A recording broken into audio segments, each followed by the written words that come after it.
Mic check.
Good evening. Welcome to our regularly scheduled commission meeting. I do want to apologize for our tardiness. We're just coming out of our budget workshop. The date is now 7/24/2024. The time. Good evening. Welcome to our regularly scheduled commission meeting. I do want to apologize for our tardiness. Who is that? Just coming out of our budget workshop. The date is now 7/24/2024. Would you like me to start over?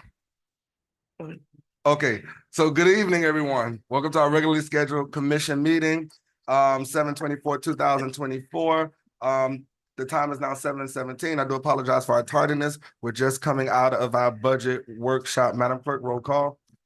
Vice Mayor Irvin, She's here. Commissioner Kelly, Present. Commissioner Williams, Here. Mayor Taylor. Here. Can we stand for our invocation?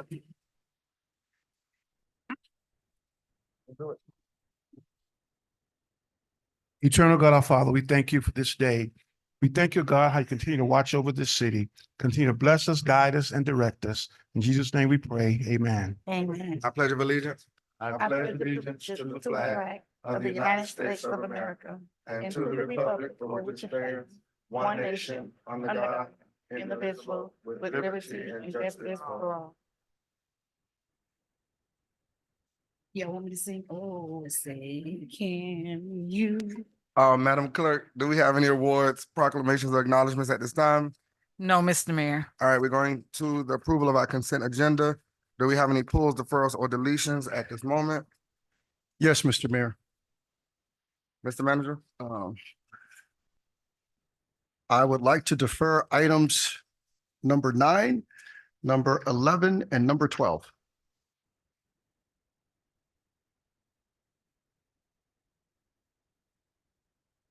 Nine, 11, and 12.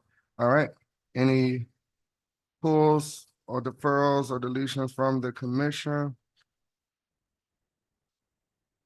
Mr. Mayor, Commissioner Kelly? I don't think I got it, but I'm pretty sure something the manager can get to me. I had a question number 2, so I'm not going to pull it. But I do have something number 7 and number 10. Those you want to pull? Yeah, those one pull. I want to Okay. pull 2. All right. So, Commissioner Kelly. No, I wasn't pulling 2. I just had a question, but I can get that from the office. So just 7 and 10 you're Yes. pulling. All right. Anyone else? All right. Can I get a motion to approve? Mr. Mayor, Madam this is, Attorney? this is just for the manager to consider. It's something I brought up earlier. Item number 2 is really encompassed in item number 8 because it is an RFP for engineering services. There are CCNA services that are being sought. It's also, and the manager is putting out for bid item number 8 for a library of competitive consultants, competitive negotiation act services, which will encompass these engineering services. And so it's something he may want to consider because he would be able to get through that same process since it's going to be traveling at the same time. It wouldn't make sense to incur additional expenses to put out an RFP. So I did put it in writing, and I'm saying it for the record in case the manager wants to reconsider that issue. So, so you're asking the manager to combine, I'm assuming, because you never. In other words, if he were to pull item number 2, it would be unnecessary because there's also an item number 8 on here where you're going to take out for a whole library of services that would encompass number 2. You see what I mean? So the engineering services that are being sought would encompass number 2.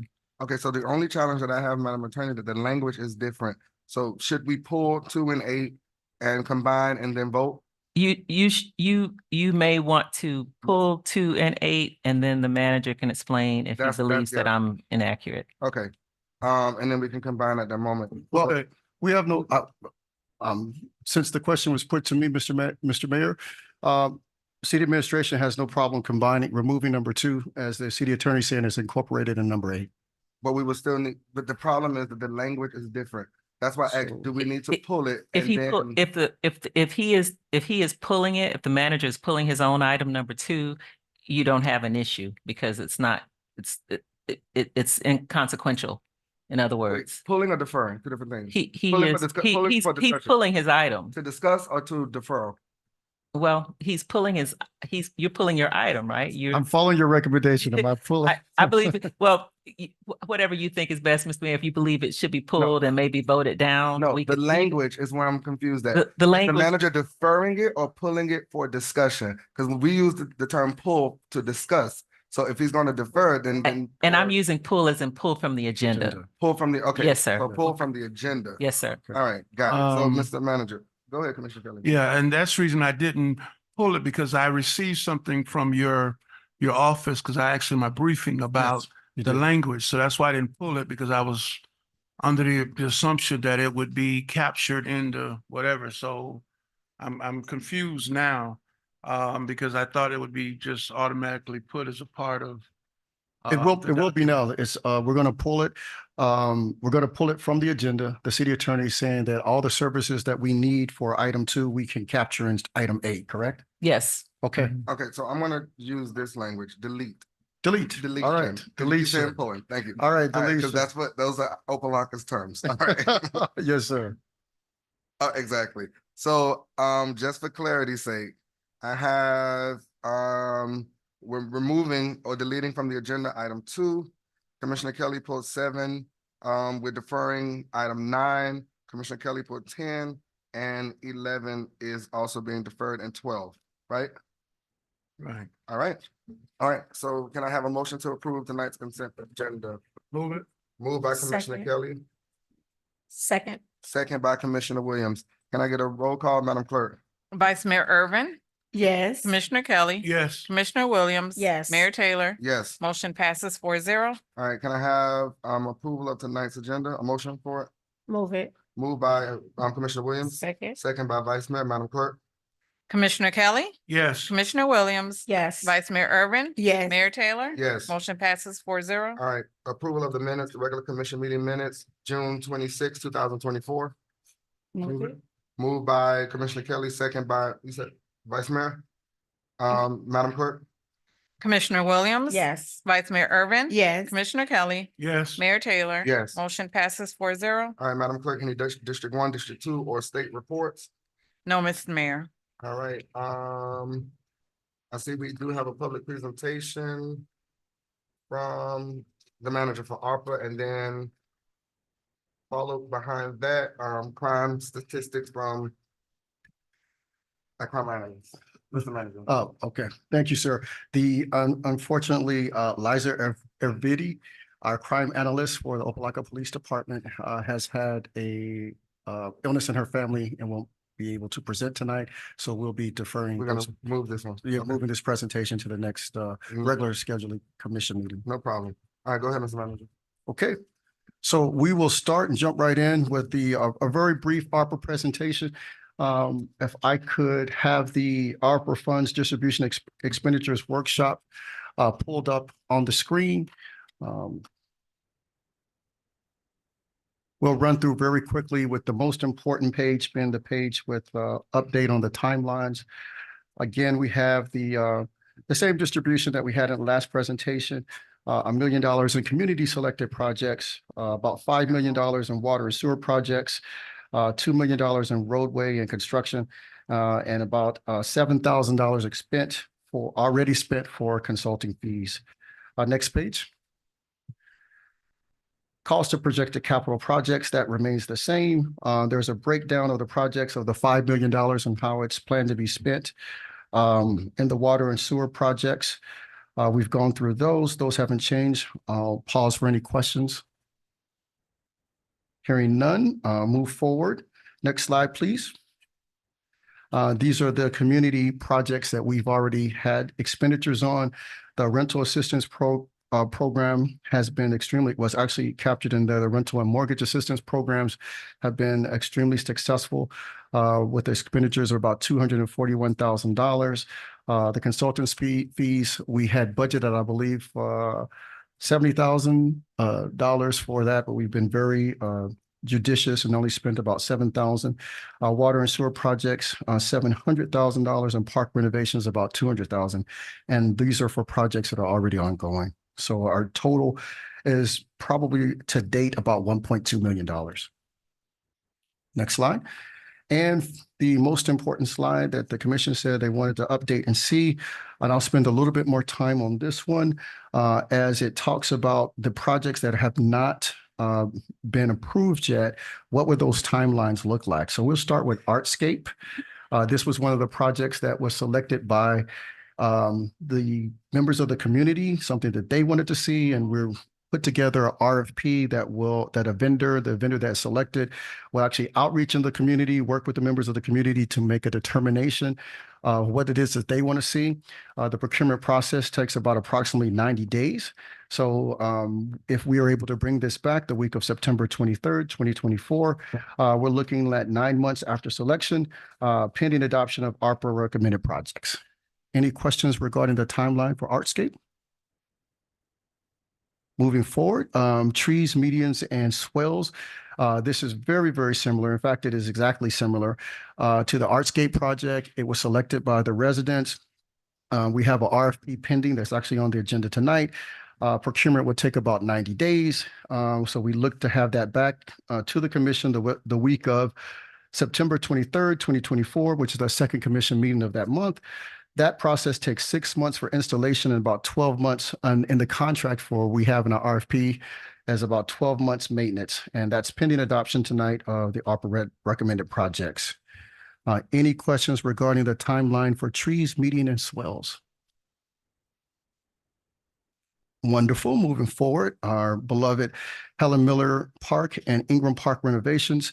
That was selected again by the community for expenditures of about $250,000. 188,000 has already been encumbered in the trails project with $121,000 needed additional parking, more than likely coming from the general fund, and then back at the back eight for $67,000. The Helen Miller Trails and additional parking has already moved forward and already been engaged under Resolution 24-025 and Resolution 24-035. So pending adoption of the ARPA recommended projects, modification of scope and removal of playground will commence. That will take about 4 to 6 months, pending adoption of ARPA recommended projects, modification of scope and removal of playground. Yes, sir. Commissioner Kelly? Thank you. Under the improvements for this, you've already encumbered 188,000 of the 250, and you have a contract engaged, as you say, for 8 parking spaces. And of course, the trail is part of that. What I do is how would I want to put it? The trail that's being covered, is that going to encompass the addressing the flooding and the drainage of that area? But it does not address the playground equipment or anything around those pavilions where that water is. That's correct. It will address the flooding. There will be stormwater drainage included, but it will not address removal of the playground sets. Okay, not only the playground set, but you got a pavilion over on that side that floods pretty heavily as well. So this funding will not encompass that either. No, the stormwater drainage will encompass that area. No, the pavilion part, not the underground. Oh. I'm talking about the pavilion area over there where that flooding tends to take place. Kind of like with the same issue child with the playground itself. There's no Yes. funding for the playground or that area. Really, it's just the funding for Correct. the drainage itself. Yes, sir. Okay, I would suggest that staff look at some kind of recommendation on what that would be to deal with that. If not now, because it makes no sense to do all that new whatever and have the equipment and whatever that's really outdated and antiquated. So I would hope we look at that going forward as well. Yes, sir. All right, thank you, Mr. Mayor. Thank you, sir. And as we discussed already, the rental assistance program has been extremely successful. We have appreciate the commission allowing us to actually amend and utilize and continue to provide that program. The ARPA allocated funds are now 257 with amendment. We've assisted 177 residents as of June. That's an ongoing project. It's 95% completed. And I'll open the floor to any questions regarding the timeline to the rental. And it should really say rental and mortgage assistance program. It's the same program. Okay, I do have a question, Mr. Manager. Yes, sir. 95%. So how much we have left in that? We spent the total 250 and now we did it and requested it, and now we're requesting an amendment to add additional funds there. That will be coming before you. Next commission meeting or, Yes, and what's that amount? I believe it's in the budget amendment for, I believe, 50,000. Yes, Oh, that's in the addenda? yes. Okay, we can go. All right. Okay, great. And then now we have the commercial. We did a small business grant for our commercial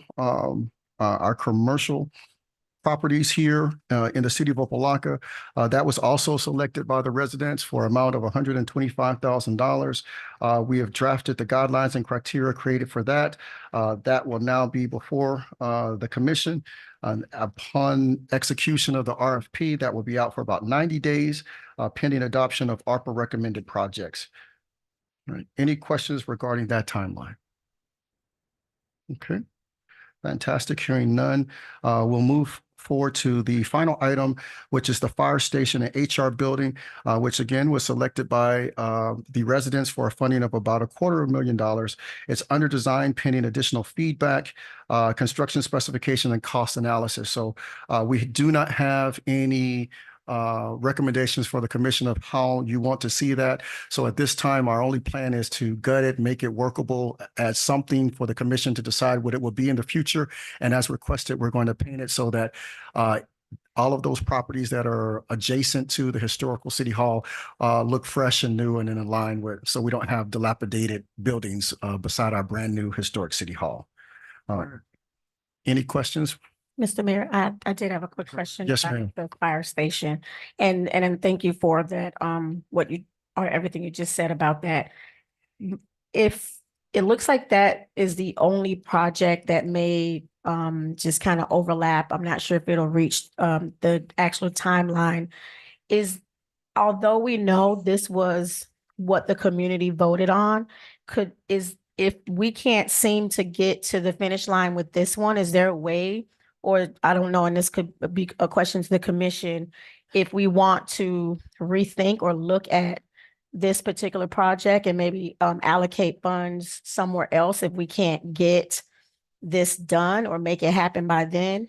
And another idea, but I don't know if this is a possibility, is Monday night, we talked about the social service. And is this a possibility to be the social, could this be the social service building so that we could, use this and use these funds and have that as our parking and everything? But So- but that's two buildings. And I'm glad. Well, you said that. one- Okay, yeah. private. So I guess it could be, yeah, we'll flush that out. I guess I'm just thinking. I agree. And then lastly, and I was gonna wait till you finish, Mr. Manager, is this the backup for item number 1? Because on the agenda, the backup is the May 22nd. Is this presentation the new backup? Or? No. These are all the same items. These are But- all the same items. So, But I know, but what I'm saying is it was deferred. So since you're presenting yes, tonight, would this is this the most, be yes, this is the most updated? yes. Okay, so I was just trying to put that on Yeah. record that this is the Yes. most updated from what's on the agenda. Thank you. Yes, ma'am. Okay, thank you. Okay. So just to follow up on that, with Yes. this, then when you all vote on this, you need to vote on that being the correct. attachment to it. Yes. But I think we already passed, we voted because that was on the consent. We did. Well, you should We need to pull, you should yeah. pull that. I mean, So you we should would go have back to to that reopen it. and Yeah, open it. reopen. Yes, sir. Okay, so let's continue with the presentation. And well, Mr. Manager, to Commissioner Williams' point, but she talked about reallocating these funds. Yes, But this includes the designing and the report that we're waiting for, right? yes, Okay. And this was for both buildings? So we would need to add more eventually if we're going to outfit one of the buildings for the Correct, Human Services Department. correct. Yes. This is just to gut it and make it look pretty. So then let me ask you a question. If we were to do the outside of one, but put the remaining into the interior of the other, what are we looking at there? Um, I mean, outside of both, you know what I'm saying, the exterior of both, mhm. but focus more on whichever one is going to be, once the commission decides, the Human Services Department, we start with that one for, and then maybe next year. Right. Do the other one. Correct. Or the budget amendment in the middle of the year. Is that enough funding, or will we need to add? You would still need to add. We still need to add. We still need to add, and I want the commission to consider something as well. We will be taking you on a tour of Miami Springs to see our sister facility and how they're operating and how they're running. The identical facility that we have here. More than likely, since having spoken to all of you individually, we're looking at having that location, the historic city hall. The most popular utilization is at a rental space, a premium primetime rental space for, high-end weddings and things like that. And if that is going to be the will of the commission and the direction, we really want to consider that admin building that's right in the back adjacent to the park, outfitting that as a place for the caterers and the food delivery and all those other type of businesses to service events there. So that's the HR building. Yes, that's the HR building. So I bring that up because you were looking at moving, just painting the outside of the HR building and perhaps moving some of that funding over to the historic fire station. If we do that, we're still going to have to find money at the time of, if the decision is made by the commission to turn that into a premium rental space for events. We're still going to we got to have some space to service it. So if you're going to have a wedding there, where's the food going to be stored? Where's the wine going to be stored? Where the caterer is going to be coming in and out? And the recommended location for that would be the HR building. okay. Me personally, I would do the opposite. I would make the fire station the annex to that historical city hall, because the HR building is already built for offices and has its own parking. It's ideal for an office building. Make that the Human Services Department, but that's just me. That's Mr. just Mayor, me. Commissioner Kelly? thank you. Can I suggest, because this is really just the funding side, Yeah, i.e. the gutting, it's nothing really of what you're going to put there, that we go ahead and pass. It's going to take some time anyway, but I think after you get through the budget process, that we direct the manager, hearing the feedback that have been given, to in a workshop setting, to give us what those possibilities would look like, what the cost would be, since it'd be more, and the commission can make a decision at that point. So by the time you get to actual construction and get all the stuff and analysis done, it will be clear what the commission wants to do with the buildings. So they'll be running in tandem, so you'll be already ahead, because it's going to take a while anyway. And I think he hears the concerns of possibly social service building versus whatever, and he can bring those numbers back, and then the commission can decide what they want to do, and he would be clear on having to find funding to do that or whatever ultimately you want to do. That's a suggestion. yes, sir. The only reason why I went more in depth into it, Commissioner Kelly, because Commissioner Williams, her first response was to reallocate the funding. So that decision would need to be made tonight if we're going to vote on this item, pull number one and vote on this item. So we need to decide where that funding is going, unless you're going to keep it open-ended and allow for the manager to gut and redesign the outside, the exterior of it.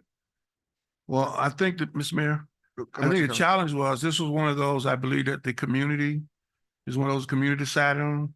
Mhm. Correct. Yes. Yes, correct. And I know that's why she brought it up. I think the manager's hearing the concerns or the recommendation that you want it to be looked at as social service, i.e. switch it around. So I think you can do both. I don't think you need to reallocate. I think it's just letting the manager know tonight what you'd like to see, and he can come back with the numbers, but this would allow the gutting and the initial stuff to take place without anything else. I don't think you want to reallocate because the community passed it as such. But I think you can do what needs to be done. He's Okay, hearing you. all right, so I'm gonna yield to Commissioner Williams because it was your ID. Yeah, I just, well, I was throwing out both So both, because okay. the to be determined had me Alright. a little on pause, but I did want to say the reason why I said that is because it was a community, the community voted, and I didn't want the community to feel as if we were hijacking their particular project. I don't, if maybe Madam Clerk can go back and I don't know if that, maybe that's not you. I think that's the manager's office that had the community workshop. We can go back and look at those notes. What was the thought process? I don't remember honestly.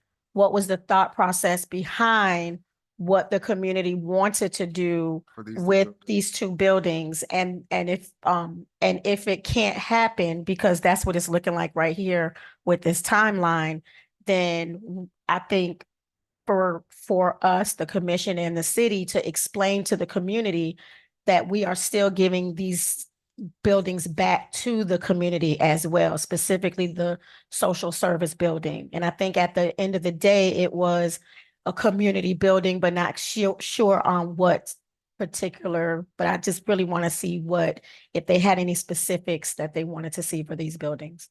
And Okay. that was it. All right, Mr. Manager, we can move on to the next page. Okay. And now we're going to jump into our water and sewer projects to give you some updates on those timelines and where those things are at.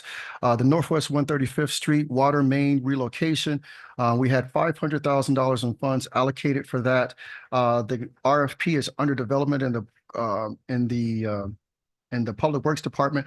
I believe that's about 85% done. There's a couple more items considering that we've looked at that we need to put in that RFP, considering that we've looked at moving this a couple times and we want to make sure we get it right this time. Once that RFP goes out, that process takes about 90 days. So we are looking to have this to the commission by the week of October 14th, 2024. And once approved by the commission, that process takes about 6 to 9 months after the notice to proceed. Any questions about that project? And next we have the Rutland Water Main or Meter Relocation Project. We've allocated approximately $200,000 for that project. RFP is currently under development. That process is going to take about 90 days once it's out on the streets. But we have a target date as well to have that back to the commission the week of October 14th. And that process also takes 6 to 9 months after the notice to proceed is received by the selected contractor. Any questions about that timeline? Okay. Very, very similar. Sesame Street water main relocation. This is actually started off as just a City of Opa-locka project, but we ran into some issues and concerns with the bridge and the relocation of the bridge and the water main, which was property of Miami-Dade County. So we had to come to some understandings of negotiations of who was going to put what where. We believe that we've got that 95% worked out now. So that RFP should be completed and back to the commission by October 14th, 2024. Once out on the streets, that process is going to take about 90 days. Once the commission makes and approves the selection of the vendor, after the vendor receives a notice to proceed, the Sesame Street water main relocation should be completed in 6 to 9 months. Any questions regarding the timeline for that project? Okay. And those are some of the more active and pending projects. The rest of the projects have pretty much been underway on some level, as the sewer telemetry system. These are those smart covers, and the city of Opa-locka is going to be one of the first cities that's actually executing these smart covers. So the Miami-Dade County is very, very excited about working with us on this. This project has already started. The allocation is $280,000. The contract has already been approved and approved by the commission and executed, and we only have 9 months to be completed. And this was adopted under Resolution 23-130. Any questions regarding the smart covers? Thank you. And next, as I've always said, the next 4 are pump stations. For our residents who are here, we have some very old pump stations, but pump stations are very, very important to the vitalization of a city because if a pump station goes out, the Miami-Dade County puts the area serviced by that pump station in moratorium. Once an area is under moratorium, that prohibits the city from allowing any new business to come into that area. So we're constantly looking to update our pump stations so that we can continue to allow new businesses to come into the city of Opa-locka. And it's not, as you can see, it's not necessarily a cheap undertaking. Pump station number 4, relocation and replacement. We've allocated $413,775 for that project. It's already under permitting. 45 days to be completed. So we anticipate that having been completed by September 2nd. An estimated date for the contract execution week of December 9th, 2024. That's going to take about 12 to 18 months after the contractor receives the notice to proceed. And this is pending adoption of the Arpa recommended projects that's on the agenda tonight. Any questions regarding pump station number 4? Oh, okay. Pumps, I'm getting the indication to speed it up from Commissioner Williams. So, and second by the mayor. So very, very similar for all the pump stations. Let me just go through the pricing. $725,000 for pump station number 9, $800,000 for pump station 16, pump station flow meters, about $900,000, which is a little different from the actual pump stations, but a very, very similar process. And all of those are going to take about 12 to 18 months to complete once we get the notice to proceed to the vendor. Any questions about the pump station rehabilitation group? Hearing none, we'll go to our final page of water and sewer projects, which is the sewer system hydraulic modeling, the North District water distribution, the Northwest 133th Street sewer main relocation. Well, we've already gone over that one. That's a duplicate. And the Carroll Lane roadway. As it's been the will of the commission for us to move forward with something with Carroll Lane for a long period of time, it has been a huge challenge. However, we believe that we are 85% done with the negotiation with the county to allow us to move forward with a revitalization or a vitalization, some would say. There are parts of Carroll Lane that have never been paved. And that is allocation of about $1.9 million. We want to have that to the commissioner for approval by the week of December 16th, 2024. And that project will also take 12 to 18 months after the contractor receives the notice to proceed. Okay, Mr. Manager, the only thing I have for you is Carroll Lane. Yes. Once we complete and fix it, we need to look at, and I brought this up to you before, turning that into a special taxing district. Yes, absolutely. Because if they break it, they need to fix it. Because it's not fair for us to We're looking at that now, actually, sir, Okay. because in order to $2 million. in order to receive the SRF funding that we want to get for this project, they absolutely want to know how's the city going to pay it back. Maintenance, okay. So we're already having a discussion about creating the special taxing district so that we can demonstrate that we will have the money to pay it back and that they will feel comfortable, supplying us with the loans. All right, any questions on Mr. Mayor, Commissioner Kelly?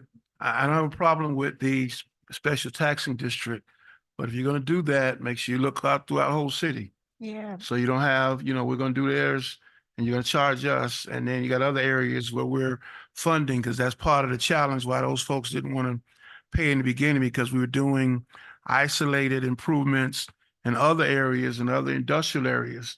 And they were very not amenable to any taxing districts, but if you're gonna do them throughout, and I believe there was something done 2 years ago on looking at taxing districts throughout the city for our infrastructure challenges, probably outdated, but may need to revisit that. The questions I had really deal with timelines, because I'm still seeing it on the new sheet that was given to us tonight versus the other ones that's under development. And some of them I thought would have been back by now. RFP to be developed, and then there are a couple of them that the RFP has been created and has to come back to us. So on all of those that are created and pending approval, I guess from tonight, when will we get those back in terms to the commission? So all of the dates in the red column are the dates that they would be presented back to the commission. So all of these October and Decembers. Yes. Okay, And- and the ones that are under development that have been under development for a while, is there a reason why it's taking so We- long? We're waiting approval to move forward from the commission. So there's a item number 1 on the agenda tonight. No, I see Okay. that, but I'm saying on the other project, it's been there for a while on some of these projects, the 135th Street, the Rutland Water, Correct. RP to be developed and under development. Which project are you looking at, sir? I'm talking about 135th Okay. Street, Water Main and Rutland Water, just those two.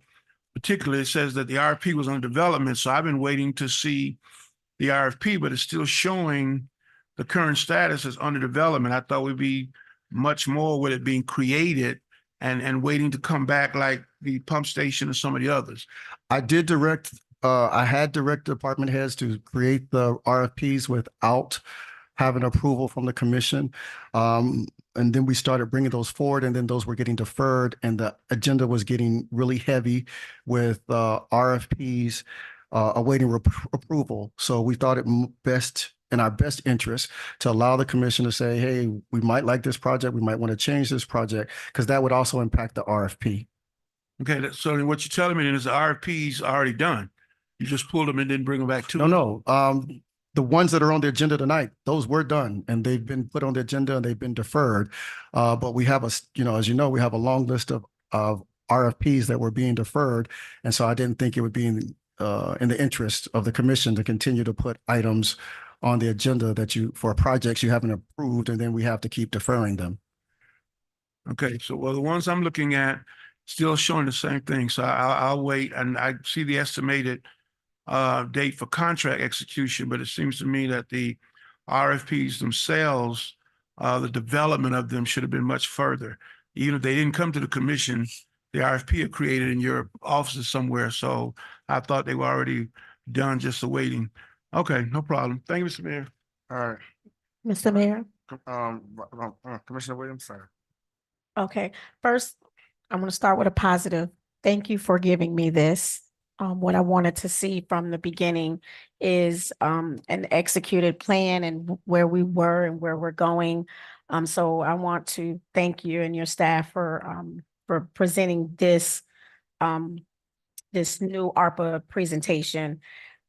My question is, those projects that are under RFP or under development or pending a commission approval, this 90-day timeline, is that the 90 days from the RFP to the completion, or the RFP itself? Like, what does that mean? That's the time it takes for us to put it out of the street, have the evaluation committee make an evaluation, a recommendation, and for me to bring a recommendation back to the commission. So that would be 90 days to do that? That total process could take up to 90 days, yes. So then, okay, so the October, hypothetically, let's just talk about the first 3 that are Okay. under development, correct?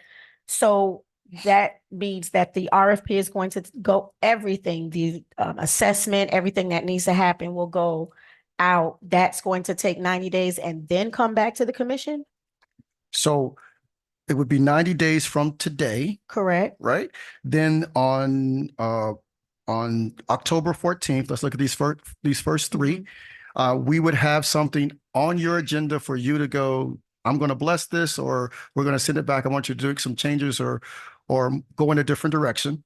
And then once that is executed and approved by the state, this next column is how long it will take for the vendor, whatever vendor is selected and approved by the commission, to complete those projects.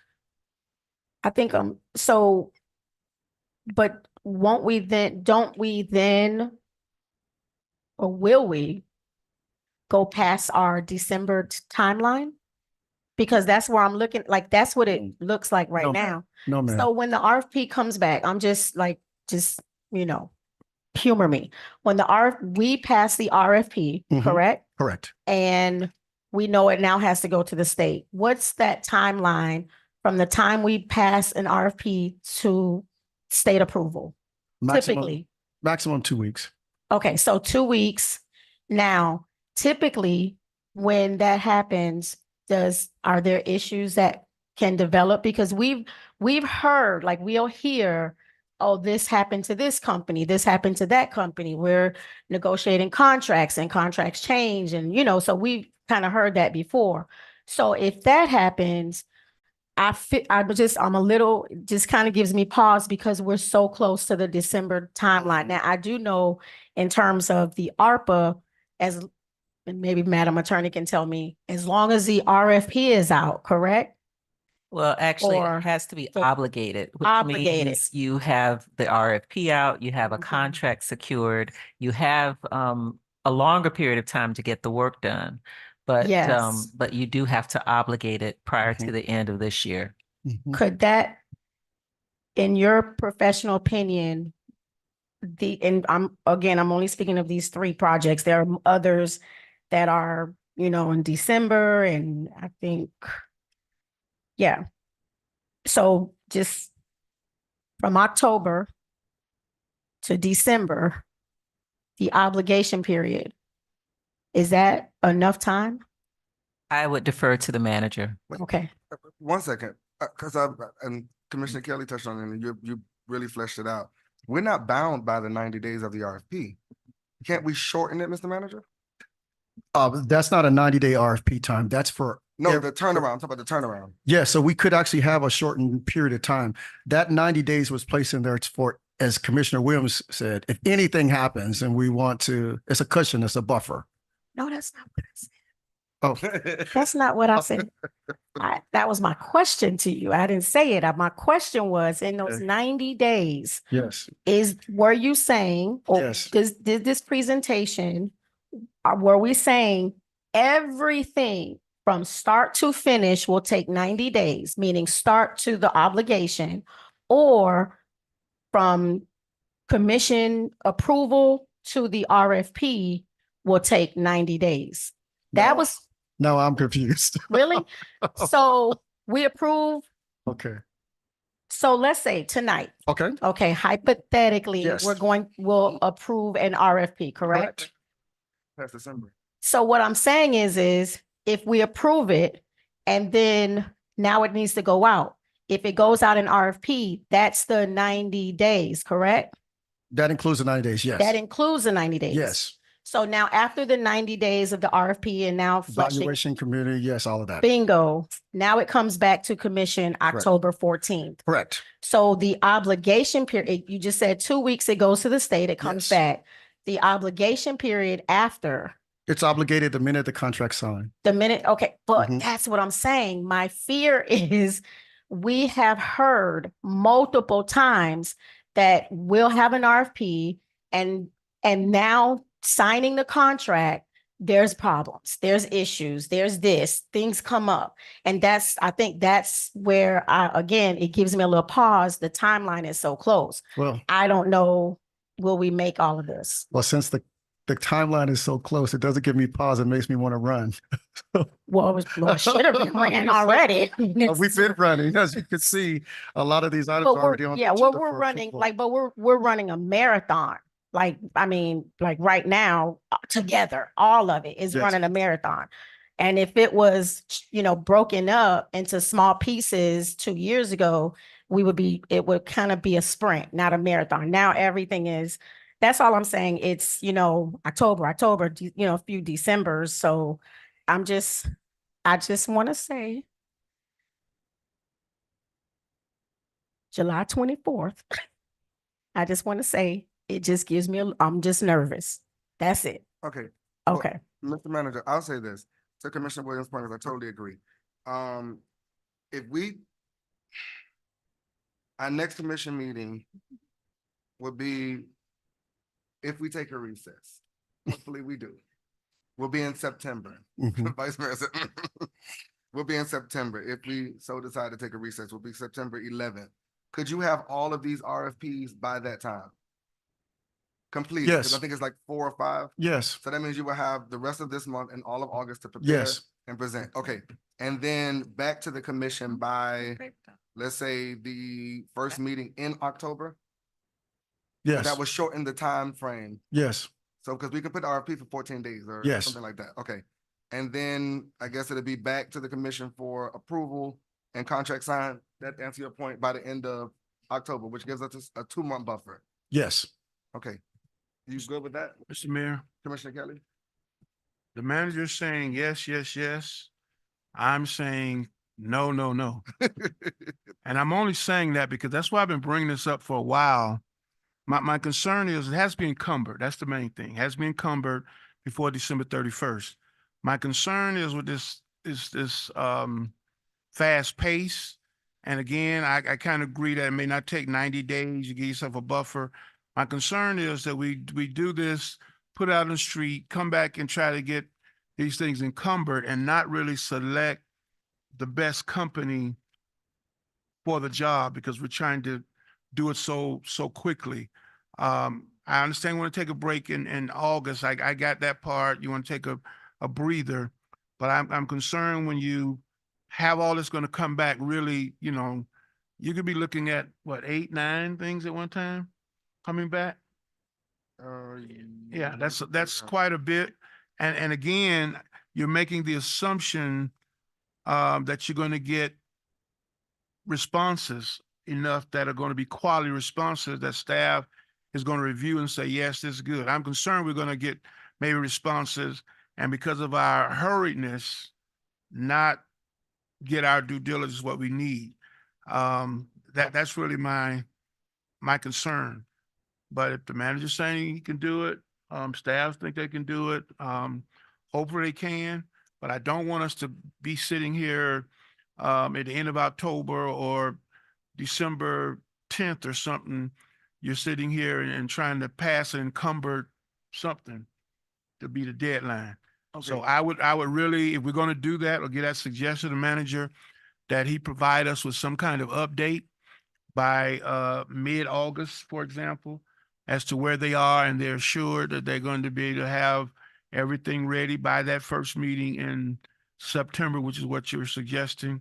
That's what I'd like to see. Some kind of update by mid-August to give us a comfort level so we don't have pause, that we are kind of on track and they haven't hit any major hiccups that's going to push us back even further when we come back in September. I just want to add that caveat to it if we're going to go that route. Okay, and I know we're gonna discuss this when we go back to the item, but I want to make an amendment to this document, Mr. Manager, because I noticed you didn't even consider this. Do RFP or piggyback? Because a lot of this stuff, we probably can piggyback. Did We you just, consider that? Yes, that's all. When we say RFP, that's usually a Will consideration. we need to add that language? No, sir. I'm looking at the attorney. Okay. Madam Attorney, They are two different that's, okay. ways to procure. All right, so then I would like to amend the document and we could discuss it once we get to that point to do RFP or or piggyback for these items, because some of this stuff we probably could, speed it up with a piggyback as opposed to RFP. All right, so we're good? Mhm. All right, so we're gonna pause right here. I need someone to make a motion to reopen the agenda consent to pull item number 1 Mr. to add this document as backup. Mr. Mayor, I make a motion to rescind the agenda so that we can open the consent agenda for item number 1. Can I get a second on Second. the reopening of the agenda? All right, Madam Clerk, this is to vote on the reopening of the agenda. Vice Mayor Irvin, Yes. Commissioner Kelly, Yes. Commissioner Williams. Yes. Mayor Taylor. Yes. Motion passes 4-0. I said, we're going back to item number 6 and pulls, deletions, or deferrals. I'll pull item number 1, which is the item we just discussed. We know that we deleted item number 2. Commissioner Kelly, item number 7, deferral, item number 9. Commissioner Kelly pulled item number 10. We also deferred item number 11 and 12. All right, so can I get a motion to approve the consent agenda? Move it. Moved by Commissioner Williams, Second. second by Vice Mayor. Madam Clerk? Vice Mayor Irvin, Yes. Commissioner Kelly, Yes. Commissioner Williams. Yes. Mayor Taylor. Yes. Motion passes 4-0. All right, since we amended the agenda, can I get a motion to approve tonight's agenda? Move it. Moved by Commissioner Second. Williams, second by Vice Mayor. Madam Clerk, approval of the agenda? Commissioner Kelly, Yes. Commissioner Williams. Yes. Vice Mayor Irvin. Yes. Mayor Taylor. Yes. Motion passes 4-0. All right, so I'm gonna jump down to our citizens forum. Madam Clerk, can you please state for the record how to participate in citizens forum? Yes, thank you, Mr. Mayor. Good evening. City of Opa-locka Commission meetings are held in person at the Opa-locka Government Center, City Commission Chambers, 780 Fisherman Street, 3rd floor, Opa-locka, Florida. Members of the public wishing to address the commission may do so in person or virtually. Those persons wishing to participate virtually should register prior to the scheduled meeting time on the city's website at www.opalockafl.gov. When speaking before the commission, please make sure to give your full name and address for the record. There is a 3-minute time limit for public comments. Please adhere to the decorum policy, which is part of the commission meeting agenda. City commission meetings are aired through live stream at www.youtube.com/user/City of Opa-locka. And Mr. Mayor, at this time, we do not have any virtual public comments. Thank you. All right, so citizens forum is open for those inside of the chamber. Citizens forum is open. Mr. Hi, my name is Corey Roberts, 4050 Northwest 135th Street, and I would like to give my 3 minutes to Brian Dennis. Hello, my name is Tayshawn Williams, 1820 Rutland Street. I would like to give my 3 minutes to Brian Dennis. Well, we're gonna give it to the commissioner, Mr.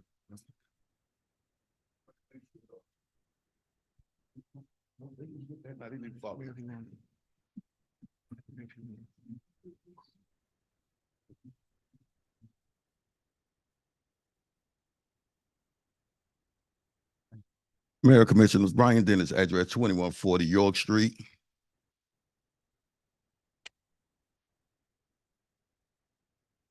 The proposed items that you are, that could be 9 minutes, please. The proposed items that you are looking at is the contract of the city of Opa-locka between our current city manager and the city of Opa-locka. The next would be a campaign treasurer's report concerning Ms. Powell, who's a candidate for office in the city of Miami Gardens. And the next item on the agenda, in this package, which would be Exhibit B, would be a picture of Ms. Powell seemingly taking her campaign picture inside Opa-locka City Hall.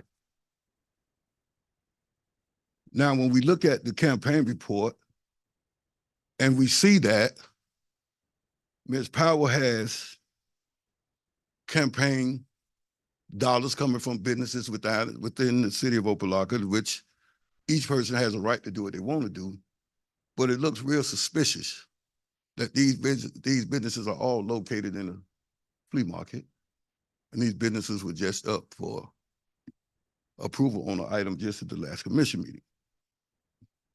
When we go back and we look at Section 2 of the manager's contract, and we know that the manager shall carry out the city's ordinance and resolutions and everything that's pertaining to the city's charter in a professional, dignified manner.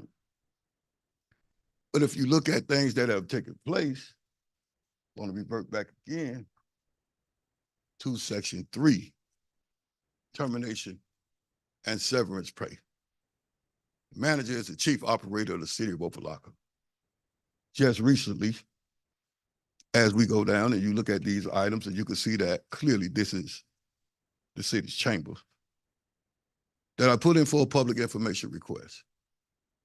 Now, allegedly, not sure, but I also put in one for Miami-Dade County that a city employee hit the back of a Park Metro-Dade bus.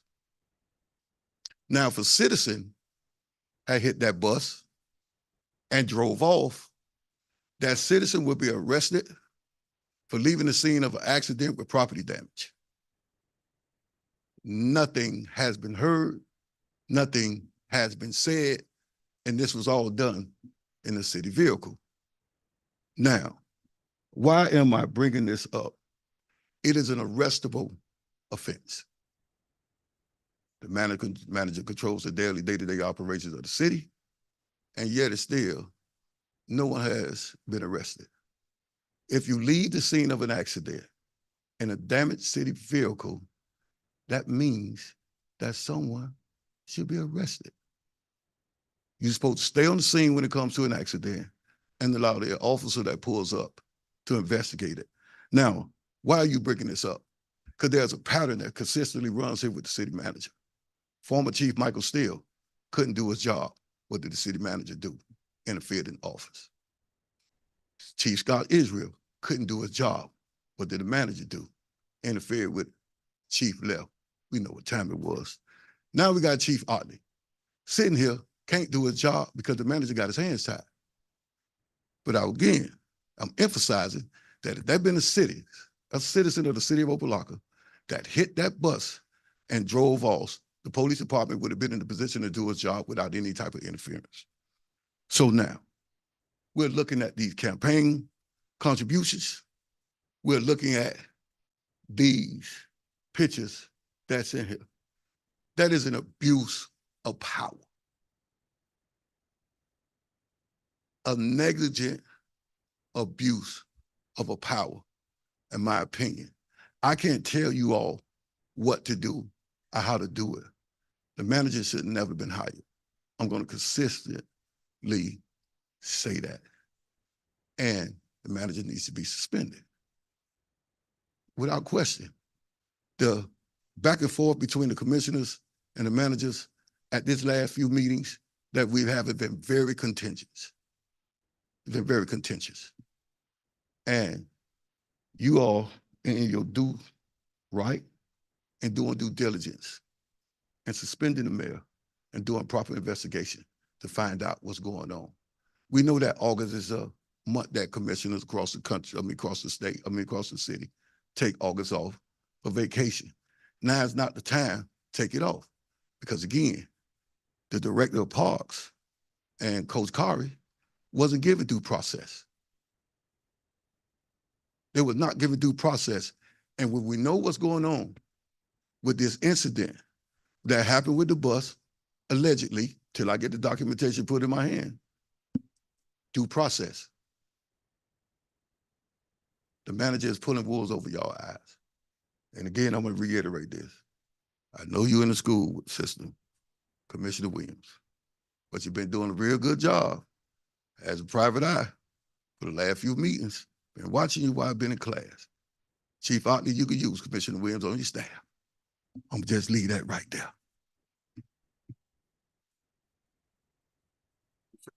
Citizens Forum is still open.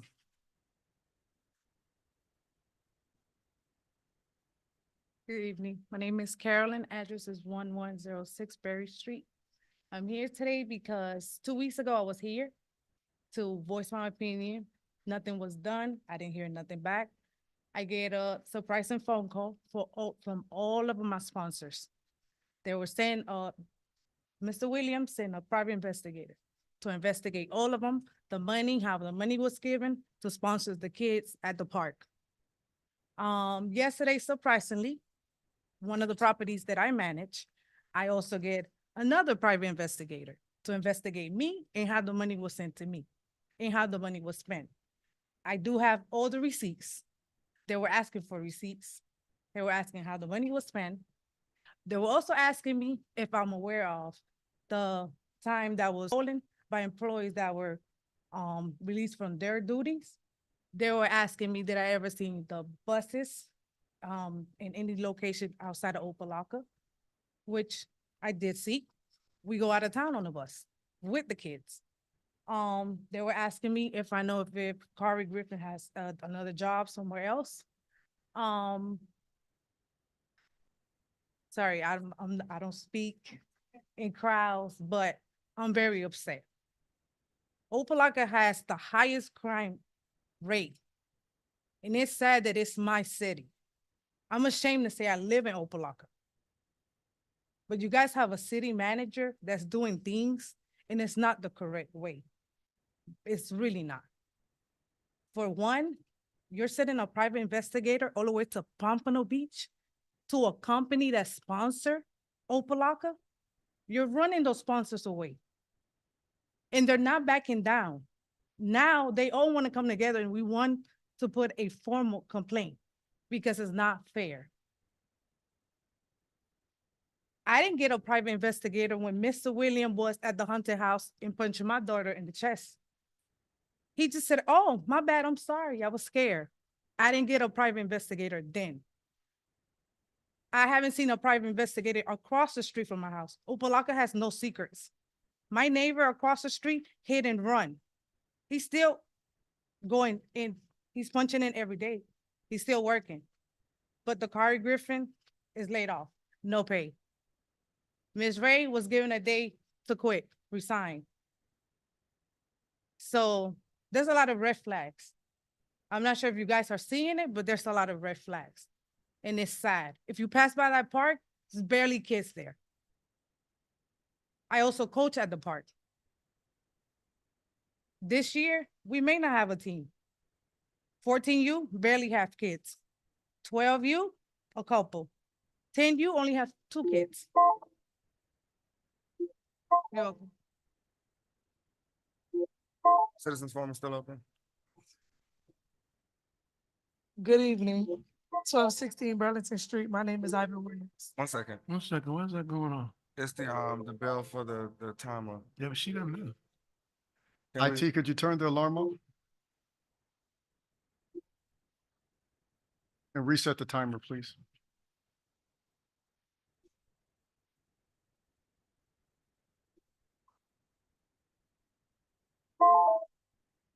Just unplug it. Yeah, that thing on.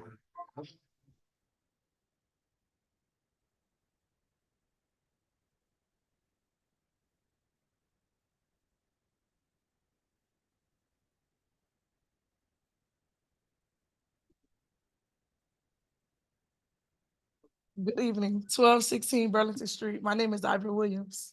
I'm here to speak on how I am very unhappy and how this supposed internal investigation is being done. We have Opa-locka detectives going as far as Pompano Beach to each sponsor questioning and investigating them when there hasn't been no update or change with the legal actions taken against Parks and Rec staff and how it has affected our community extremely bad. This has become harassment towards my mom when all we want is answers. For example, on 2 occasions, my mom was extremely embarrassed to see Opa-locka out of their jurisdiction trying to find information on a non-employee. This is the reason why the city is in the shape that it is in, because your management doesn't respect anybody or anyone. It seems as if he's in a dictatorship. If nothing is going to be done, being that my mom is being harassed and intimidated, we will go to the U.S. Attorney's and Fed's office. Thank you. Citizens Forum is still open.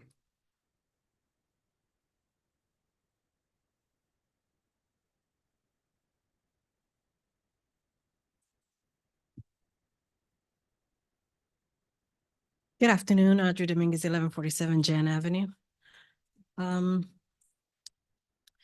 I saw the budget workshop on Monday, and I was in shock, but not in shock because I've been talking about the Arpa funds for quite some time and all the projects that have not gone through from 2022, and now we might not see it until 2025, which I heard Sesame Street Bridge, and that has been one of my babies since 2022, I think.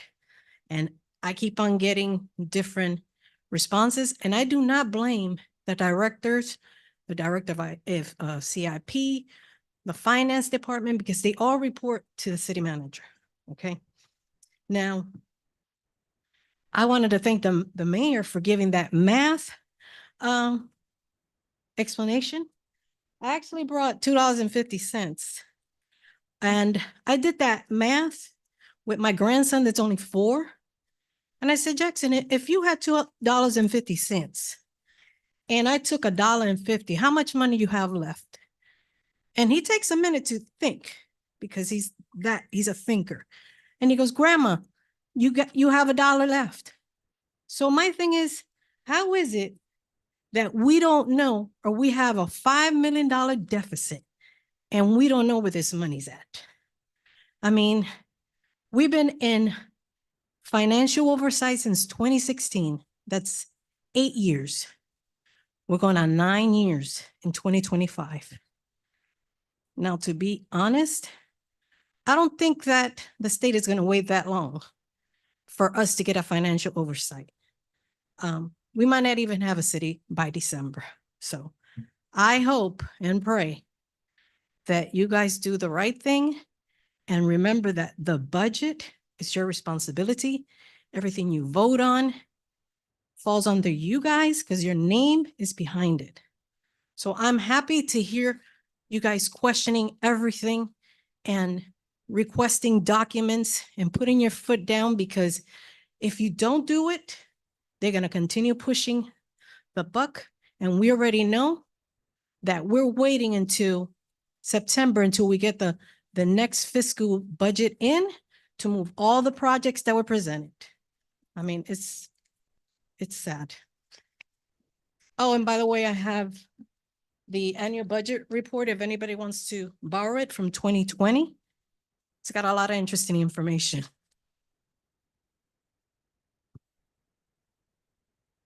Citizens Forum is still open. Chris Roberts, 640 Dunad Avenue, Opa-locka, Florida, 33054. Okay, I have an issue. The employees of the great city of Opa-locka was supposed to get $200 to $250 for a bonus. They never received the bonus. But it was budgeted for and approved by the state. It was never budgeted. The other issue that I also have is we have a vendor here in the great city of Opa-locka suing the city of Opa-locka for $5.5 million for being harassed with the code enforcement department, that they're not doing anything. We have a business on 135th Street and 44th Avenue, a gym that they're trying to close down and move out of the city of Opa-locka because they won't allow them to get permits and they keep on harassing them down there. When does it stop?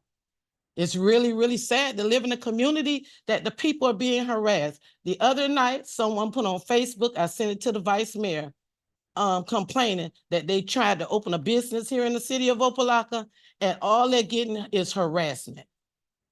When does it stop? Taxpayer dollars, they're being wasted. Every week, the senior citizens of this great city get a free lunch with the city of Opa-locka through the city manager. Why? Because they do everything he says. That's not right. We're a struggling city. Let's get these things together. We have 4 lawsuits in the last week. Prior to that, 2 or 3 more. When does it stop? Next year, our insurance for legal city is going to go from $3 million to $4 million. If we keep getting sued, we're not going to have anything to take care of the residents of the city of Opa-locka. We have a lot of time to do things that we have no business doing here. Everybody be harassed here. If you're not liked, you're going to be harassed. If they don't think that you're in the circle that they're in, it's really, really bad. Manny hit that bus. Why Manny was not suspended or terminated for hitting that Metro-Dade County bus?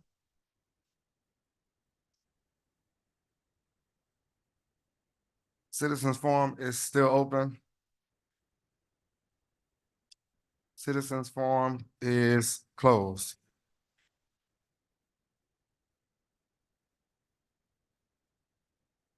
Mr.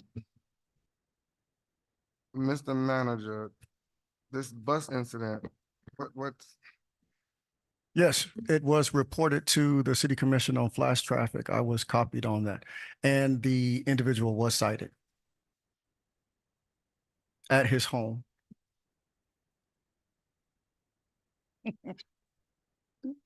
Cited at his? I'll call the chief of police to provide all the exact details with the commission. One second, Mr. Manager, Vice Mayor. What I refuse to see happen is this city go back 10 years ago.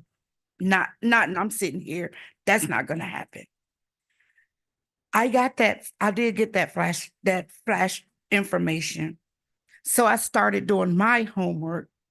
I'm from a family of law enforcement officers. I called them all. They said, if you hit a vehicle and you leave the scene and there's damage to the vehicle or injury, that's an automatic arrest. It's a felony. It's automatically arrested. I didn't ask any Opa-locka officers the question. I asked some more of my friends outside of Opa-locka that I know to be officers. And the funny thing is they all said the same thing. We fired or have a 3-4, whatever's going on with parks for something I felt is not, it was unfounded. But somebody, it's called a hit and run. The last I checked, it's a hit and run. And I love the employee that's being affected, but I also love them other 3 or 4 that's being affected in parks. So what we not gonna do while I'm sitting here is pick and choose who we go love and who we go like and fire and whatnot. We're not doing that here. We did that 10 years ago and we had so many lawsuits. Needless to say, we lost every last one of them. Every last one of them. I was in City Hall raising hell at the podium every 2 weeks about that stuff. Why did this person get fired? Why did that person? And it all come down to they don't like me. You don't have to like me. Let me do my job. If I'm doing my job, whether you like me, you like me, you like me, it don't matter, or don't like me. Long as I come here and do my job, I should be treated with respect, just like I'm gonna give out respect. I'm pissed about it. I'm pissed about it. We don't do that. We don't bend laws to benefit some and then don't let others slide. It don't work like that. Now, I was told it's a jailable offense because they left the scene of the crime. If the chief have something different, come, let's hear it.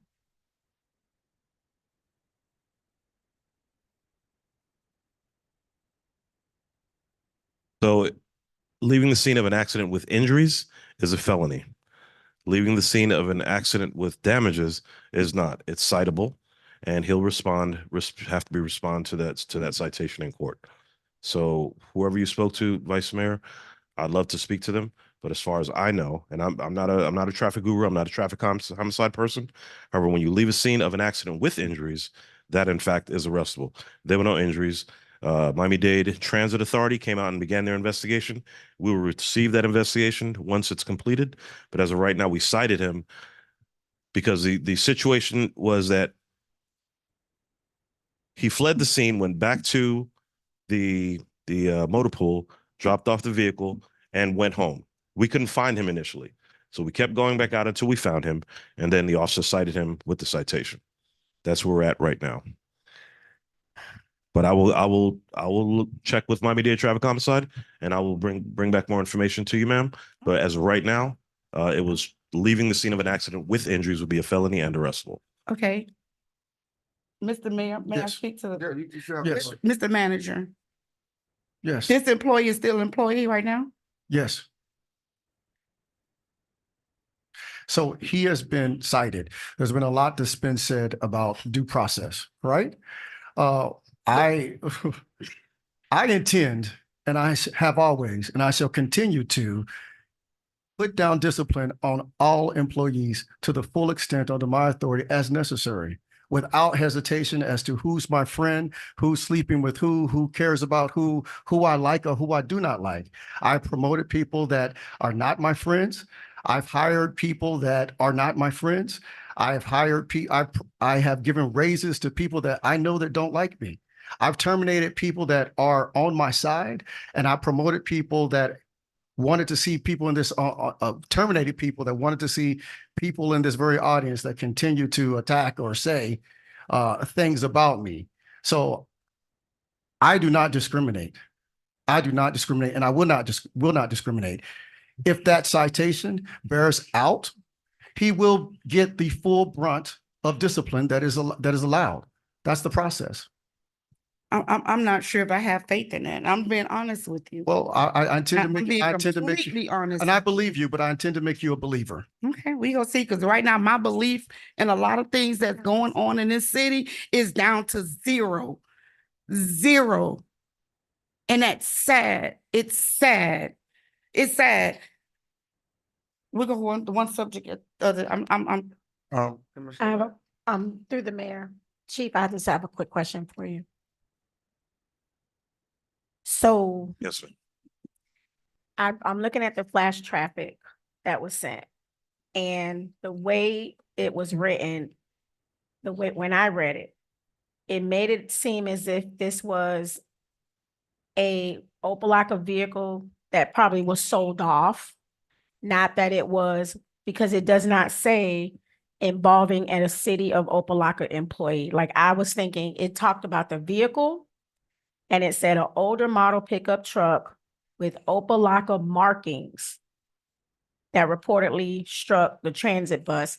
And so I recall, in my mind, I was thinking, because I know that cities sell off their old vehicles. So this could have been like, oh, so, it was a scratched off. And the way I read it was, this was an older model, but someone like a private citizen. That's exactly how I read this. Yes, Commissioner Williams. So I'm gonna be honest, I am in shock. Yeah. I promise you, because all of this is new. This is the very first time, and so maybe I'm late, but May I respond? no, Okay, because I'm serious. I'm sorry. I'm so not like I'm so completely flabbergasted that all of this just laid out. I did not know it was an employee. I did not know who the employee was until it was just named right now. It was not told to me. Again, I'll say it again. We have 2 assistant city managers, but we never get a call. Okay. So I am confused. If you're telling me that I, as a private citizen, hit a police vehicle and flee and go home. No. Put my vehicle in my auntie's garage and go to my home. You're telling me that the police will come to my house and only give me a citation? It's a misdemeanor. It's a misdemeanor traffic violation. So it. the answer to You're that is saying yes. I will not. The answer to that is yes, Commissioner. I will not be arrested for parking my car that I hit, and I'm saying hypothetically, a police vehicle, because these are a bus, a police vehicle, these are city property. Hitting a police vehicle and leaving and parking my car, that's not hiding. That's not hiding the crime. That's not hiding the evidence. Okay, so you're talking about going into a garage. It's two different scenarios. You just said the truck was then turned right To Public Works, to which Public is one of our Works. facilities. So that's the garage. Now it didn't close, but similar. And then I go home. I don't get arrested. The misdemeanor is the arrest. It's a misdemeanor traffic violation, not a misdemeanor criminal violation. So misdemeanor criminal violations are arrestable immediately on the spot. Traffic violations, no. So if it was something egregious, as if it were a chase that led to several violations of, so as we, okay, if you could allow me to back up a little bit. When you say you didn't receive the information, the flash traffic that I sent out initially is sent out to immediately notify the commission and the manager of an incident that occurs in the city. And that's what it was. At that time, that was the information that we received, that we were dispatched to. When we got there, Opa-locka signal, I thought the same thing. I sent out Criminal Investigation Division to go out there and start pulling video.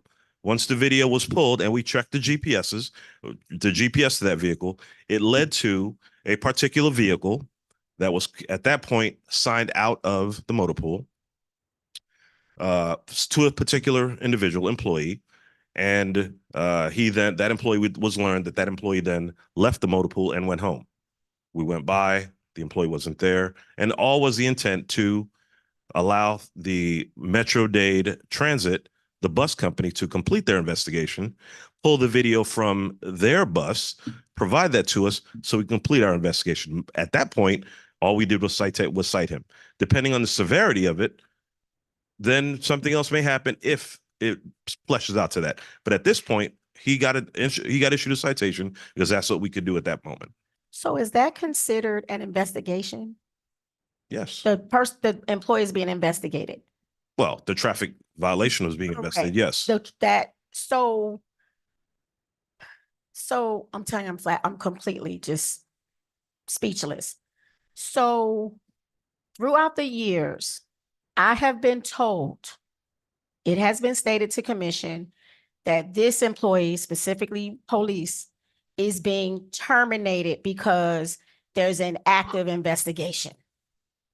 This employee or that employee is being terminated because not the outcome of the investigation, but there's an active investigation. Is this considered an active investigation? Not by the city. I'm telling you, listen, I'm telling you, the commission has been here. FLDOE is investigating this employee. And we found that it is our best interest to part ways with this employee. Now, we never hear the after of the investigation. We never hear that FLDOE said they were guilty or not guilty or whatever. I'm trying to think of my law and order terms. But we have fired employees based on active investigations. Is this considered an active investigation? I can't comment on what happened in the past. What I can tell you is that this was a traffic crash that led to a citation, and that is what we did. We cited him. If one of your police officers did the exact same thing, would they be suspended or fired?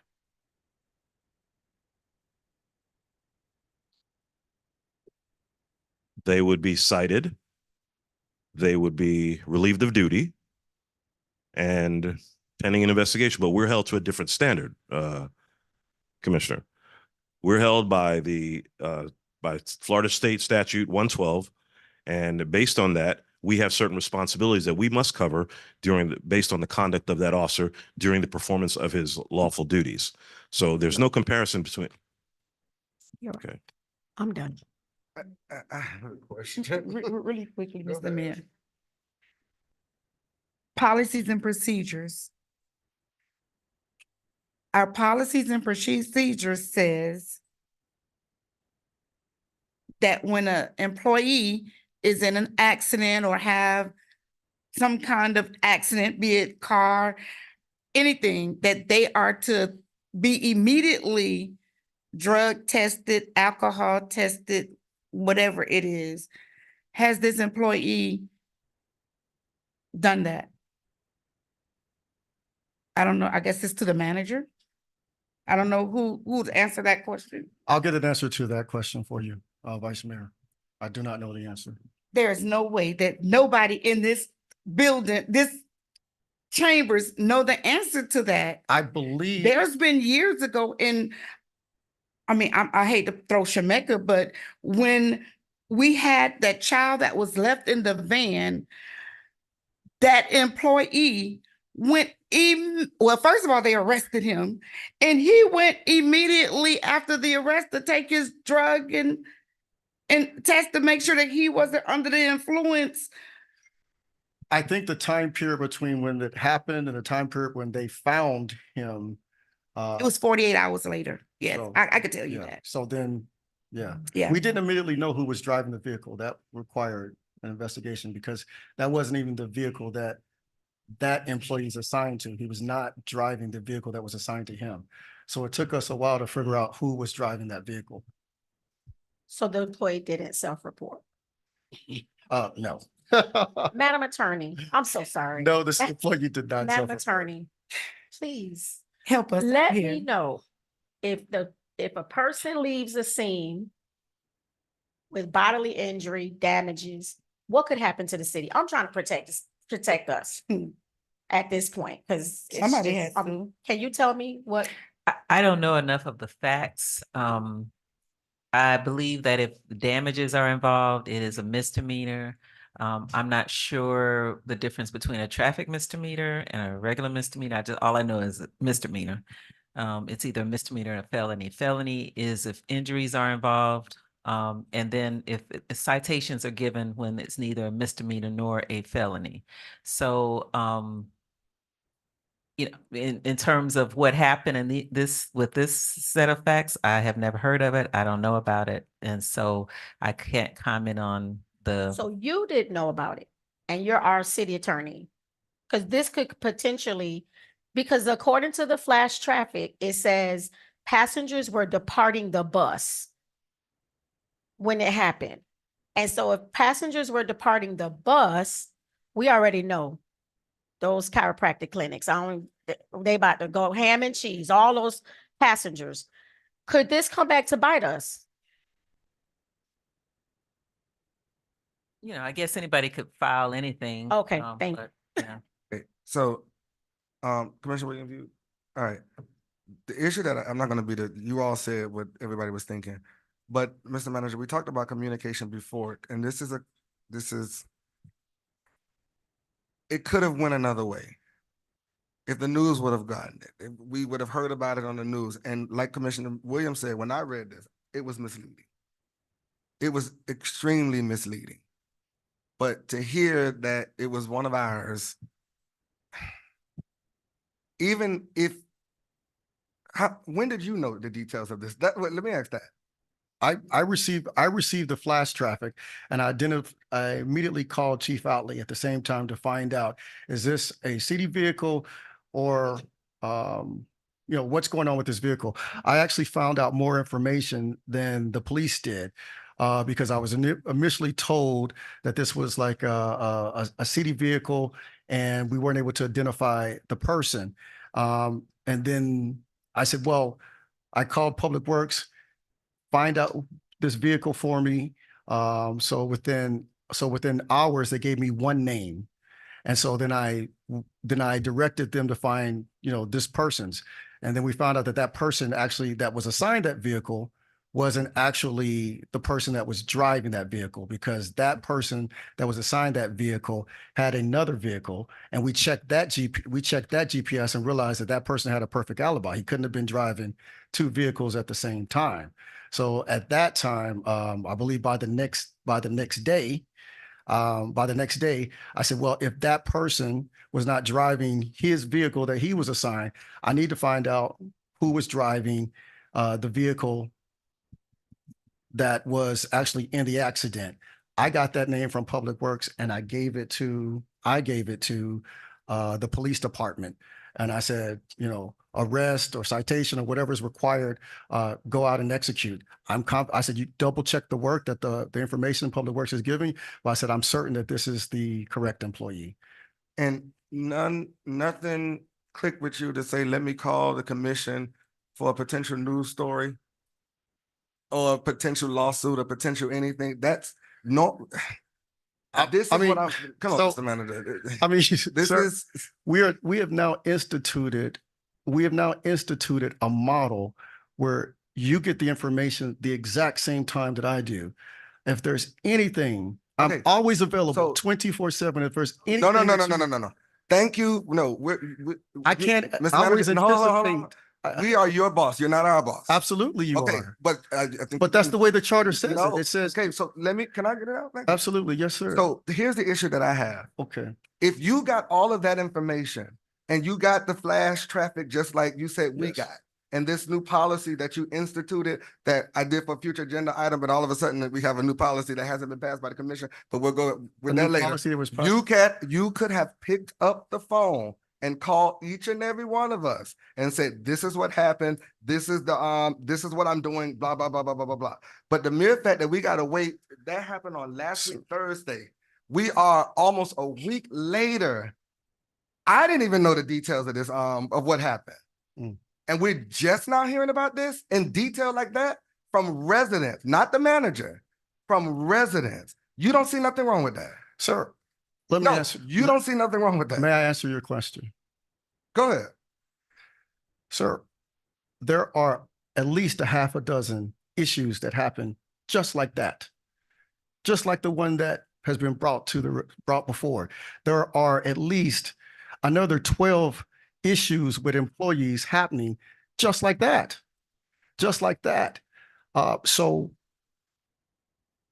it is impossible for me as your city manager to determine what it is that you want to know and what you don't want to know.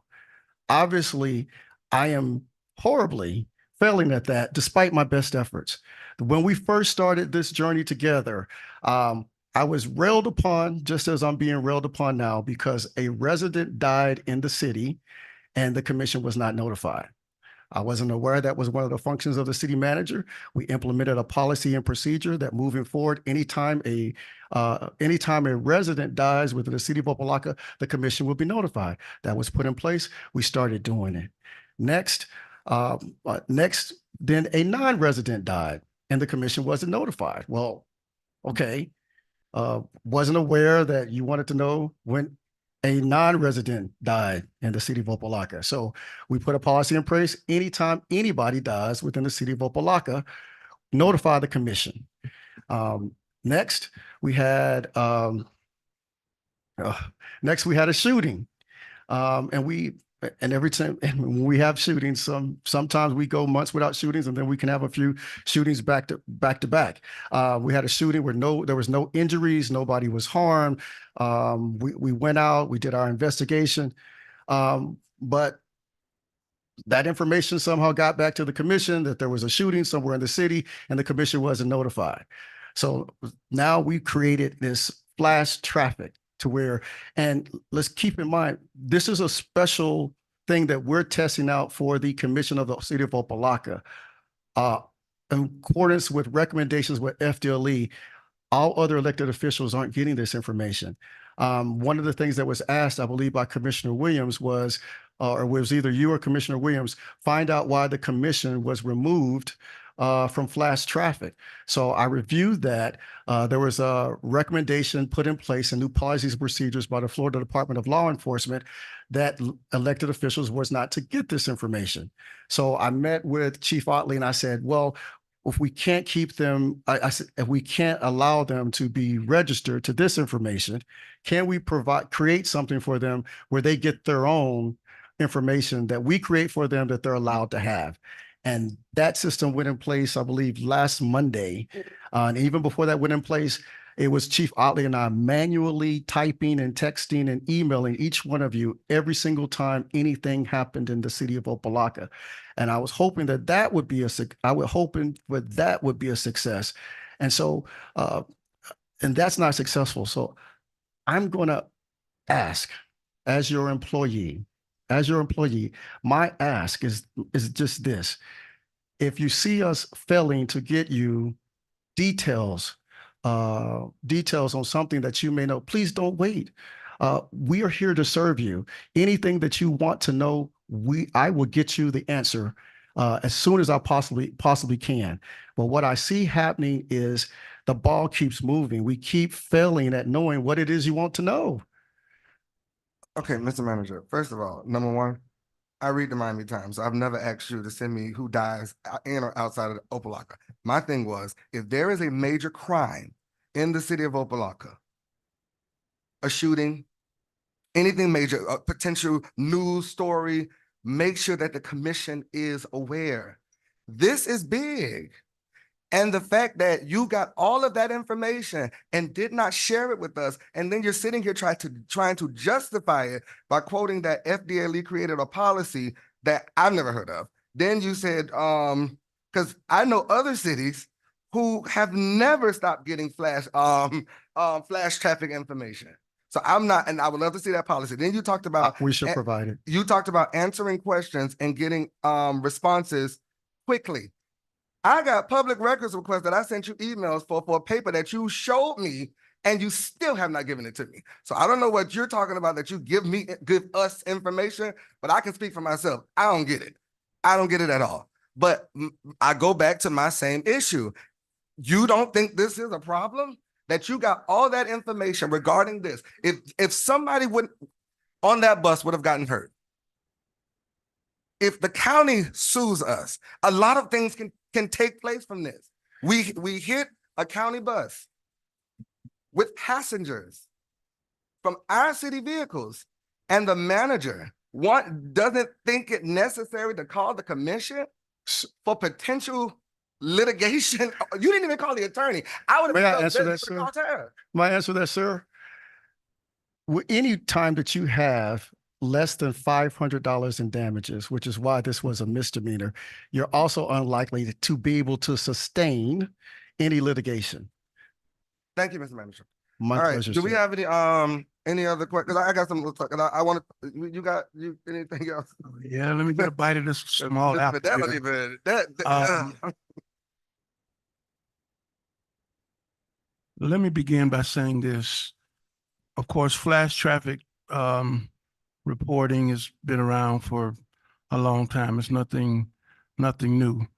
And even if there is a new FDLE policy, which I'd like to see too, flash drives, getting the commission information, whether it's the hardcore or just something that's scaled back that the commission can know, is nothing new. I asked about that when I first got back, that I wanted to be informed about things. What really challenges me, at least in this particular situation with the employee, is, like my colleagues, I got the flash drive. It was very vague. I didn't think it was an employee either. I got that information from the community, which is, Commissioner, did you know some employees said, no, I haven't gotten that. I just know it was an accident and I left it at that. No, it's an employee, so forth and so on. Two things challenge me. Number one, according to what you all just stated, the chief just stated, 2 days later is when you, I guess, found out and actually went to give a citation. Is that correct? Okay, so they got a citation 2 days later, and now you're waiting on an investigation to determine if any future disciplinary action is going to take. And who is doing that investigation, number one?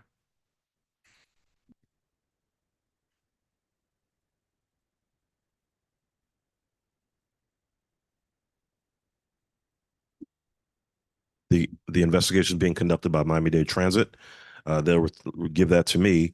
The employee was also given a misdemeanor traffic citation that would be going to court. And when if whatever the determination from court, he'll be charged with a misdemeanor at that point and provided his. And at this moment, what is our policy on in a vehicle hitting and leaving the scene? What's the city's policy? I don't believe we have a specific policy on leaving the scene. I believe we have Well, a policy on hitting a vehicle, Hitting hitting vehicles. anything. You got, well, HR is right there, but Yes. public work. So, okay, what is our policy right now? If you hit a This is vehicle, I don't care which department it is or what vehicle, a city vehicle that hits somebody, hits something. I'm not getting into the felony or the misdemeanor part. What's the process? I'm quite sure there's got to be something in place. Good evening, City Manager, may I? Thank you, sir. So our current policy is, and we did have this occur, we had an employee that was literally electrocuted last week, and he had the drug test. He informed HR, his director did. And so it is my understanding that all employees would know from their manager that that is the process. I don't know of a different process other than if you're conducting city business, anything happens, you are supposed to notify your supervisor and manager or your director, whatever that title you refers to them as, and they know to contact HR if it involves an accident or incident. And HR will have them go to the medical facility the agency pays for. And we have this posted all over the place. And, I've told some of the workers to take pictures of it, and they're open late. They're not open on the weekends, but they would go to a hospital otherwise. Were you contacted in regards to this? Sorry, Commissioner Kelly. No, sir, I'm not aware of this incident. Commissioner Kelly. If someone in my office is, I am not aware. Is there anything else, sir? Okay, I've been around this city a long time. Ain't that much changed. If you hit something, hit someone, hit whatever in the city vehicle, it's really structured. You notify your immediate supervisor, director, whatever the title, and action is taken. I'm first of all, I'm just not even gonna get into the issue. We're waiting on Dade County for an investigation before we do something. That's mind-boggling to me that We we are would not. do that. Pardon me? No, sir, we are not. We are not. This employee is being considered for disciplinary action as we speak. Well, that's not what the chief just said. He said he's waiting on an investigation. For, yes, the chief was speaking toward a criminal citation. Okay, well then I'm going to refer back what the mayor just said. If we are investigating or doing something, the commission never got that. We didn't get anything that other than what we got off the flash drive.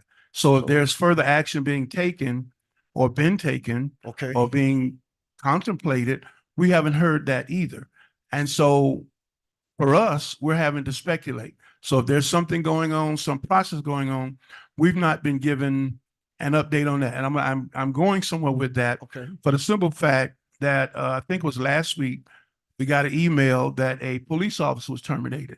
Yes, sir. Okay, we got that from you, was terminated for whatever the reason was. Yes, sir. Didn't know about that before, but that made the radar that Okay. got terminated. Okay. But yet when the parks folks got terminated, I heard that in the streets. I didn't get that from the manager's office for whatever reason. I'm not getting into why they may have been or whatever specifics. I didn't get that until we got here and you said in the meeting, they've been terminated. There was criminal investigation going on, ethics, whatever going on. And so I didn't say anything else because I wanted to wait, give you 2 weeks for that. But nothing was said to us, even if they were terminated. That came from the streets. Now, obviously not seeing them, they were terminated. So if we're going to have a policy or a process, then all of them have to follow the same grid. I'm Yes, not sir. asking for specifics of what Yes, sir. at that point, but we got that terminated for, I guess, probation, whatever the reason was. We got that from you directly Yes. in an email. But yet with the parks folks, we didn't get anything. May I respond, sir? So this is a learning curve for us to understand what it is that you want to know. So from my perspective, when reading the charter the charter has all of the personnel decisions under the manager. So if that's something that that the commission wants to be apprised of, we will provide you that information. So just like when I come to a commission meeting and the commission meeting says, yes, you're now going to get informed every time someone is going to be terminated because I don't want a repeat of what we experienced before. And I don't want you to be disappointed or I found out in the street or a resident told me. So yes, moving forward, every single time a employee is terminated, you will be informed. And what I'm hearing is you want to know about investigations. We can do that as well to the extent that that's permissible under HR policies and police department policies. If you want to know all employees that are being investigated, we'll provide you a report on that and give you that information as well, sir. Yes, sir. Mr. Manager, Yes, sir. I don't want to get into a play on words. No, sir. I want It to was very clear what I'm saying. You can't move the ball in certain situations. Either you have a policy as the manager, you're going to notify us of things occurring, or you're not. I said the employees at the park that got terminated, we didn't get anything. We got something on the police, whatever. Then you come back with this situation with the employee hitting the bus. He hasn't been We got terminated. nothing, any disciplinary action, nothing is pending, nothing is in process until tonight when you just said something is being, or he's being investigated or it's being looked into, not the criminal or whatever the police is waiting on, but you just said you're somebody, you just said you're doing it or somebody you have looking into the matter. It seems to me that there needs to be a consistency, because I'm going back to the fact that the policy, unless it's changed, y'all tell me it has, it's really simple. You hit something, whatever, you notify somebody. Correct. It's that's really simple. And we didn't get that. Again, as some of my colleagues said, they just found out specifically tonight or whenever through the streets that's unacceptable. That really is. But let me go to the other point, Mr. Mayor, and I don't know how you want to look at it or how you want to address it. Because I know this was the first thing that came up in this discussion about the employee. I don't know if you're going to go further with some of the other citizen concerns. Oh, okay, go ahead. No, Thank you. I wanted to read one thing, if you all don't mind. This is from the Miami-Dade website. Hold on. I was searching. Criminal traffic violations. A criminal traffic violation is issued in a case where a person is suspected of committing a traffic violation, which is punishable as a misdemeanor offense. A driver can be arrested when charged with a criminal violation. Examples of the most common criminal traffic violation are: 1, driving under the influence; 2, reckless driving; 3, driving with a suspended license knowingly; and 4, leaving the scene of an accident with property damage. That's a criminal traffic violation. You kept saying misdemeanor. No, I get it. But that's it's the play on words, because that's serious. That's pretty serious. And so what we're saying is leaving the scene of an accident with property damage could potentially be, because there's property damage, that's the bus is damaged, potentially be a criminal. It's criminal. Something major could happen with the employee. I don't understand how, because I know in my organization that if anyone does any of these, they have to self-report to an administrator. That's HR, and it is in policy and procedure. They have to self-report. We generally sit them down, what we call teacher jail or whatever, at the region or whatever, until the investigation is over. And pending the outcome, because we do this, I do this, pending the outcome is when we will tell the employee if you can return back, if you need to get a lawyer up, go get your union. This is what's going to happen. And then if it is this serious, depending on the investigation, then more than likely they will be terminated. So I don't understand, because I get it. I work for the 3rd largest school district. So I'm not trying to compare, but this is a private organization. We are an organization, correct, Miss HR manager? This is an organization with hierarchy, I'm sorry, I don't mean to be looking at you, Chief. I don't have my glasses on. With hierarchy, with a structure, with systems that should be in place. This system is broken, because to tell me that this particular, and again, we love them, we know, but this particular employee felt emboldened to go this far and is still waking up and going to work without sitting in Opa-locka employee jail, sitting down, either paid or unpaid, either this or that, A or B. That happens in every single organization. There is not an organization alive that does not have that particular policy and procedure. And right now it looks like we're cutting, pasting. What we're saying is going to happen. And again, you are so right, Chief. I do understand with police, it's a whole different, but I'm telling you, it's not just the police. It's been active investigation, fire, active investigation, FLDOE, fire. What's the outcome? And so here we are, have two people who I would think the city manager would have told that this is happening. This is a thing. This could be potentially I'm gonna give you the heads up down the pipeline because I'm looking at the flash traffic. It happened on Thursday of last week.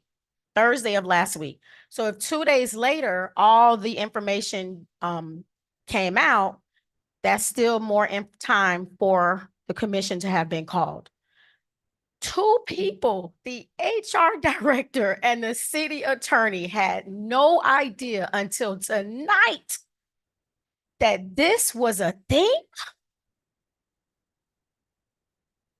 And then I'm going to say one last thing, and then I'm going to be off of this.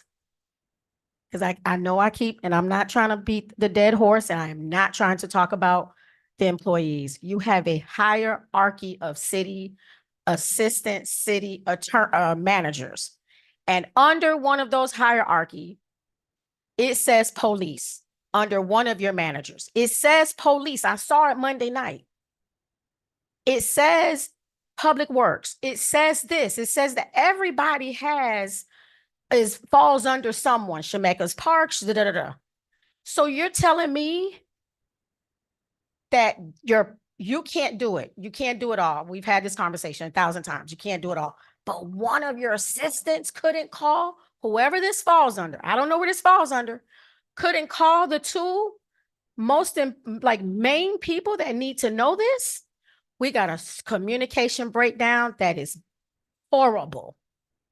I just tried to be so, it is the most destructive thing I've ever seen in my life because I can't understand how this is, and it just keeps happening and happening and happening. I know it happens with us. We already say it. We say it 1,000 times and we don't get this communication. We say it, but oh my God, potentially lawsuits, potential this, potential that. We get the bus. Now the county may have to call us and we have to call our insurance company and get the bus. All of that could happen and they don't know. I don't even know how to fix this. I'm done. Thank you. Well, thank you, Commissioner Williams. But the manager said this was a learning curve. However, we talked about this last meeting. That's why I felt that our intelligence was insulted by that statement, because you've heard this over and over and over again. So this is not a learning curve. You just chose not to call, period. You just chose not to do it. So but we're okay. Now, another thing, citizens forum. No, we ain't okay, Who but I'll let you go authorized- ahead. You had something else? No, I said, I'm not okay, so you speaking for yourself. Oh, no, I'm not okay with that. I'm Oh, just saying. I don't want to be because he clear, said it's 'cause a I'm not learning okay. You curve, said so- you're okay, well, I'm not no, okay no, with I'm not okay. Oh, okay. Who authorized the usage of the city chamber by a candidate from our neighboring city? Did that go through Parks as a rental and was paid for? Because he brought that up too. I ain't know about that, but I see the picture, and that is our chamber, bright and clear. We often allow people to come in here and take pictures. That is not anything that this is not a rental facility. That's not the first time that's happened. Miami-Dade Police Department has done it. Other organizations has done it. That has never been a requirement for a rental. That the city can engage in political campaigns, Madam Attorney? Is this best practice? Because I have not heard of that prior to tonight. And because I know from experience, Madam Clerk, if I wanted to take my campaign photos in the city chamber, would that be feasible? I mean, not feasible, allowed? Would that be allowed? You are the elections guru, I say. of the That's city of correct. Opa-locka. I would have to look into that, Mr. Mayor, specifically, but yeah. I don't want to speak and give you incorrect information, so I would have to look into that, Mr. Mayor. Okay, Mr. Mayor? Mr. Williams? Yes. Mr. Manager? Yes. So for the record, that candidate who I know quite very well, all of her campaign photos that are being utilized for her campaign were taken in the city of Miami Gardens. There are no photos taken in the city of Opa-locka that are being used for any political purposes or campaigning. This picture says City Hall, Miami Gardens, with Opa-locka's campaign, with Opa-locka's chamber, honored to support her campaign, it's a quote, providing road to councilwoman of, it just says Miami. So this is a campaign photo because it talks about the candidate being elected. in This is a city. photographer's Facebook page, excuse me, Instagram page. This is not a political ad. You, Mr. Manager, you are good. This is the truth, sir. You are good. The play on words are good. And then, It's that's, not a political ad. Mr. Mayor, hold up, let me, no, I got a question. Yes, sir. How was this photographer paid? Was this paid through her, Absolutely not. so this photographer was not paid through? Absolutely her- not. no- Absolutely not. It was all his idea. She had not even. So none of the photos that he took, that this person took, was used on that campaign? Absolutely. You can go and look. Not one photo? Not a single photo. We can move on. Mr. Mayor, Commissioner Kelly. why was this allowed? Why was what allowed, sir? This photo that we're seeing is not in this chamber. That's what you're saying. I never said that. No, I'm asking, Yes. why was it okayed and who okayed it? So the campaign came to pick me up. Well, not the campaign that came to pick me up. They came to pick me up and I was working here on City Hall on a Saturday, right? And the photographer said, can we do some test shots to see how she looks? For when we we were test sites. So there's test the sites first, test the camera, test the lighting. We didn't even actually do her shots that weekend. It was a subsequent weekend that her shots were done. So I said, sure, if you want to do some test shots in here, you can take some test shots in here. That's how I know that they were never utilized for any campaign purposes. I know that for a fact. Chief, who was our sergeant at arms?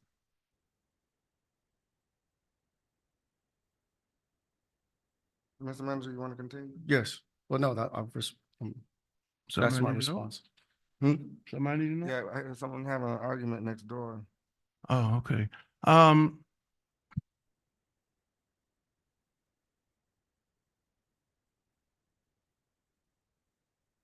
Campaign or not, it's not a good look. It is not a good look. Okay, sir. It is not a good look to have pictures taken, because while you're saying it wasn't used for the campaign, whoever posted this and whatever site it is, obviously it comes across as campaigning. And I'm quite sure if anybody else wants to come in here and take photo shoots, photo shots just to test out, we would not just allow that, because number one, that's something you wouldn't see in the chamber of the commission, out in the foyer area, but not in the chamber. And I was looking at, I mean, this is like a full setup. It's got all the camera. I mean, the camera's got the lighting, whatever. So it's not something that just was done haphazardly, but it's at worst, very poor judgment. Understood, sir. Very poor judgment. But it goes to the bigger narrative of this occurring. And then again, we're finding out tonight. I mean, to me, listen, took some pictures, want you to know, Opa-locka, small town, and people interpret stuff different ways. And so to let the commission know what transpired, you authorized to take some pictures, whatever, so we be out front. Anybody that looks at this will get the impression that this was used for campaigning. So it's poor judgment at best. Understood. That's at best. It's poor judgment to even allow that. But again, okay, I'll start right there. Thank you, Mr. Mayor.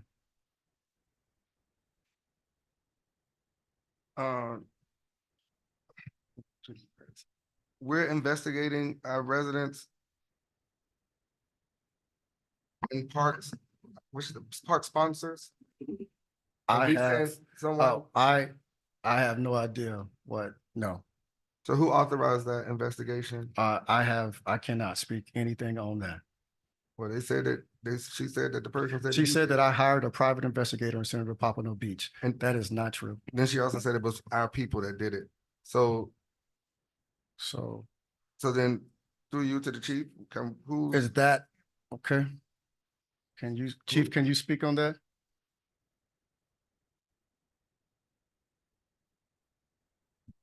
Commission, the detectives that went up to Pompano Beach were my detectives from Criminal Investigative Division, and they're investigating an open investigation that has something to do with information that we received relates to incidents that occurred in the city of Opa-locka. I can't give you any more information on that because it's an ongoing investigation, but that's where we're at. There is an investigation going on. My detectives did made contact up in Pompano Beach. So I have a, well, actually, Mr. Manager, you did know about it because at that commission meeting, you said that there was a ongoing investigation and a possible ethics violation. I believe that's what you said. So how would that mean that, how would that translate to me knowing that officers were in Pompano Beach? You knew about the investigation. You said, I'm not aware of any investigation. In fact, and then furthermore, I also stated as multiple agencies. So I am not getting hands involved in this agency or any other two agencies and what their investigation looks like. So They don't have to- investigations going on in the city of Opa-locka, you are unaware. You don't know. I'm aware that there's an investigation, but it would probably be unethical for me to be weighing in on what they should be doing and what they should not. That be wasn't doing. the question. I didn't But that's say- what you're. I asked, were you aware? Are you aware? That's the simple The question. statement is, what I've shared. I'm aware that there is an open criminal and ethical investigation involving multiple law enforcement agencies. Mr. Mayor. Vice Mayor. Okay, I can't sit here and act like I don't know what's going on because last night I received a visit at my house from Miss Carolyn, whom I know personally because I work with her at the parks with the children. The letters that she gave to us, the letters that of donors that she gave, that was for the commission. How those letters became a part of the investigation to ask if these people are giving donations. We investigating Miss Carolyn, that's what it seems like. The people that we're investigating, the people that give donations to our children. Asinine. When those kids are away at field trips or games, they are sometimes with us 12 hours. Their mamas don't send food. The city don't send money. The city don't send food.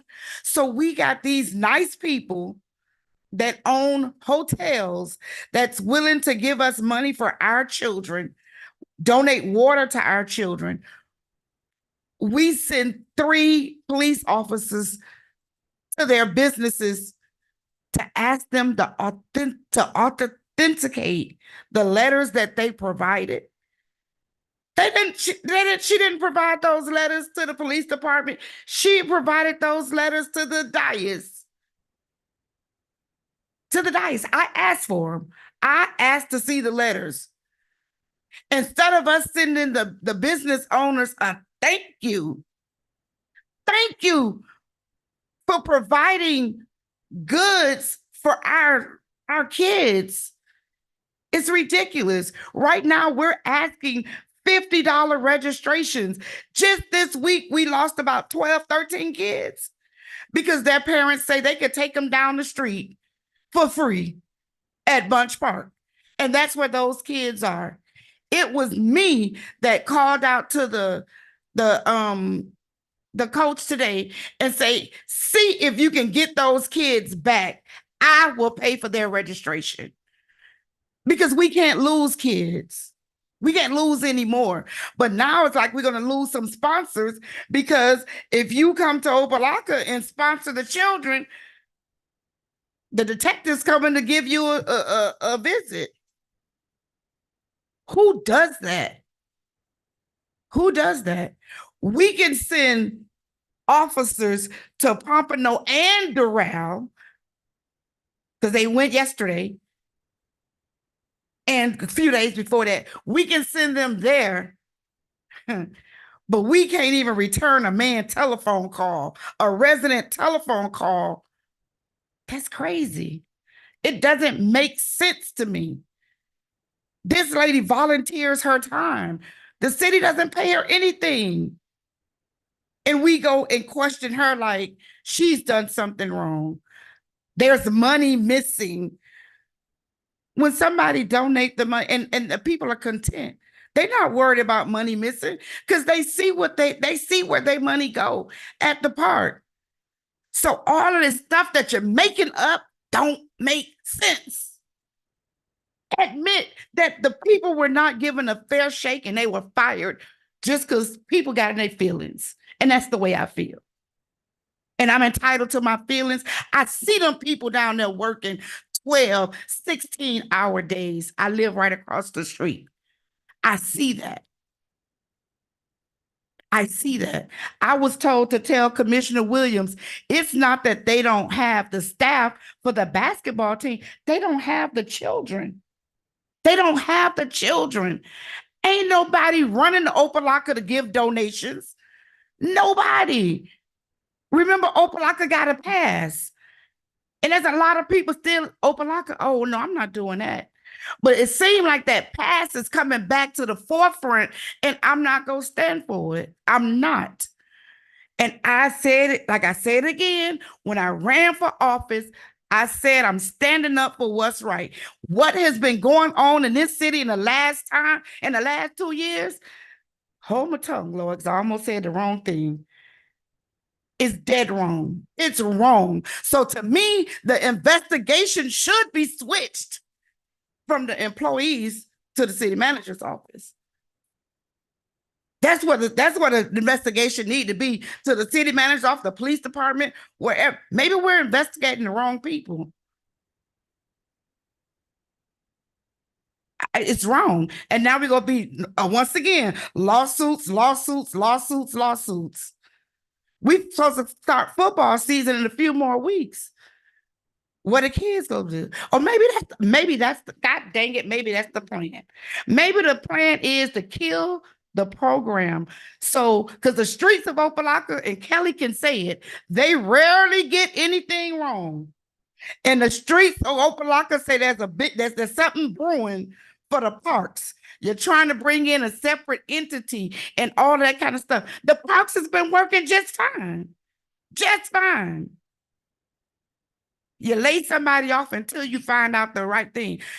We fired somebody and now we're doing the investigation. Why the previous conversation, the guy wasn't fired while we do the investigation? Come on. Being the city manager is like being a parent. I'm a parent. I raised 5 kids. One wasn't even biologically mine. And anybody that know me know you couldn't tell the difference because I didn't treat them no different. If I bought one a pair of $100 shoes, all 5 got. Because you can't treat people different. I have a hard time with playing with people's livelihood. I have a problem with that. Show me in writing when I'm doing something wrong and I'm going to correct it. If I don't correct it, then you have the right to do whatever you want to do to me. Whatever. The parks has always been the most underappreciated department in Opa-locka, and that's my personal opinion. Because I see it. I have gone to games out of town and have to feed children out of my pocket because the kids are hungry. They have to eat. They thirsty. They have to drink.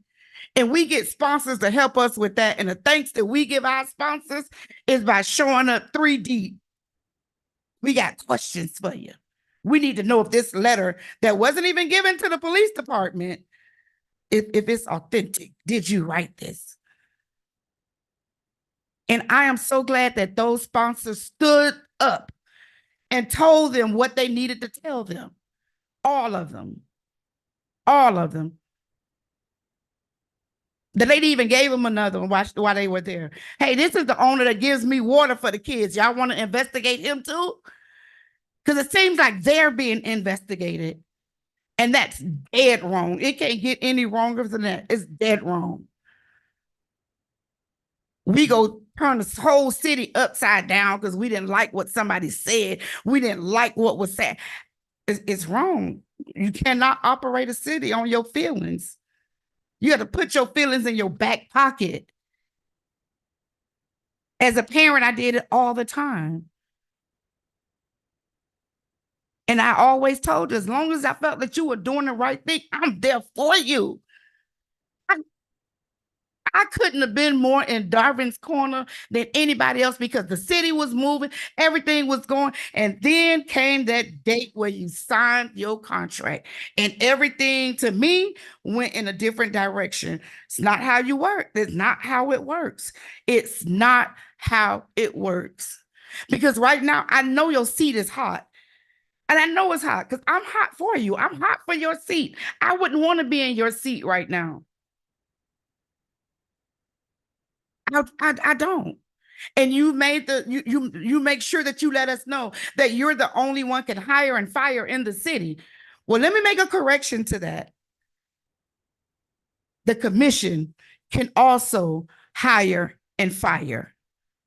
We got 3 people that we're in control of. I don't like the investigation. Miss Carolyn, I do apologize. I really do. I really do. And I thank you for all you do. Work all day and then go over to the park and help coach and do all. I do thank you for that from the bottom of my heart. And I apologize for the behavior of my city. I do. Thank you. Okay. And I think Commissioner Dominguez talked about the tax rate. I know we're gonna discuss that. Mr. Mayor. Commissioner Kelly?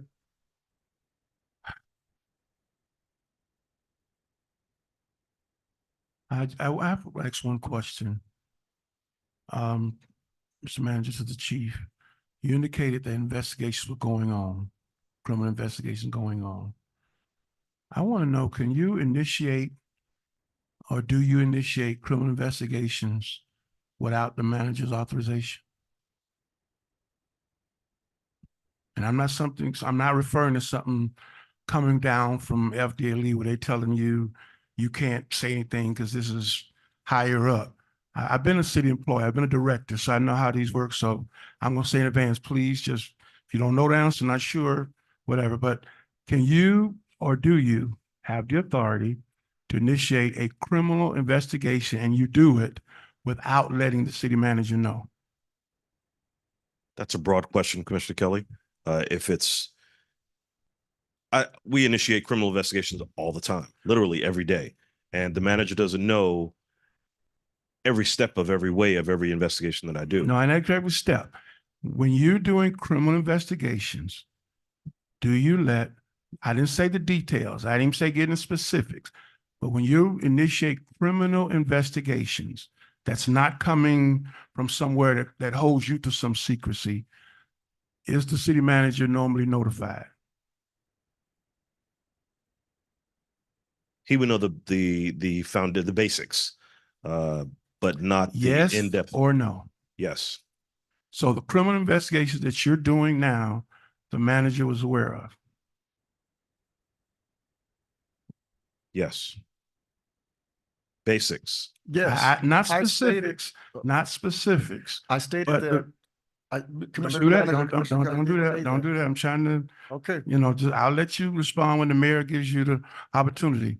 So these investigations that are ongoing, that you went to the folks' business or what have you, the manager mentioned at the last meeting that there were investigations going on that he couldn't talk about. He didn't know any specifics. He just knew something going on. Yes. So in the 2 weeks that has transpired since that, there's been no information. The manager had no idea you went up there and did whatever you did. He never knows any of those things No, sir. in an investigation. No, sir. That'll come out in the report. Some things change. So I can answer you that he doesn't have all of those and all that information. Not asking me all the information. I'm asking a very direct question because When the manager said 2 weeks ago that there was investigations going on that he could not get into because it was being investigated. Commissioner Kelly, Yes. through the mayor, you all may want to make a future agenda item to come back as a resolution to ask about some of the things that have come up in the meeting that have been said so that you're compliant with your code of ordinances and your charter. So I would invite you for the things that you have questions about and you want to make inquiries about, you can do that. You all can do that under your charter. You need to do it as a resolution. So one of you as a future agenda item, ask for those questions through the resolution and have the manager go back on the tape and pull the different inquiries that you asked about here and then report back to you on those things that you want to know about. They may be how are investigations, whether the manager is aware of investigations. You may have a question about how arrests are made or how personnel decisions are determined when an employee is involved in an accident, or how, some of the things that have come up tonight. I'd invite you to do it through a future agenda item as a resolution that we bring back to you on the next city commission agenda. Thank you. Commissioner Kelly, you still have the floor.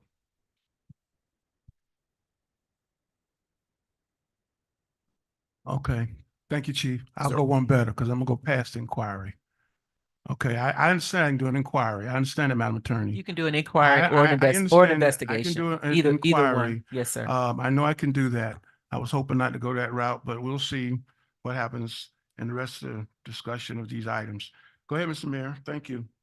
All right, Commissioner Mingus, I already said that we talked about the tax rate, but we'll bring that up when we get there.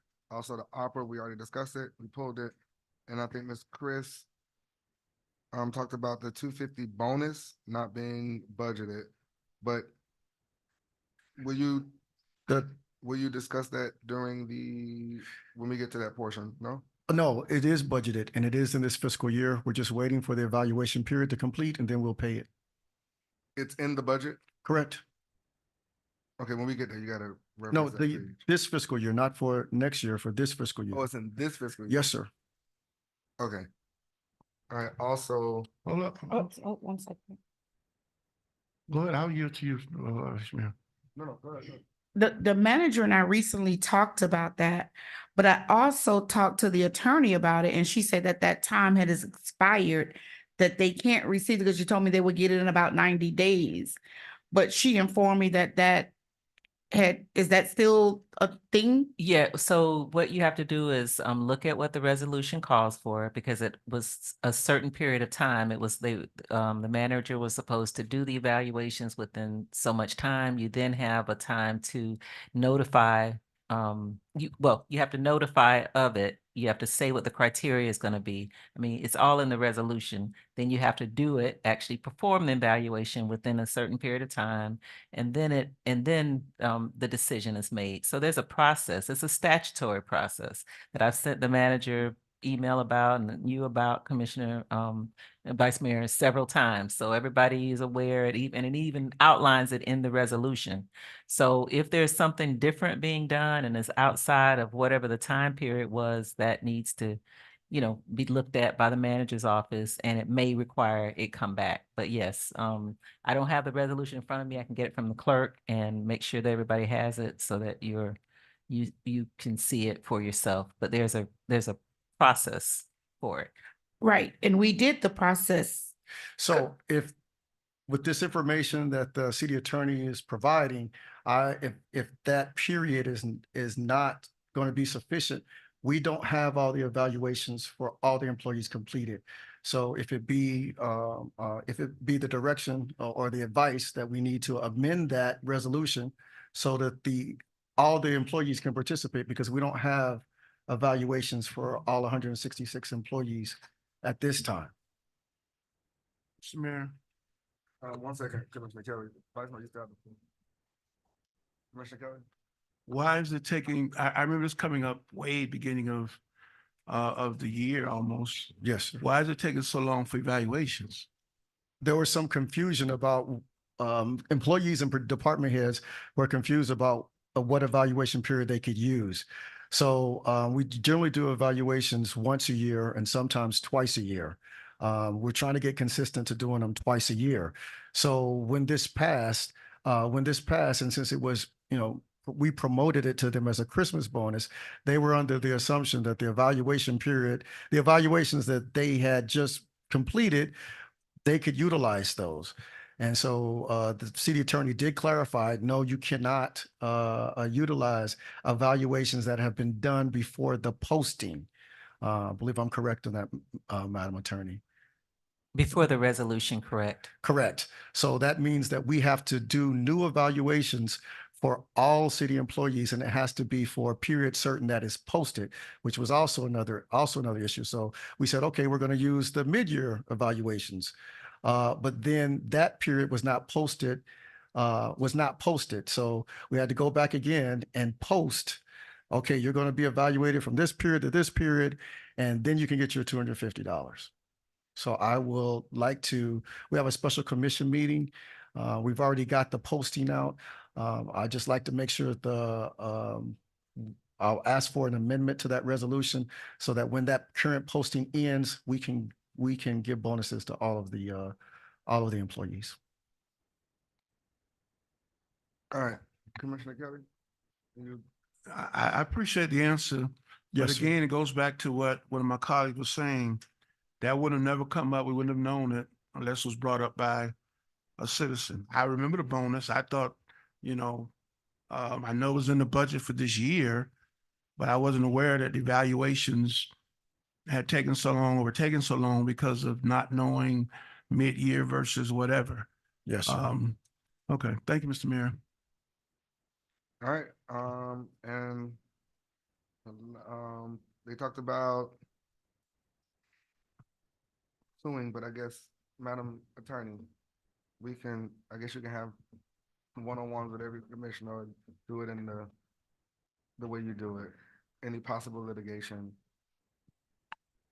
Because I don't know. I am only aware of the things that we get copied on from the clerk's office that go to the League of Cities, and the manager has all of those same things. So we can, I can certainly have those pulled for you, but they go, to the League of Cities. We don't have any new cases that my office is handling. The ones that we were handling, normally we initiate, or they have to do with the foreclosures or, things like that.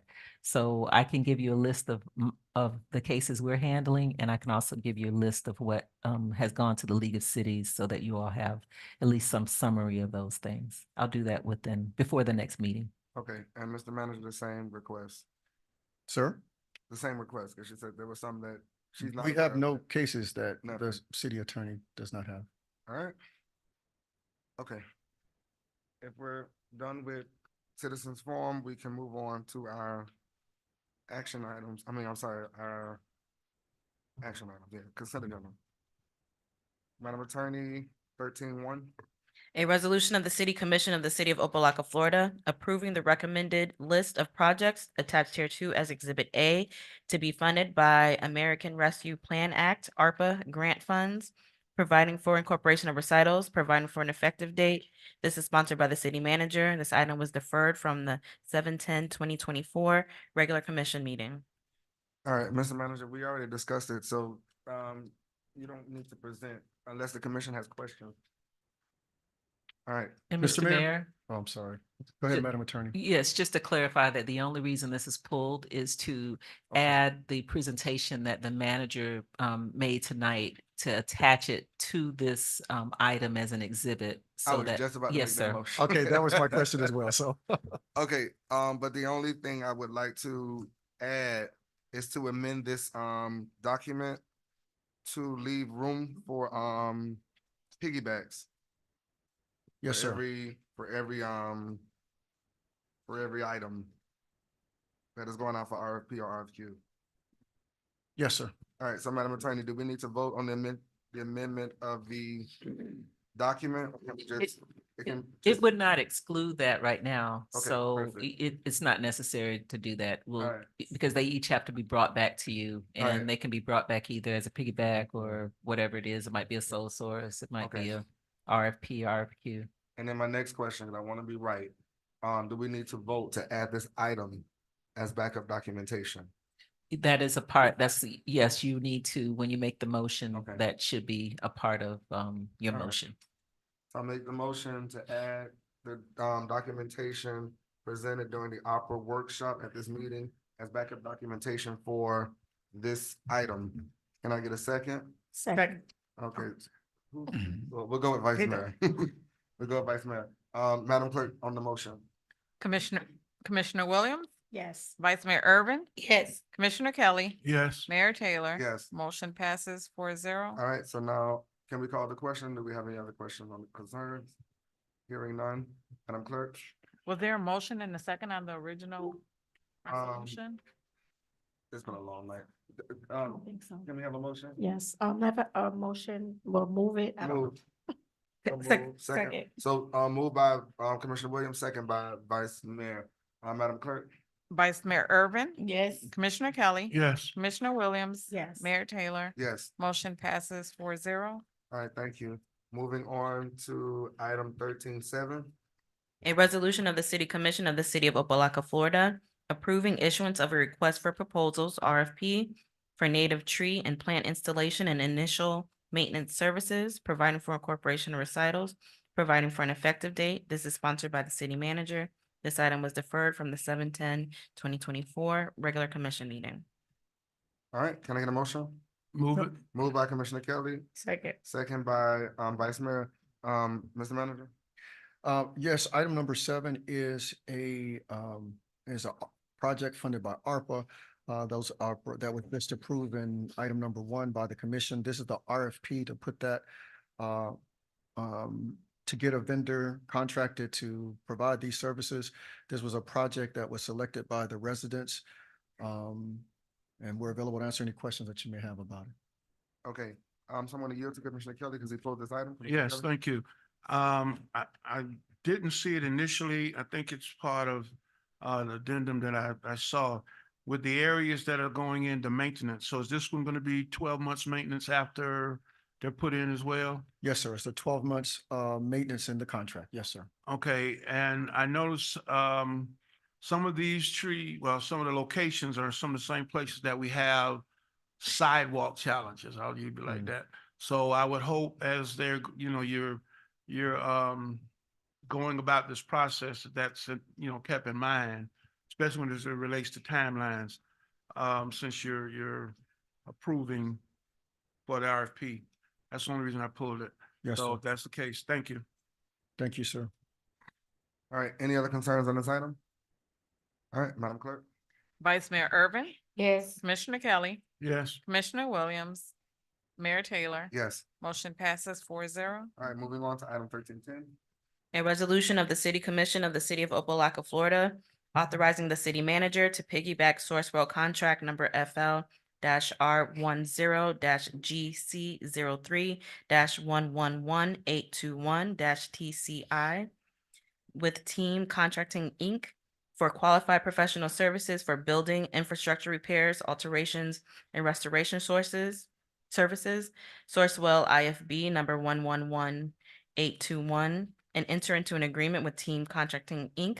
for rehabilitation, addition, and replacement of the city's gateway entry signs in an amount not to exceed $260,355, providing for incorporation recitals, providing for an effective date. This is sponsored by the city manager. All right, can I get a motion? Move it. Moved by Commissioner Second. Williams, second by Vice Mayor. Mr. Manager? Thank you, Mr. Mayor. So this item is to do a piggyback contract for us to work with the vendor so that we can engage approximately $260,000 for the repair and construction of identified gateways within the city of Opa-locka. This has been an ongoing project. The previous vendor was selected by RFP. However, was then terminated due to lack of performance. So we wanted to hasten this as fast as we can. So instead of going the RFP route, we found a Sourcewell contract to piggyback, and that's what this item is. Okay, Commissioner Kelly, you pulled the item. Yes, I pulled the item. I support the item, but what my question is, because a couple of areas that signs have been damaged or hit was, from, I guess, from my understanding, due to poor lighting, et cetera. So, and I'm looking in your backup, it says lack of illumination, proper visualization. So, Yes, two sir. of them been hit by vehicles. Yes, sir. So I want to know, as a part of the piggyback, is that something we're going to do to make sure we improve the lighting before it gets put up? Because I'm quite sure that's not going to be part of their piggyback, or is it? Oh, yes, there's a lighting package included with all the gateway signs. Inside, but I'm seeing we're going to tell them specifically the type of lighting, because it's lighting there, but it's not very good. So are we going to ask for Let me ask Ms. Gross for 100 specifics. volt lights as opposed to 60, or? Good evening, Commissioner Kelly. We are going, that's part of the restoration of of the signs and installation. There will be lighted. So, and since we have the assessment, we are going to improve the lighting in the area as well. That's what okay. That's what I'm really asking. Not just the lighting on the sign, but because it's apparently in a couple of those areas, it's kind of dark. So we're going to improve the lighting around that. Yes. Okay. All right. Thank you, Mr. Mayor. All right. Any other questions or concerns on this item? All right, hearing none, Madam Clerk, we can call the question. Commissioner Kelly, Yes. Commissioner Williams, Yes. Vice Mayor Irvin, Yes. Mayor Taylor. Yes. Motion passes 4-0. All right, moving on to ordinances. Item 16B1. An ordinance of the City Commission of the City of Opa-locka, Florida, creating a new Article 11 of the City Code of Ordinances, renumbering the following sections, specifically adopting certain provisions of Senate Bill 1022, the Live Local Act relating to affordable housing, providing for the administrative approval of certain qualified projects containing affordable housing units, authorizing the city manager to take certain actions, providing for incorporation of recitals, providing for conflict, providing for severability, providing for an effective date. First reading was held on June 26, 2024. This is sponsored by the city manager. All right, can I get a motion?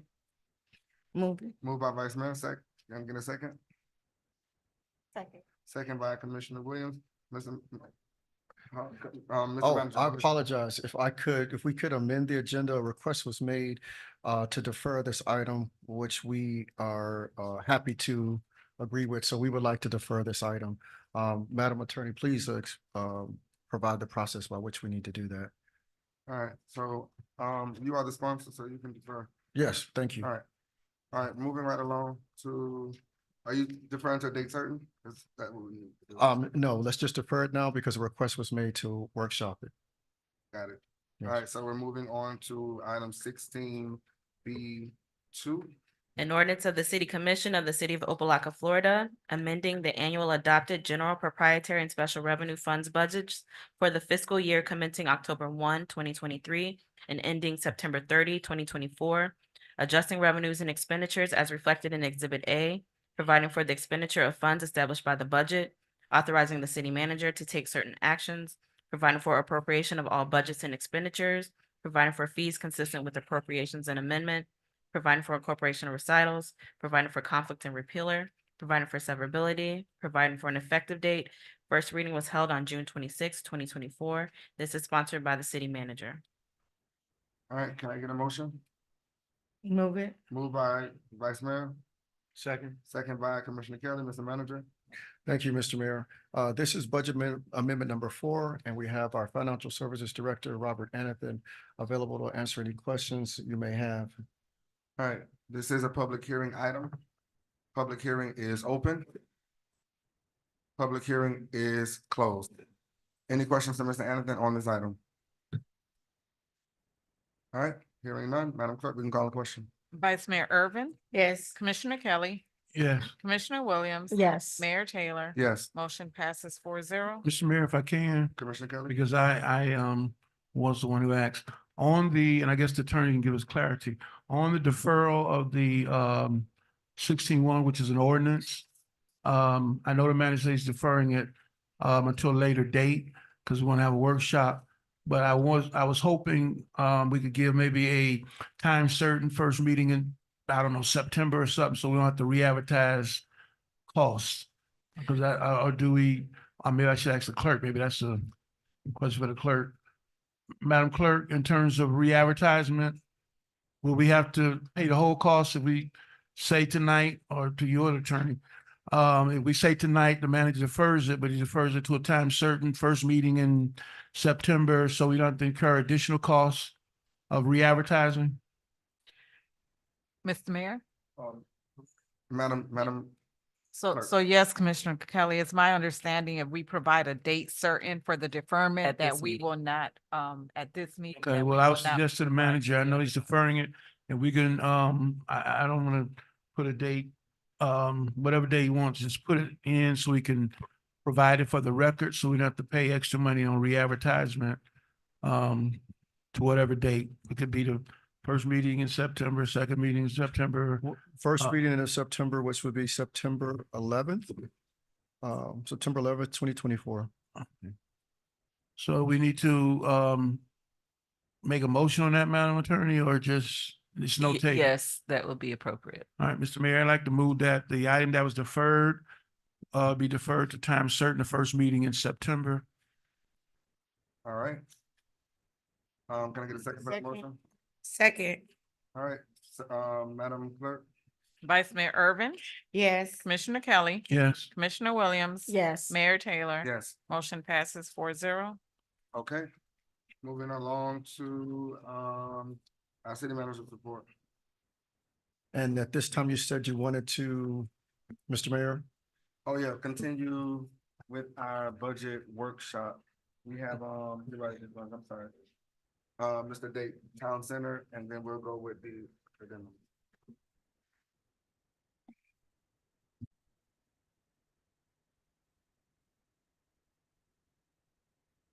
Good evening, Commissioners, Mayor Dake Schwartz, Senior Budget Analyst. I know it's late, so we'll try to get this done quickly but efficiently and answer all your questions. So we left off on Town Center. Town Center, as you're aware of, is the facility that we are Can you give us the page number, please? utilizing now. So if there's any questions regarding the budget, the FY25 budget for Town Center, I'm happy to answer them. Can you give us the page number? Yeah, 159, 161. Yeah, 161. Thank you.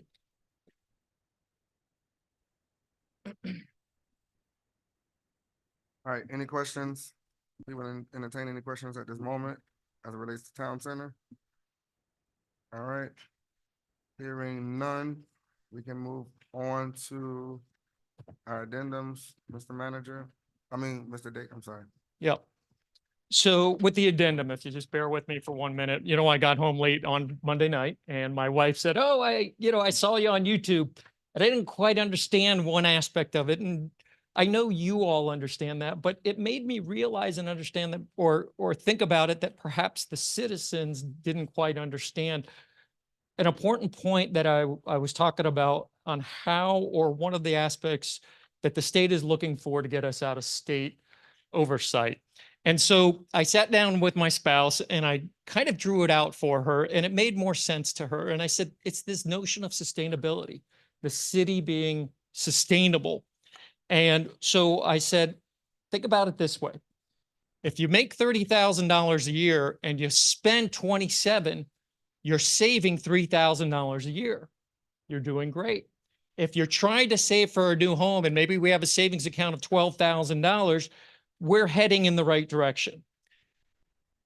But let's look at it this way. If I make 30 and I spend 30, I'm not saving anything.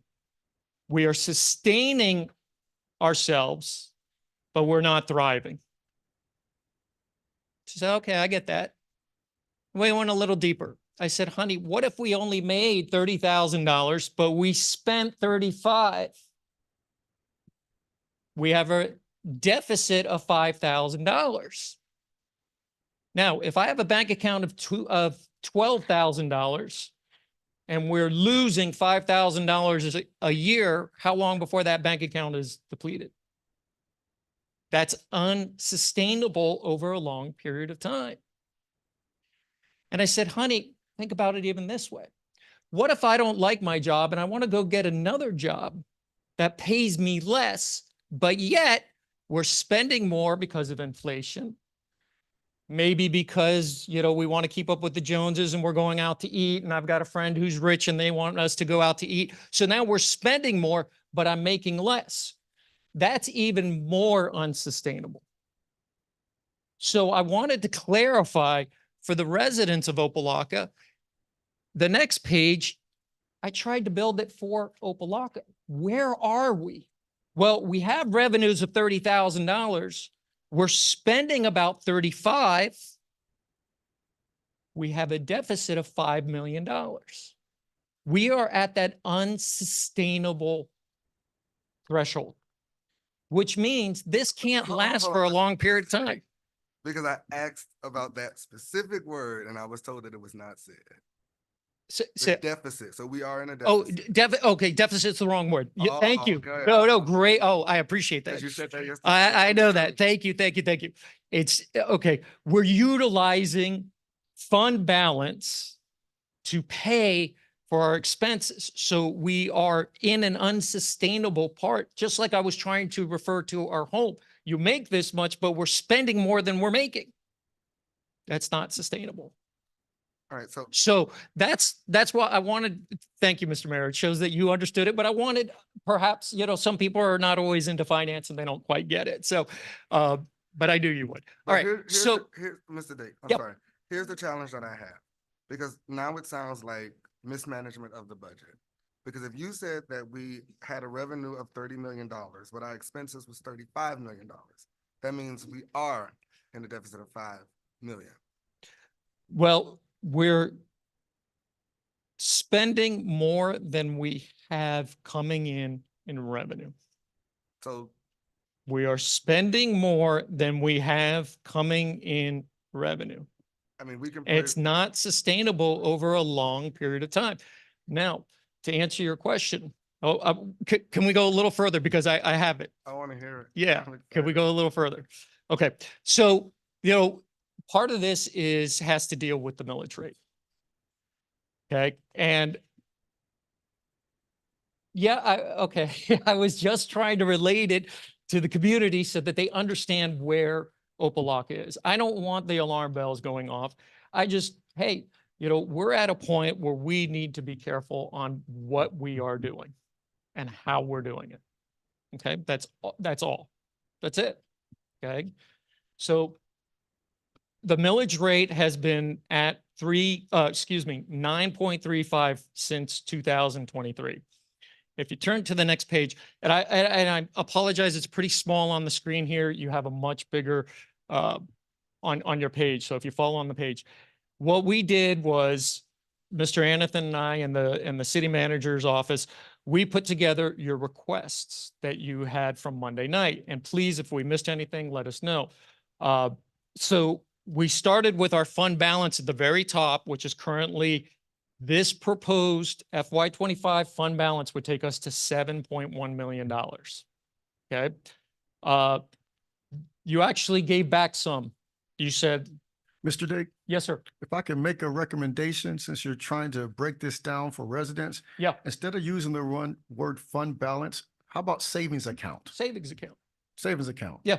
You've got $7 million in your savings. You're going to end up with $7 million in your savings account at the end of this budget year. Correct. We went from 12 to 7. Okay. So anyway, I'm not going to go through every line item, but there's give backs like Ingram Park mobile office. Thank you, Commissioner Kelly.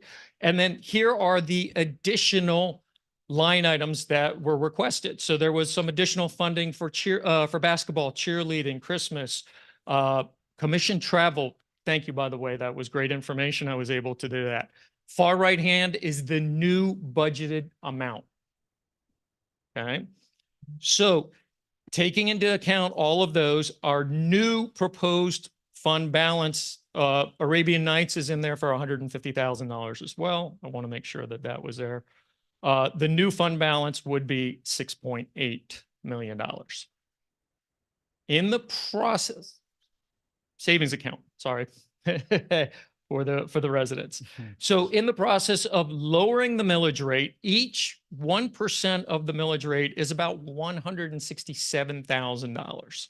So that would take our fund balance down to, you see it there at 1%, 2%, 3% would take us down to $6.3 million. If you look at the chart on the next page, that is at a 3% reduction in our millage rate.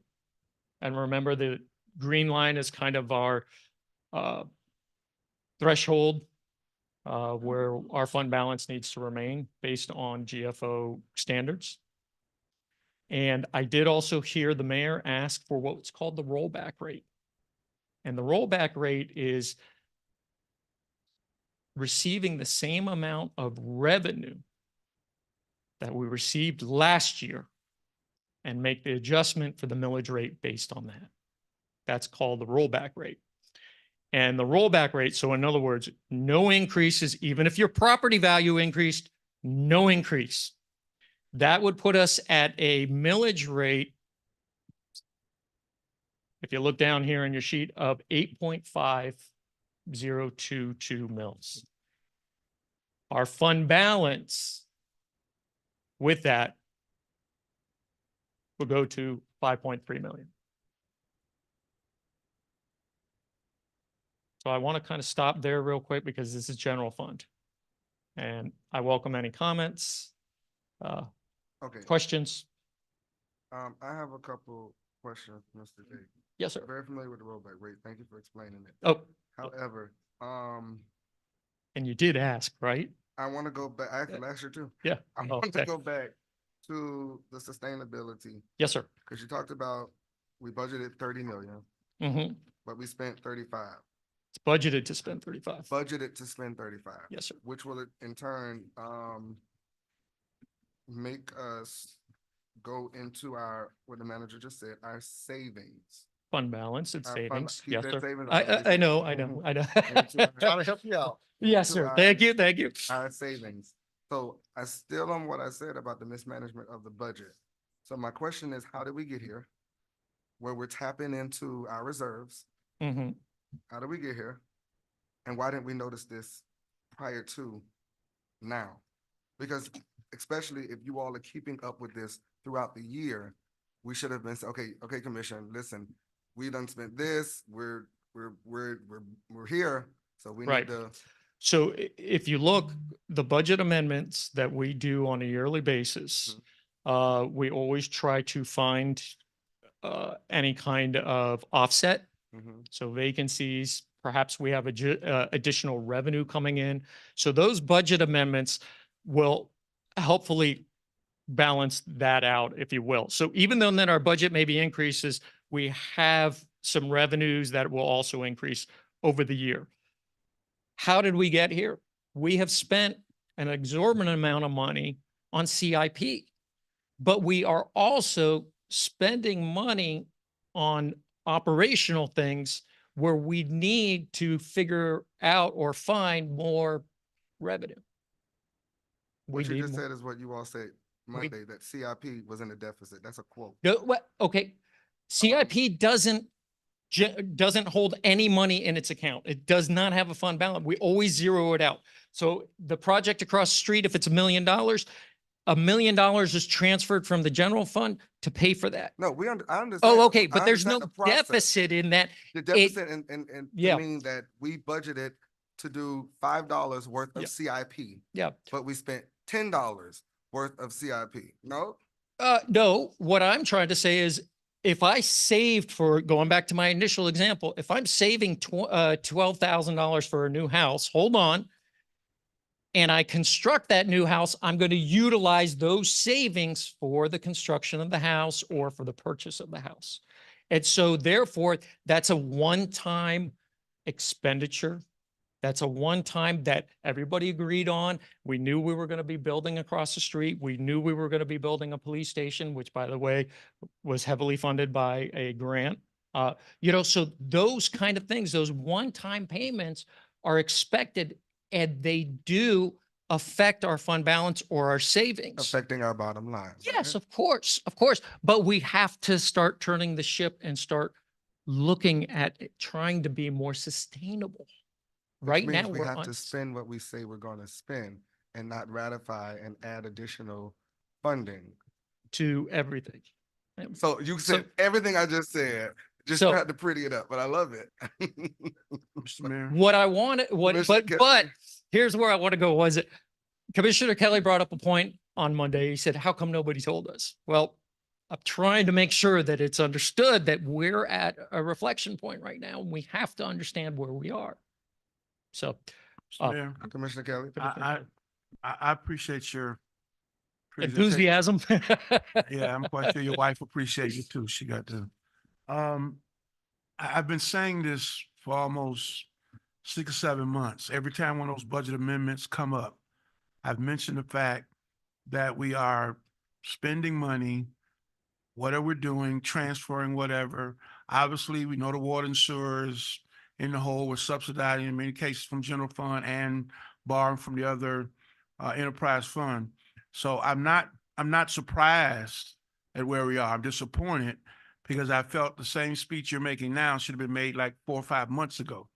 And I've said that to the city manager in the past as well, the same thing. Because every time I saw those budget amendments, we could vacancies, but we took that and put it somewhere else. Usually that's money that you save, you put back in the account and you just keep it there. We didn't, we kept spending it. Well, you all kept finding it because of things. The other part, and I don't see a specific number for it, but I know when you mention CIP projects, and that's one of my pet peeves of the engineers and contractors that we use to give us estimates and numbers are always, or have been since I've been back, totally off. And to me, that's where we also have, Mr. Mayor, to my colleagues, challenges, because we're saying the project's gonna cost, $500,000. And then when the low assessments come back, they're 700, they're 850. And I always use the bridge project over there because the estimates we had, even all of the bids came back much higher. And even the company that we wound up selecting, we still had to go higher just to retain them. Am I correct? I would have to defer to CIP for that, but Well, okay. Yeah, She, she wants to get up some exercise. She come up and say yes. I don't, I'm not making it up because, and that's gotta be frustrating with her department too, but go ahead on the record. You can say. Yes, it is frustrating. Yes, it's frustrating. Thank you. And I'm saying that because going forward, while we do need to tighten our belt, in terms of what you're saying, that component there needs to be really looked at because we're going to be spending more money if we're not careful because we're doing more CIP projects. So 100,000 here, 200,000 there, especially when you're trying to get it done, eats up a lot too. It eats up a lot of money. And so when we're getting these new set of contractors, engineers, and the number of projections they're giving you, that's what's concerning to me because that's what I've seen since I've been back, having to go back, having to find money out of general, not find, but reallocate money out of general fund or somewhere else to either finish the project or to get it started. Because I was very disappointed with the whole Canal project because those numbers were so different. And we still had to, I think, and I want to remember, I think we still had to add another 100,000 or something for the company that did decide they'll do it because it's just, I guess the bids were where they were and all the companies were much higher. So how are you all going to deal with that? Or what's the plan for dealing with those kind of situations going forward? I know I suggested something legislatively, and I know you sent the attorney something on maybe we can include, but that is the key component too, Mr. Mayor. We got to make sure these projects don't have these kind of overruns to that degree that is eating into money that we otherwise should be saving and or putting into something else. So do we have a concrete plan or are you still working on it? We are still working on the plan, but we will be presenting that plan. All right, thank you. All right, okay. You can continue, sir. Thank you, Mr. Mayor. Okay. So, Mr. Dick, I have one question. yes, sir. You talked about the rollback rate. Yep. The new fund balance with the rollback rate, the millage rate would be 8.5, which would leave us with a savings on our reserve of 5.3 million. That is our fund balance would be 5.3 million. 5.3 million. Yep. So if we met in the middle, what would that number be? So I tried to give you a couple examples of different areas. At 1% reduction, we'd be at 6.6. At a 2% reduction, we'd be at 6.5. And at a 3% reduction, we'd be at 6.3 million. That would be on the first. 6.3 million. Yep. Yeah. it's, Yes, yeah, I'm sorry, I didn't put page numbers. I should have. Yeah. Yeah, Okay, I have to make notes to myself. well, you know how I feel. The millage rate needs to be reduced. Our property values has gone up, so the city is taking in more revenue. However, what's the percentage of taxes paid average? It's like So 90 we run on 97%? 95% is what I remember we, 94, okay, Yeah. 95. Yeah. 95%. we do our projections based on, we're gonna collect 95%. Is that the question you asked, what No, we yeah, collect? yeah. Yeah, very So good. about 95%. Mhm. So, Mhm. And that is taking into account in our, before we even give you the budget, that 95 is already adjusted. okay, It's in our budget. It's Reflected reflected, in the it's budget. reflected in the budget, yes. okay. Thank you, great So work. if the 95% actually paid, I know where I would like to be, but what do you think a middle ground? I can't answer that. I think you should get a consensus amongst your peers. Sorry, yeah, the rest You're of the the budget commission. guy. So the reason why I'm asking you is because if we went down to 8.5, can we sustain? If we went down with the rollback rate, using the rollback rate, can we sustain? That's why I said you're. I've already So- stated, we're at a point right now where we're unsustainable for. So we need to think beyond FY 25. What Mhm. happens in FY 26? If we're spending $5 million more and we only have 5 million in the savings account, But that's what Commissioner Williams brought up. We don't look ahead. So we Well, always do things for we're- in the yeah, present. we need never to look ahead. But we should have done I, that. I haven't been here and. No, Yeah, you were here last year. When there I a was here consensus, last year. the- We did a all 5-year talked about plan. We did a 5-year plan. reducing And the I millage rate. also said that our CIP projects are very minimal for the 5-year plan. I did say that. I'm on the record for saying that. Okay, so I have a quick question. go ahead, if you don't Commissioner. mind. Just I love hypotheticals. Sure. If I took my savings account and hired a financial planner, and that financial planner told me to diversify my savings account, correct? Mhm. And perhaps put some of my money in stocks or bonds or whatever, et cetera. And my financial planner, who is supposed to see my finances, let's say if I say, I'm sure your financial planner may say, what do you want to save for? What do you want to build? And more than likely, I'll say retirement, Mhm. college for my children, et cetera, et cetera. So if my financial planner cannot direct me to a 5-year plan, let alone a 30-year plan, you're a finance guy. Mhm. As a person outside, what do I tell my financial planner? Is that good finances if I now have to go back and my savings account is now, let's just assume I'm a millionaire, is now $5.5 million in the red, or I'm sorry, because deficit is wrong and all these words are wrong. Okay. Unsustainable. But the way I see it is you're telling me that in 1 year, not 3 years or 5 or 30, but in the following year, I'm going to rob Peter to pay for Paul. I've said this several times too, to now figure out how I've lost $5.5 million out of my savings account. So now I have to go into my checking account and my maybe Florida, whatever child's college fund to figure out how to piecemeal to make up the $5.5 million. I'm going to tell you the truth. I would fire my financial planner. if you can't give me a vision, and I'm only talking to me, please understand, I'm not making any, this is me, Commissioner Williams.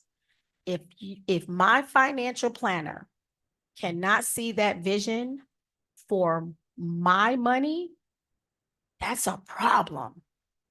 Maybe I need to rethink financial planning. Maybe I need to go to another company. Maybe I need to figure something else out. But there's a problem. There's some type of mismanagement of funds. And it's up to my financial planner to come back to me and say, stop spending. Because I see you spending at a rapid rate. And if you don't stop what you're doing now, there's going to be a problem down the future. And I think so I'm trying to be like your wife. I'm trying to put it in terms where people can understand. Right. At least that I can understand. I like to break stuff down. So again, I by in no means is saying to hire, go in a different route. I just said me, Commissioner Williams, with my own money, financial planning. So we got to figure out, and I'm sure our finance director, because if you know money, you know you have to look in the future and figure out benchmarks and checkpoints to stop the spending. So you have to say to me, don't buy that purse. Don't buy those shoes. Because if you keep buying those purses and keep buying those shoes, you're going to be broke. So, yes, if I may. Okay, thank you, I'm done. And by the way, I told my wife, don't buy those purses, don't buy those shoes. And that is exactly where we're at. We have a surplus of $12.2 million right now. So the notion that there's been a mismanagement of funds is hard to perceive or hard to sustain or hard to solidify. But it is now time to have that conversation. If the budget, if one of these budgets, one of these reiterations is going to be selected, will reduce that savings, that surplus, that $12 million. And it's just how much. So we're going to be, I don't want to go on the record to say this. Okay, I'll say it. We put everything that you asked for in the budget. You've got $150,000 Arabian Nights in there. We've got a reduction of our income, which is a reduction in the millage rate in there. Just don't know which percentage you're going to be. But he just went through. We're still going to, with that budget, we'll still end up with somewhere between a $7 million to $5-point-something million savings, surplus. So you'll still be good. But now is the time to conversation to say, hey, if this happens again, now we're going to be in trouble. Now we're going to be in trouble because, as he explained on Monday, the GFO standards for cities is to maintain at least $5 million in surplus for a city this size, right? And the private sector is actually about 7.5 million. So I'm already a little uncomfortable, which is why we're having this conversation to say, yes, we can do this, we can do that, we can look at this, we can have a version of that. But looking to the future, right? If we keep spending like this, you will have some serious problems. You will be the Opa-locka of 2016, not being able to meet payroll and some other very bad things happening. And then going back to, we talked about CIP, because that's another one. That was another one I've been hammering for a while, the CIP.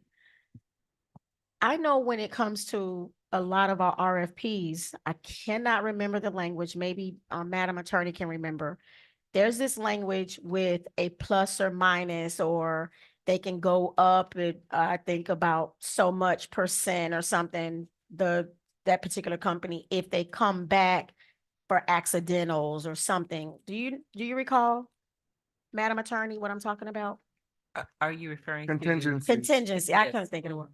So could the contingency, and I asked this a few years back, could the contingency be one of the things, because I do know that if I'm a company, I'm gonna break it down again, and I'm saying $50,000, but there's a contingency of 10,000 or contingency of 15, I'm gonna get that 15 You all do that now. all the time. Right. Yes. Is that a standard practice?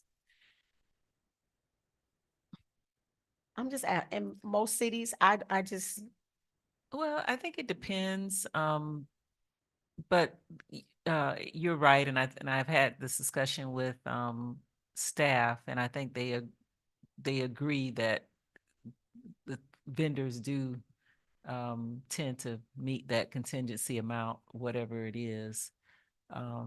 so is there a comprehensive, did I cut you off? I'm so No, sorry. no, go ahead. Is there a comprehensive list, Mr. Manager, of every time that contingency hits the threshold, how much in a year we've spent in contingency to all these particular companies? Is that, because sometimes, Mhm.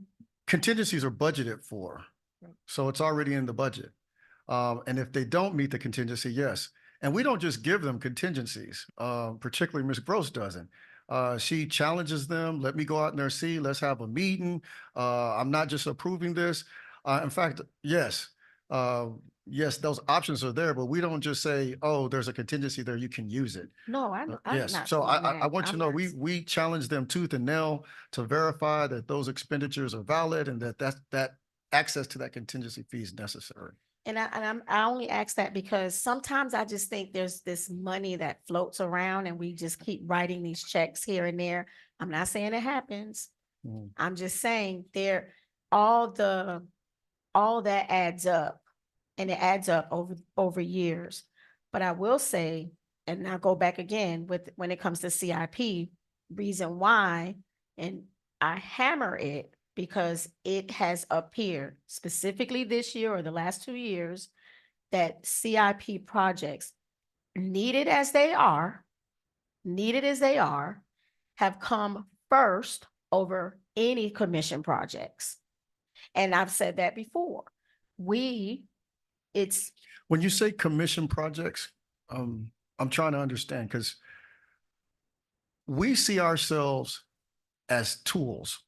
Like we're your pens, we're your paper, we're your laptop. So we write your vision. So no, we haven't done that yet. We haven't done that yet. Those projects are not all our vision. the CIP projects. Correct.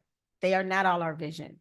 They live and breathe in other places, but they are not, we don't breathe. We have not created any future agenda items or vice versa for any of those CIP projects. So if we're saying that this could potentially have been one of the things that soaked up the budget, and like we've said before, ratifications, then So, how do we stop that bleeding? okay, so let's have that conversation. I can see your perspective of why you don't see capital improvement projects as commission projects. I have to say, That's not what I said. There's plan. oh, okay, well, I'm not trying to play on words. I'm trying to, I said the items that we bring forth, okay. they don't get as much zeal and zest, is what I'm saying. Well, I'm certainly disappointed to hear you say that, and I will definitely address that with staff. I mean, we've said that before. I'm sorry, Mr. Wade. We've said that before that there has been legislation that was passed that hasn't been enacted upon.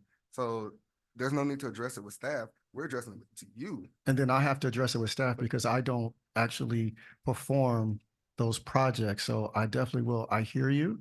I'm disappointed that you feel that way. What I know for sure is that all the staff that are here, including myself, are here to serve. We are here to serve. There is no hidden agenda that I want to put this CIP project before a commission project. Only rational reason I can give it, a CIP project, like 4 of them are pump stations, right? We know that if we don't get those pump stations done, really, really bad things can happen for the city. Really, really bad news and press can happen for the elected officials and commission. So if there's some extra zeal to, make sure that pump station gets repaired before it is destroyed and the county puts us in a moratorium again, or we get some more fines, which we really get raked over the coals when we get fines, and rightly so. I would put it, I would explain it that way. I would be hard pressed to be convinced that we don't feel that your things are important. Mr. Williams, Mr. Manager, okay, here's the thing. Number one, the departments don't move without you saying go. Everybody knows that. You run the city. Correct. So if you wanted, let's just say, the playgrounds, for example. If you wanted the playgrounds to happen, it would have happened. You would have made it a priority.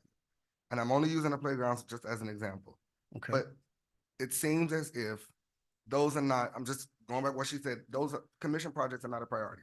However, I want to go back to this budget situation, because here's where I'm challenged. This budget was created by you, your staff, and it is mismanagement of the budget. You can't tell us 2 months to the end of, we have August, September, October, 3 months to the end of the budget year that we are here now. We're here now. Also, you also told us that there was, I think it's in the, I don't know the exact amount, but we have for the Arpa funds, a 500 and something for the, what's that? Interest. Interest. If we were to lower our taxes using the interest, that would not come out of our savings. Yet we're still in a deficit in our savings. So that bleeding came from something else, not going forward, reducing the millage rate. So that's where I'm like, don't sit here and say things like that. This happened because we kept every meeting ratifying this. That wasn't approved initially in the original budget. This budget you created, you got to own it. Mismanagement. So if I may, Mr. Mayor, this is absolutely not a mismanagement of funds. But For Mr. to say, if I Then may, why sir, are we? Then why are we? for a city such as with the history of Opa-locka to be sitting on $12.2 million in surplus as we speak at this moment, to be characterized as mismanagement of funds, is hard pressed to be convinced from any financial planner, any finance director, any banking services, we're being reviewed, right? We've gotten ratings. We've got the highest financial ratings of the city right now for the city of Opa-locka in probably 2 decades. So to be stated that this is somehow mismanaged, I don't know how you validate that in any benchmark. If we started with $12 million, yes, live today, right now, if yes, we were to open the bank account, how much would we have in the reserve? Well, not the reserve. This what's the fund that you keep saying? The fund balance. $12.2 million is the fund balance. So we have there is no deficit in CIP. We are correct, dollar for dollar with this budget. Yes. Dollar for dollar. We're now having the conversation.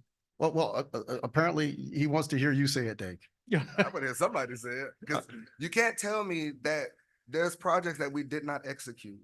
We got more money because the land value went up. We did not reduce our millage rate. However, okay.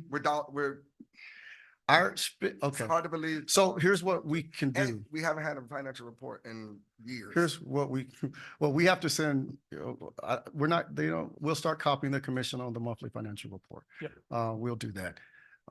That's not a problem. We are under state financial oversight. Every penny that we spend has to be reviewed. We just came out of last year a state operational audit report, not a financial, which is limited to how you're spending your money. We had an operational audit. An operational audit is an in-depth review of all of the operations of your city. We have had the same team of operational auditors come to the city of Opa-locka every single year since we've been under state financial oversight in 2016. Upon their evaluation, those auditors And they go to every single department for weeks at a time. They look at our policies and procedures or lack thereof, which that is a challenge for us right now. Okay, And stick- let me no, hold on, finish, hold on, sir. it's fine. Stick a pin So right let there. me Stick finish, a sir. pin right there. Let me finish, Stick a sir. pin right Let there, me Mr. finish, sir. That this is Stick important. a pin right, stick a pin right there. Thank you. So if we're even dollar for dollar, and we reduce our millage rate by taking it from the interest of ARPA, then we will not go into the new year with a fund balance reduction. Sir, you're not understanding. So let me please, you're not. Is he, correct me if I'm wrong, I because am by not- that, no, by but that statement, I you're did not not- understanding. I mean, I understand exactly what you're trying to say, but that you can't say that we're dollar for dollar, but then we're going into the new year and we're going to be with a negative fund balance from where we are today. That It's means not we're a dollar for it's not dollar. a negative fund balance. It's a reduction in fund balance. We have $12.2 million. If you spend, if we, with this current budget, if it passes without any changes, that next year, instead of having a $12 million in savings, you're going to have $7 million in savings. If you reduce the millage rate, that's even going to be even further down. And you'll still be able to, with those numbers, you would still technically be able to pass state financial oversight if you stop right there. So, But if you reduce, if you go 1 penny below $5 million in your surplus, in your general fund balance, you're no longer even eligible. So that might be 24 months, 48 months in the future. But as Commissioner Williams said, to be a sound financial planner, I got to tell you that now. So yes, sir, you can pass everything you can pass everything that you want to pass, and we will still be in compliance with this with the GFOA regulations. We'll have more than $5 million in surplus. But Mr. Manager, then let me you ask you this. really The budget that you presented to the commission is a balanced budget without any changes. The book that you presented to the commission is a balanced budget with no reduction to the fund balance. that's not true. That's not correct. That's not true. That's not correct. No, that's Okay, why that's So not true. Then, so you can't sit here and say that if we use the General fund no, balance. no, it's not the fund balance. What's the Jesus Christ? ARPA interest? The ARPA interest to Sir. lower our taxes, then that will then say that we will go into a 5 million. So you got to choose. Either we're going into next year, even balanced budget, or we're not. Either we are or we're not. That's what I'm asking, but it doesn't seem to be coming out. Man, You want to try? okay. We are not going in on a balanced budget. We are utilizing fund balance for FY25 budget, which is allowable as long as we stay above certain thresholds. Yes. So Okay. that's pretty much what I just said. Okay, so remember, we're at a $5 million loss, less than what we are generating, not 500,000. So ARPA will take a bite out of that, but not, I think what you were thinking, like to get No, balance. I'm not. Yep. If we use the budget from last year, period, we should not be tapping into our fund balance at all because it's a balance. But what we said, what we told our residents last year, what we were going to spend is what we should have spent. If we made changes, then you should have reported to us, like Commissioner Williams said, and say, well, hey, this is blah, blah, blah. This is where we are. This is where we'll be in September. But here we are in July, and you're telling us that if we move the way we're continuing to move, we will be in a $5,000. So let me say this. This is $1 million, sorry. This is really, really, really easy. Really, really easy. It's not that complicated. If you spend more than what you bring in, you got to make that up from your savings account, right? You got to. And here, so in order You to. just answered my question. You just answered. So you spent more than we took. So Dominic, that's what I'm saying. This is not we. Like, So, come on. I'm not sure what, so, but You just answered this is, so what's the question? it's a mismanagement of the budget. That is not a mismanagement of the budget. A mismanagement of the budget is if you continue to do this for 2 years. Even if you pass everything that you have, let me finish, sir, because I've been trying to explain this. Even if you pass everything that you have in here, you'll still be technically okay.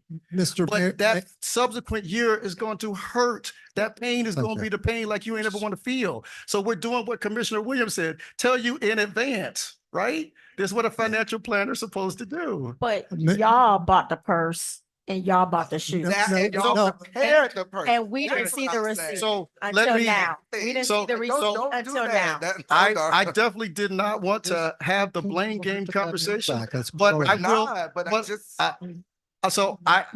we will do that.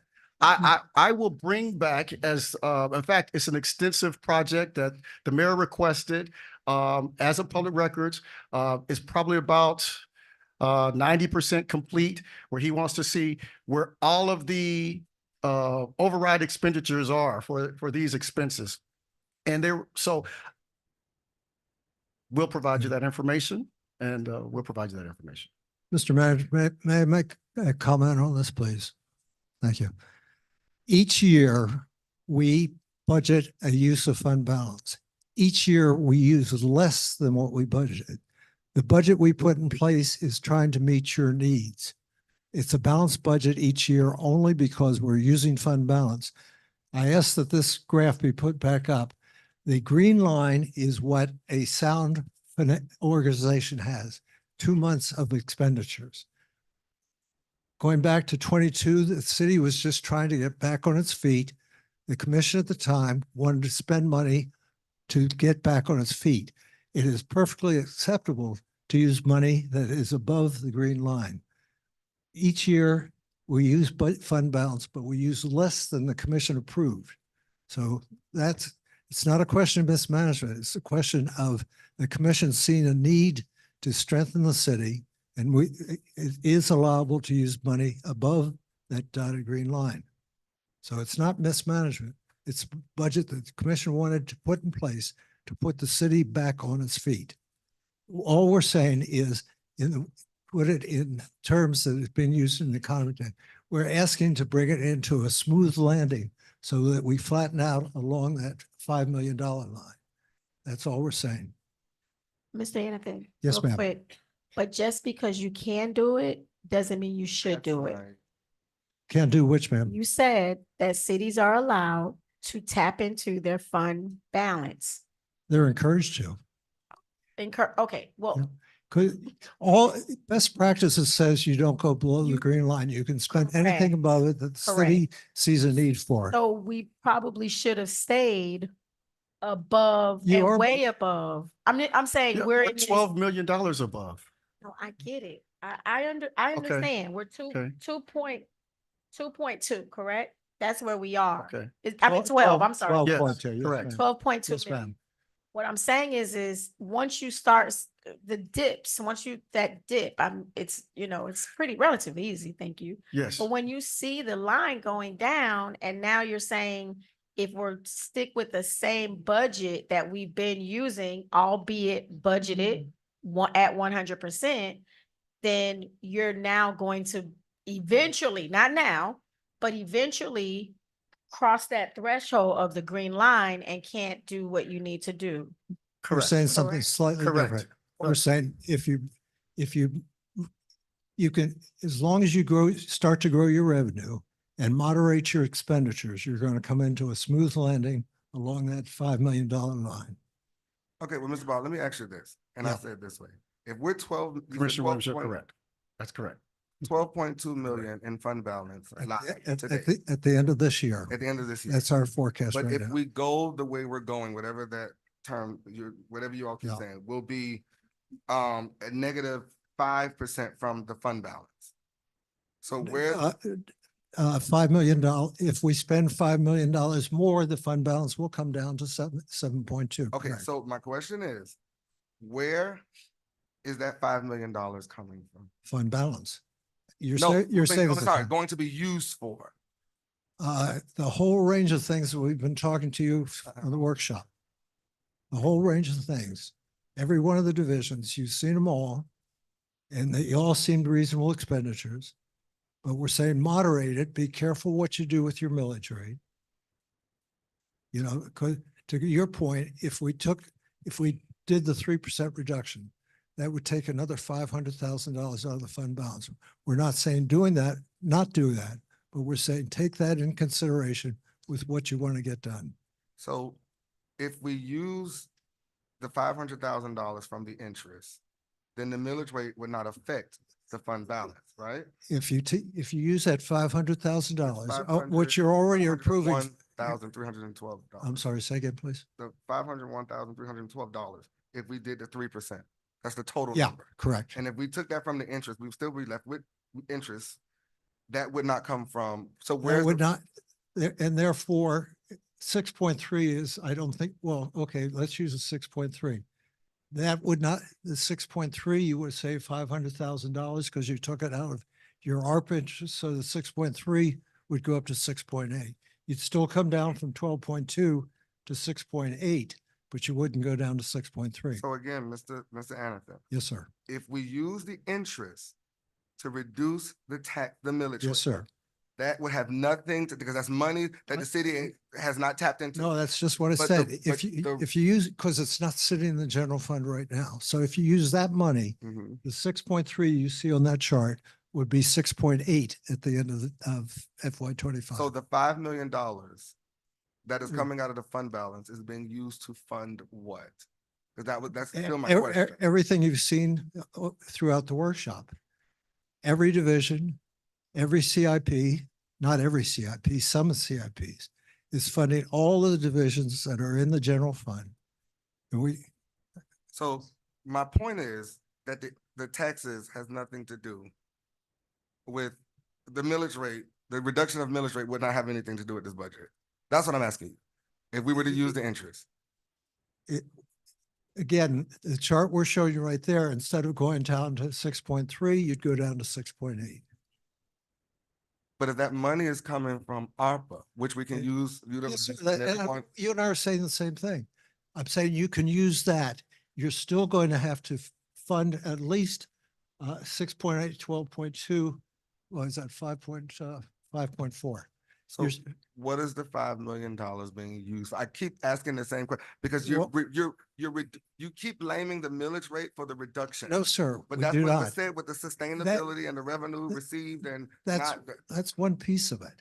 We're saying. but I'm removing that piece. I'm Yes, you removing that are. piece. I agree with you. No, so then what is the $5 million going to be? That's what I'm asking you. Well, So what- maybe we can cut in other places. Okay, that we can go back and we can show you the entire general fund. And that's the discussion we hope to have over the past 2 nights. Okay. I But don't the think way so. you all are explaining it now is not how it was explained. I'm sorry. And I still don't agree, but all right, any other questions? Yeah, real quick, I want to go back to Please. the line graph. So, because I had to, do some subtraction. What in fiscal year 21 to 22, Yeah.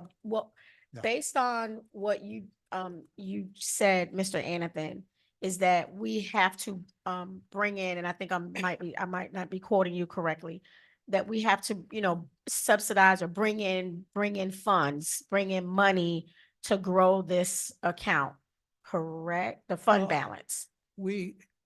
I think that's just about the time that Amazon came in and we suddenly had a lot more money and the city was not yet ready to start spending it. So the fund balance went up. But we did. Okay.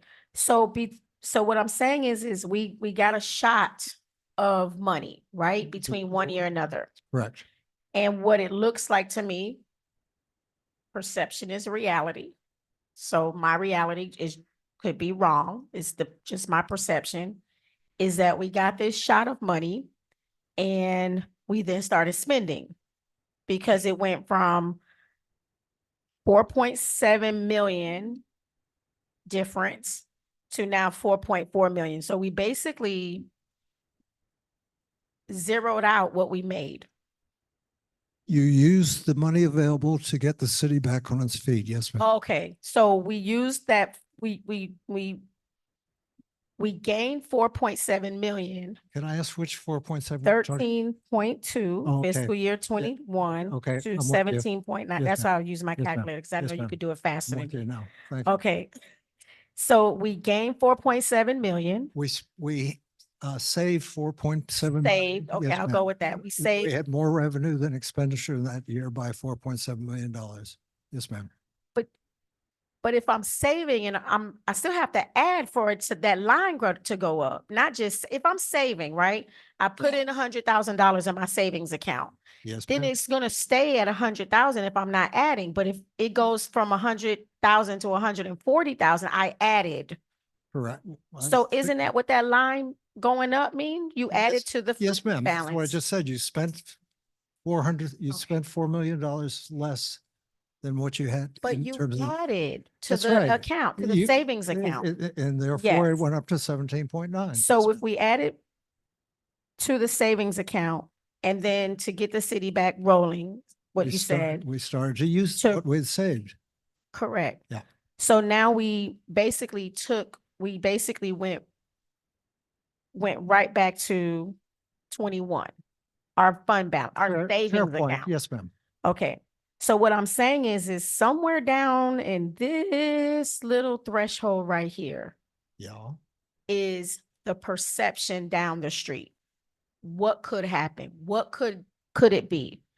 Because, okay, we got the city going, but what happened? What did we do? What do we need to do to keep ourselves somewhere between that maybe 15 to 17 million threshold? Because that's when we were doing okay. But GFOA says you only need to have 2 months to keep out of trouble. I mean, if But you we wanted, don't if, wanna be that. We don't want to well, be you in don't that have to be, position. but then that would offer you a budget this year would take out $5 million of expense. So it looks like somewhere, in 23, 24, okay, we slowed it down a little bit. Yeah. We stopped the bleeding a little bit. It started Correct. putting some Band-Aids on. Which was less, that was less than what was budgeted I would have. That Okay. decline. Yes, ma'am. Okay, and then so here we are in the future, looking ahead. Yes, ma'am. And so now the line is just going back to dangerously close to what it looks like in fiscal year 19. We're- Dangerously in the Yes, ma'am. We're future. heading, clearly, In the that's the future. whole point of us being here tonight. We're I'm trying only to say, saying it because I have to say it in length so everybody understands. That's what Okay. I'm saying. Yes, ma'am. You have to, you gotta let me just break it down, because if you don't, everybody's not gonna understand. So what I'm saying is it somewhere in the past, we needed to stop as a city and recalibrate ourselves and said to ourselves, if it was Amazon, if it was this, and if it was whatever it was, how then do we continue to stay on that trajectory to make sure 5 years from now, because that's kind of like that's like a 5-year thing going on Sure. here, that we don't get to this. So what we didn't do is we didn't look at our best practices that happened. And those best practices could have been bringing in more larger entities that would have given us more tax base, more something, planning and zoning. Anyway, so what I'm saying is how then, I'm sorry.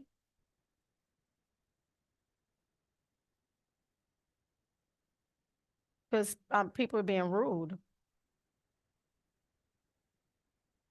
So how then, what should have happened is we should have just kind of recalibrated and figure out as a city, if that was one part of it, tax, an increase in taxes or et cetera, et cetera, et cetera.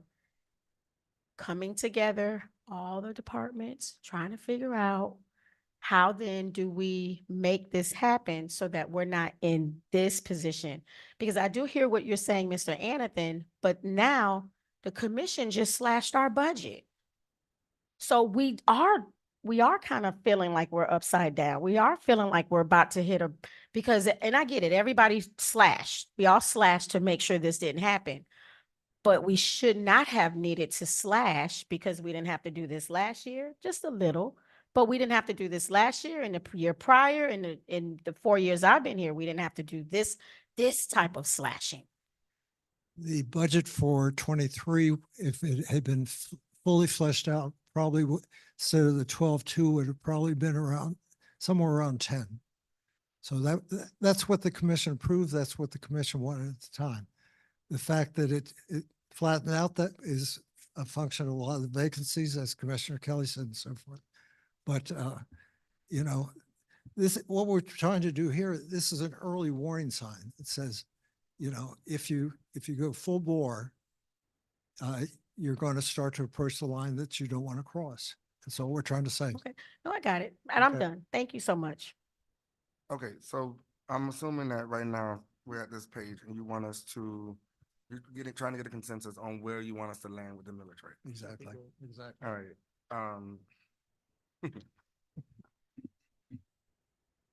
Mr. Mayor, Mr. Kelly. while you're gathering your thoughts, since we are in the middle of this budget, commentary, because it got deferred, so while you're gathering your thoughts, let me just put this on the record. And the manager's office staff can get us the answers or whatever, hopefully by Friday, the questions I have regarding the budget as a whole, from the other night to the questions now, including the information you gave us in the addendum. Fixed assets. What did we sell in 2024? The amount in the budget was $280,000. What did we sell and what happened with those particular dollars? In the special law enforcement fund, and you mentioned about the rented vehicles that undercover uses of 75,000. I'd like to know how that works out. I think you got 4 people in that department. I'm trying to figure out why they need $75,000 in a line item for rented vehicles. Okay.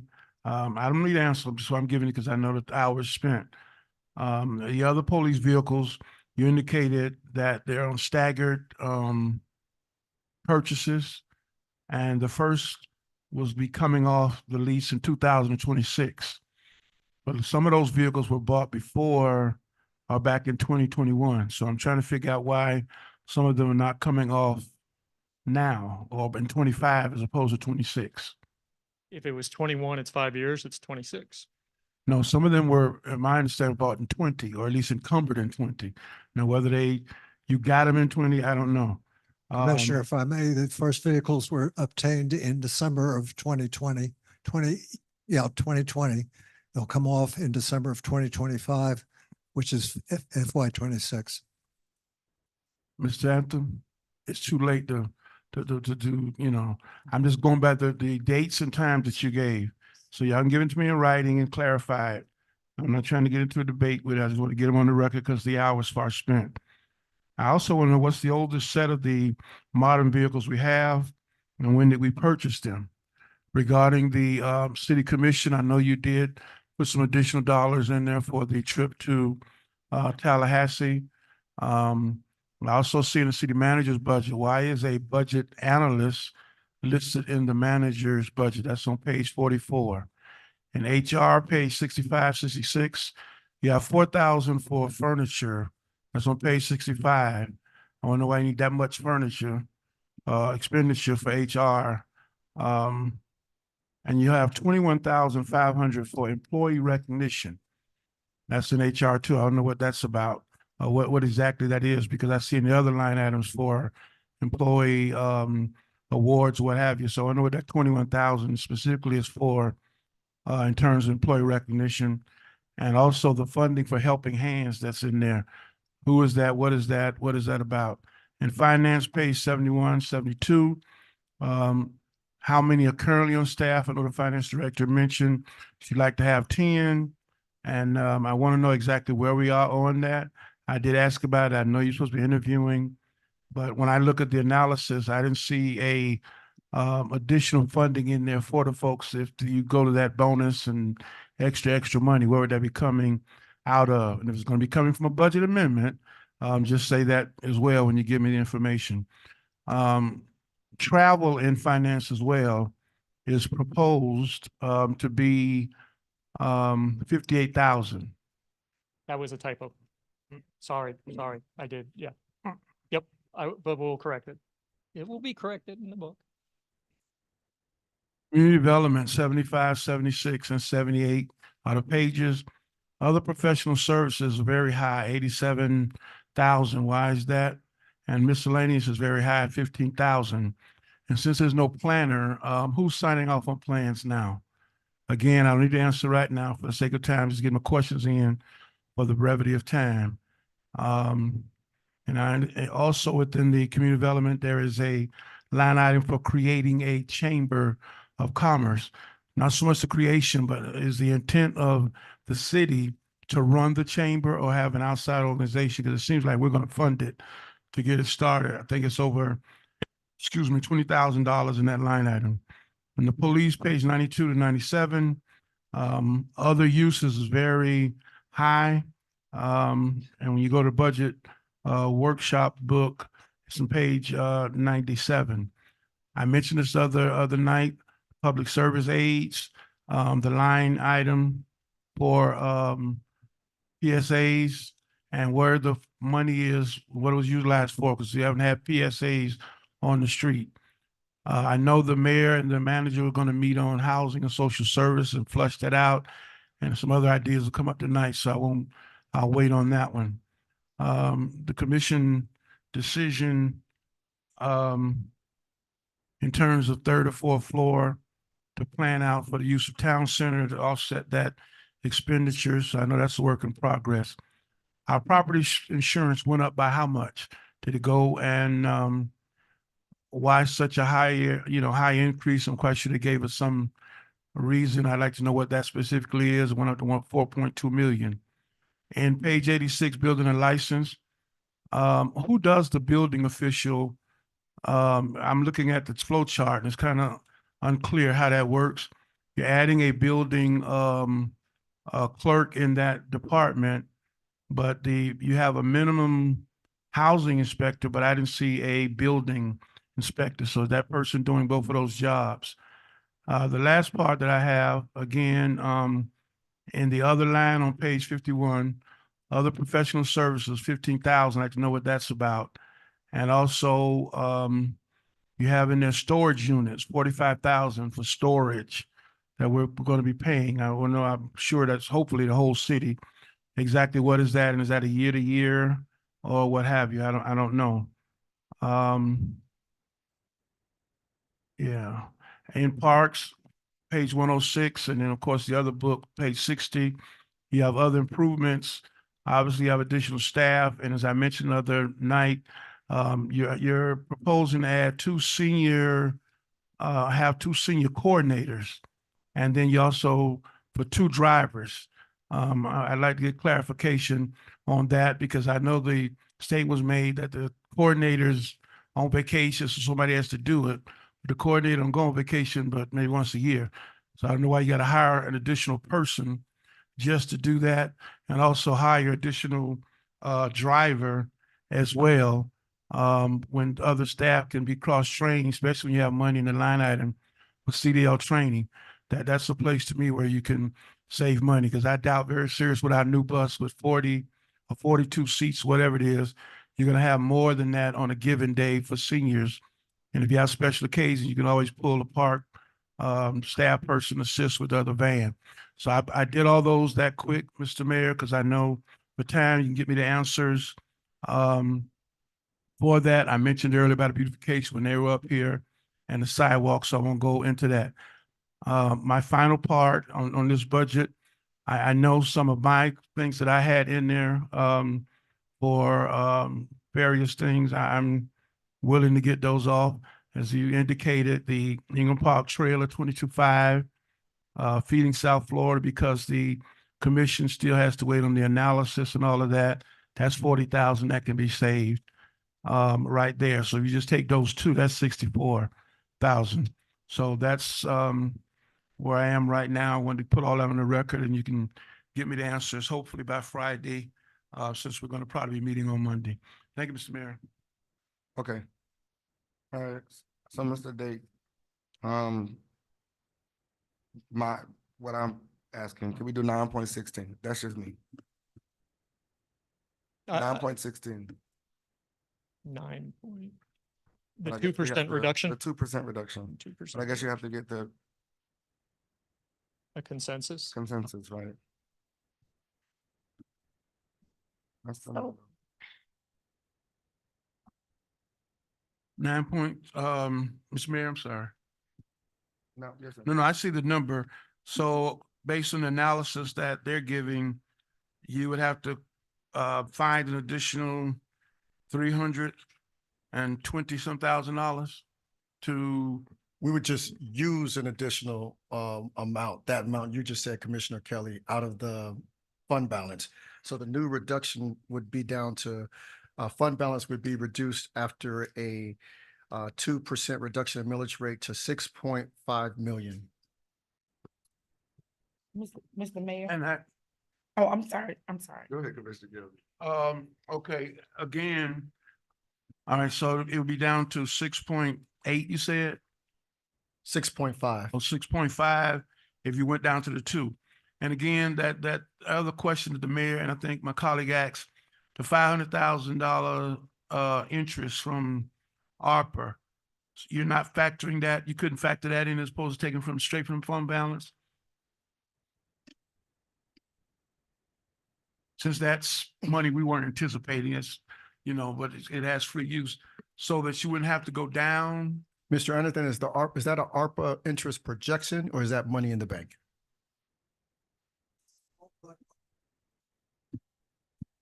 It's all, but the way it's been coming in all year, it's all, but it is money in the bank. Yes, sir. Okay, then, yes. Okay, well, then if that's the case, I need to put my, put my trail in fees. Trying to help y'all out, dog. Okay, I don't have a problem with the 2%. Because actually you're taking it out from the interest, so it doesn't really have a impact. I do understand the need to want to save money from the other things, but if you're 6.8 and all the things that you've listed in this page of workshop is the things the commission had mentioned before, correct? Correct. Okay. All right. I don't have a problem with the 2 if it's going to come out of that interest. Okay, so that's 2. You just need. So I think I'm on the fence with 2. I don't even know if there's a middle ground like 1.5, but I know we need a clean number, but I think we had a lot of commentary, and of course, it's commentary, but I like to always look at things globally and the big picture, and I still can't act like I don't see the train that's about to leave the station down the road. And so as much as I know we want to do certain things and help specifically our residents and homeowners and everyone to, stop this bleeding, but I also don't want this to come back to the commission, albeit all of us or whoever that commission is down the road, so that now we're 3 years from now, dangerously close to that green line. And so that I fear that right now. And so I know we beat up everyone. I get it. Everybody got beat up on, so we apologize, but at the end of the day, the numbers are the numbers. So they are what they are. And so, I keep thinking about that financial planner. Our financial planner told us what can happen. And I don't want us to get to a position where we potentially can't make payroll or potentially can't do certain things that we, down the road. So I know what we're saying now because we want it and I get it. But I am I'm trying to be a little bit more liberal. So, I don't know. I want to say two. I do want to say two, but I'm a little fearful that it's going to come back because that line is going to drop even more. Well, Commissioner Williams, you still have the floor, but I just want to say this. This is what I was saying. I think, and Commissioner Kelly also said it too. We have $500,000 from the interest. What I was proposing, and Commissioner Kelly also said it, that we take the reduction from I get it. the money that we don't even see. That's not even in our, that's what I'm saying. But that's what scares me because we're saying it, but we have not seen it from the city from our city side. Well, we're gonna have to trust, we have to trust our budget team that says that we're in a deficit. That's all I'm saying. That's Okay, what let's do I'm it like this. saying. Do it like this, Okay. Mr. Mayor. Do it like this, Mr. Mayor. Mr. Manager, if we take the 500,000 to accomplish this 2 meals and use it so the millage rate goes down 2%. We're not taking the whole 500, it's 300 or whatever that number you said. Because that's ARPA, which was interest, that's not money didn't know what it was going to be, for example. So that doesn't really affect the bottom line in terms of coming out of money that you had to do something else and you got to switch it over. ARPA was totally, you wind up not having to use it. You save money to consultants, which was a good thing. So that's the reason I'm supportive of it. Now I know as a manager, you might want to hold 500,000 to do whatever. But the reason I'm supporting the 2% is because I am looking forward to my colleagues. And the reason I'm looking forward is because those water rates are coming. They're coming. And I know we want to say it's going to be 1% or 2%, but I'm more realistic that it's going to be an increase that are going to hit our homeowners, our taxpayers. And so to give them a little relief in this to offset what is probably going to be coming November, December, whenever, I think the thing doesn't even come back in until September, right? In terms of their analysis, then you got to look at it, look at the tiers, bring it to us. So they're probably not going to get it on a bill or something until December, January. And so that's why I'm willing to do this because it's going to be a increase. Remember, we already, through our staff, has told us they're basing it on 9% based on some preliminary information. So just imagine a homeowner getting that 9% rate increase on their utility bill and no tax relief. So at least we give them 2%. That's not really, going to impact really a CIP project because it was money we didn't know we was going to have. I think that's doable. And that's why I'm supportive of it because those rate increases are going to hit. And we're going to be able to say, well, I know it's high, but we gave you a little break on your taxes to kind of ease it, hopefully lessen the pain. And that's the reason that I'm supporting it. Okay. Thank you, Mr. Mayor. Well, Commissioner Kelly, Commissioner based off of what you said, I will go with the 2%, but I do encourage my statement to the city manager is I encourage us to go look backwards, kind of a forensic audit of what did we do to get that increase and what do we need to do moving forward to sustain ourselves back on a upward trajectory. And so that I'm sure could be a brainstorming session between you and all of the directors or, however, because I'm sure there's so many facets and so many ways that money, that fund can grow. But I think that could be, on one of your agenda items when you do meet, not to tell you what to do as, Understood. okay. Thank you. So I'll agree with it. So the 2%. Right, She want to hear from you. She winked already. You wait. All right, so any other questions? Uh, The next slide is just our water sewer. Wait. I heard, Wait, sorry, hold on. sorry. Any other, y'all, are we good? Oh, no, I'm good on that. I'm good on Yeah, that. he's, All right, thank you. okay, Thank you. we're done. So we're gonna Fantastic. move on to city manager report. Are you done? No, we still haven't finished Yeah, I thought, because we just wanted to make sure that we the, still haven't finished going over the items that you, correct. Well, that's why I asked if anybody have questions, Oh, because you said sorry. you took out, okay. Yeah. So no, instead of doing the 9% projection, we went ahead and adjusted it to a 3% projection. I also included a little graph on what Miami-Dade County is projecting and or increasing their rates on. The next one is our special events, small on the screen, better if you look at it, but I think it's important to note, there's 63 events scheduled for FY25. So there was an event that the mayor mentioned that Oh. was not listed. You mentioned it earlier. Oh, City Hall. Yes, we need to add Historic City Hall, make an amendment. Why are you doing that, Mr. Mayor? that would have been FY24. Yeah, that's a 24, not a 25. Mr. Mayor, Before October? let me be clear. Okay. You're basing the budget analysis. You reduced it from the 9 down to 3 on the water rate Yep. increase. It's just, this Because was of- Yes. based on the information that Well- the commission and the dais gave us.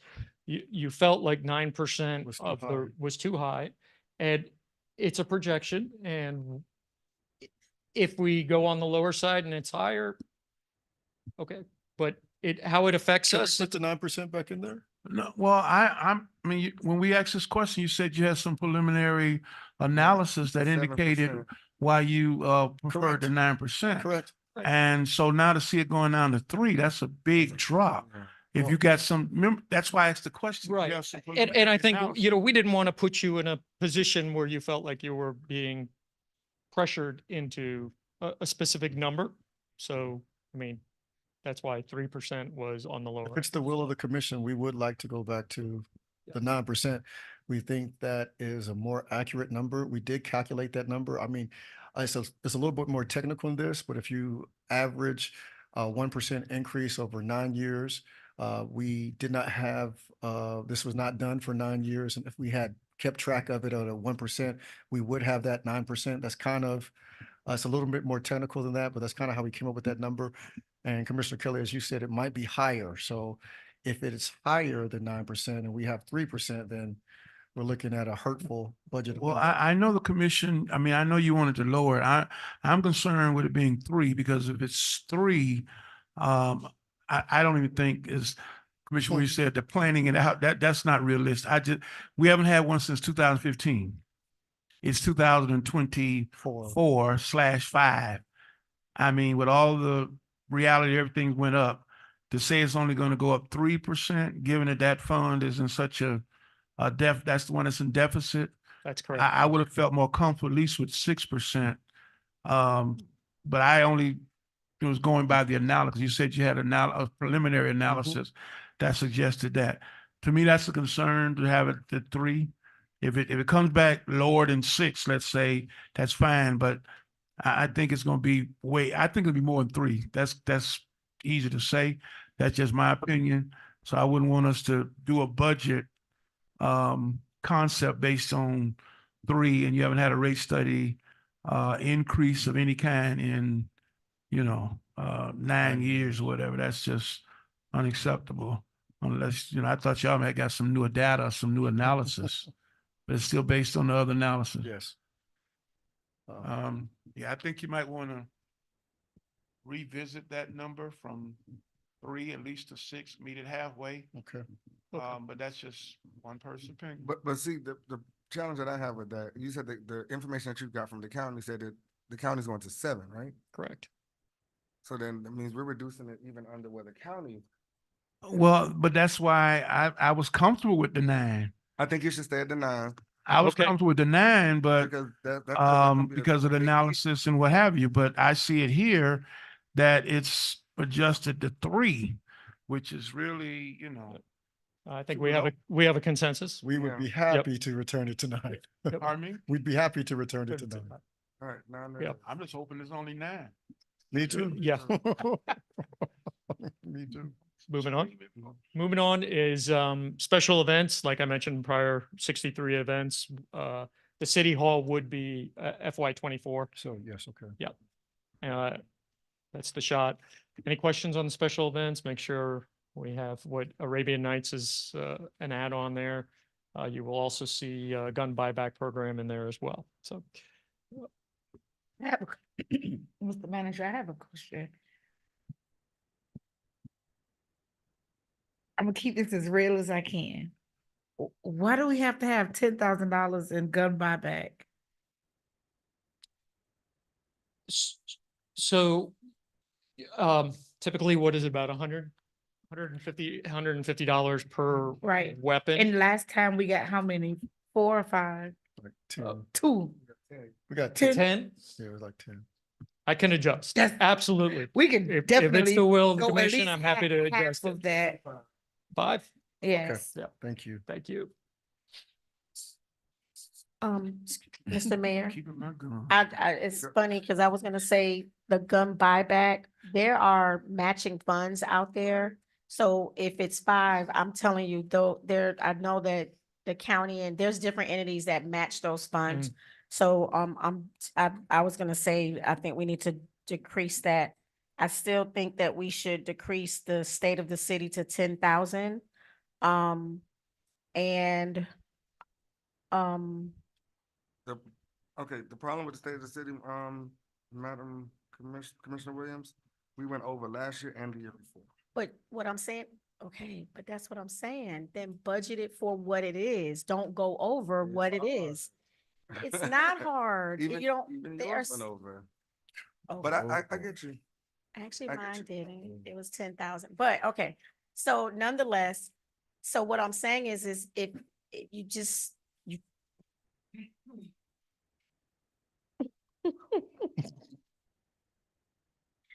Y'all want me to be the entertainment for state of No. city?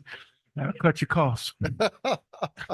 That's it. I'm just saying, like even the commission inauguration, why we need that much for an inauguration?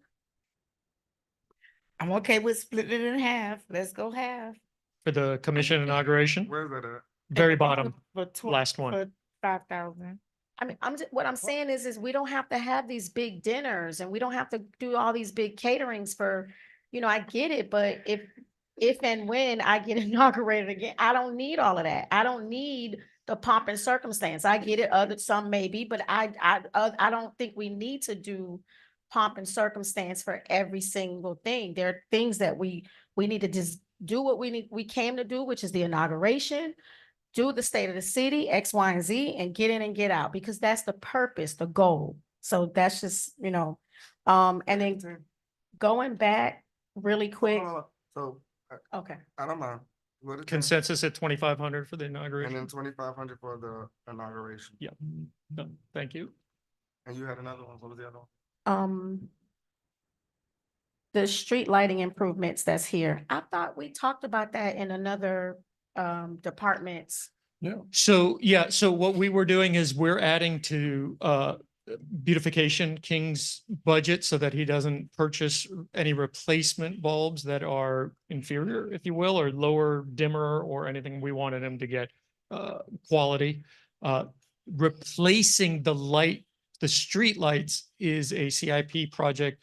It's going to cost about $300,000. That's the poles, the lights, the whole thing. So this is to get us to that point, so that beautification is replacing bulbs with quality light bulbs, I guess, is what we heard from the commission. Okay. Yeah. But then earlier that it said the finished product. And remember that? Right. I said that was, yeah. No, I know it wasn't Yeah. finished, Yeah. but what I'm saying is, but it's budgeted to be for those streetlights to take place, but that wasn't in CIP. I don't know the page number. Right. Where are you? Yeah, Mr. Anathan says you're correct. Correct, Correct, yeah, I yeah, know, okay. yeah. So I'm just trying to figure out like if it was somewhere else and it's budgeted for, it's not. You're saying it's not? As we speak. Right. But it was there, it said that it's a future project, but it's not a future project? Okay. All righty, thank you so much.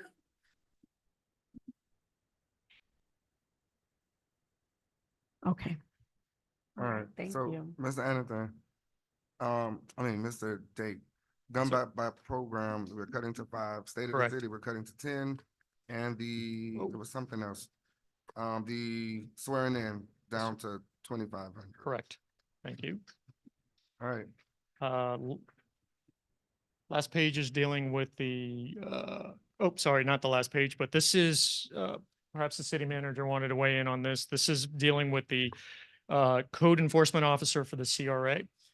Just want to state for the record that the CRA is being paid through the city and therefore it needs to show up on our budget. So I know that that's not what you said. I did change that. So there is nomenclature in the new book, when you get your new book, that will say a CRA code enforcement officer.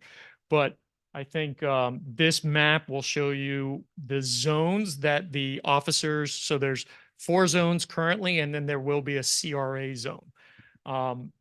We've had some discussions in the city manager's office that perhaps we would have a weekend or an evening additional code enforcement officer. So you would see that in those additional budget line items. There is an amount for them. On average, a new startup for a code officer is about 95,000, and then there are about 89,000 Wait a ongoing. minute, so, Includes Mr. cars, Mayor? uniforms, all those things. Mr. Mayor, Commissioner Kelly? thank you. So you're saying some additional money in the line item for them to work on weekends? Or you talking about an additional officer? Which one are you An referencing? additional officer, Officer. but I did not see the cost for the vehicle. Is the cost for, It's built into that number, that 90. you're gonna get a new vehicle and an employee for It's a lease- it's a- $95,000? It's a lease vehicle, so it's like 15,000. Yep. All right. So now this is a officer for the regular city code zones, et cetera. Yes, sir. Would be a day or night. Okay, and this is not the one that is referenced for public works. Correct. This is totally separate. Correct. Okay. Okay, all right. That's interesting. And I'm looking at, I don't know, we were given this, I'm assuming this is the information from the need MS4. of a code officer for public works. Yes, sir. Yeah, I'm trying to read it real quick. When I read it, I didn't see where it's a requirement. It says it may include certain personnel. So we've just decided that we want to do it because of the dynamics of what entails in these zones. That was the recommendation from the department. For public works. No, from the state, Florida Department of Environment. We asked them, what is the least expensive way and the fastest way that we can build an inspection program to keep our MS4 permit? And they said, put a code enforcement officer in public works and you can be in compliance.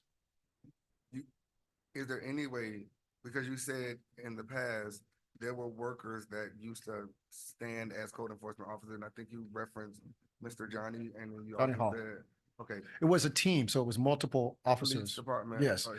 So is there any way that you can cross-train one of your code enforcement, one of the public works?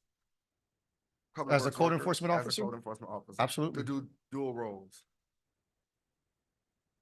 Sure. because it doesn't say here that it's required, you just need one.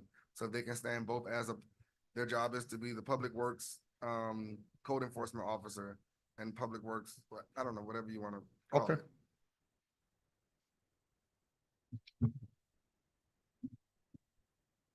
But I gave you more money right there, Mr. Dave. You did. Thank you. Now that's in the So, storm, well, that's a stormwater fund. So we're gonna take The a, healthy fund. so we're gonna take an employee from public. I'm sorry, I misunderstood. Oh. I misunderstood. I'm saying. He we're wanted to taking- train a, Cross-train one of your employees now, what they From do Public Works. right now, who was already doing the job anyway. No, So you just said Mr. Johnny and. we don't other have, people. we don't have that team manned anymore. Remember, I just said it was a multi-department team. Hall was one of the members, actual code enforcement was assigned and a police department officer. So, but I just want to be clear. We're going to take a Public Works employee and cross-train him to do this code enforcement work. Because all they'll be doing is making sure that things in the, what you said the job description is to. They'll drive around the city and check all the businesses, stormwater drainages to make sure that there's no violations. So is that something that they can do during their duties? Well, they won't be able to be in pump stations at the same time that they're doing that. We'll be pulling them from an actual public work duty, and we did make some significant cuts to Public Works Department. Not in personnel. We streamlined them, yes. There were several positions that had been vacant for more than a year, and I eliminated those positions. All right. and last is a little CITT information, and I don't have it all on the slide, but that was in the addendum. Should be about 5 pages long. And want to make sure we covered everything I've got Commissioner Kelly's questions. We will do our best to get it back to him by Friday. And with that, Thank you, Mr. Diggs. thank you. Thank you. All right, so we're going on to the, Mr. Manager, are you done with your report or you have more? No, sir. With the time being what it is, sir, we'll allow All right. the agenda to move forward. I don't see any board chairs for board reports. Do we have any future agenda items? All right, hearing none. we The can go- commission, as I mentioned earlier, you all may want to take this opportunity to put into a future agenda item, a resolution that would address some of the inquiries that were being made earlier so that you don't fall outside of your authority in terms of some of the inquiries that you all were making. You can make them, but they should be made by resolution. Okay. And we need to.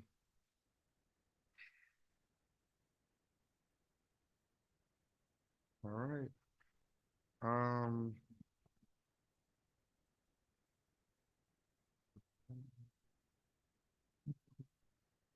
Mr. Mayor, while you gathering your thoughts, I'm looking at some of the past requests and directives, so I want to go back and put them on the record for the manager in this setting.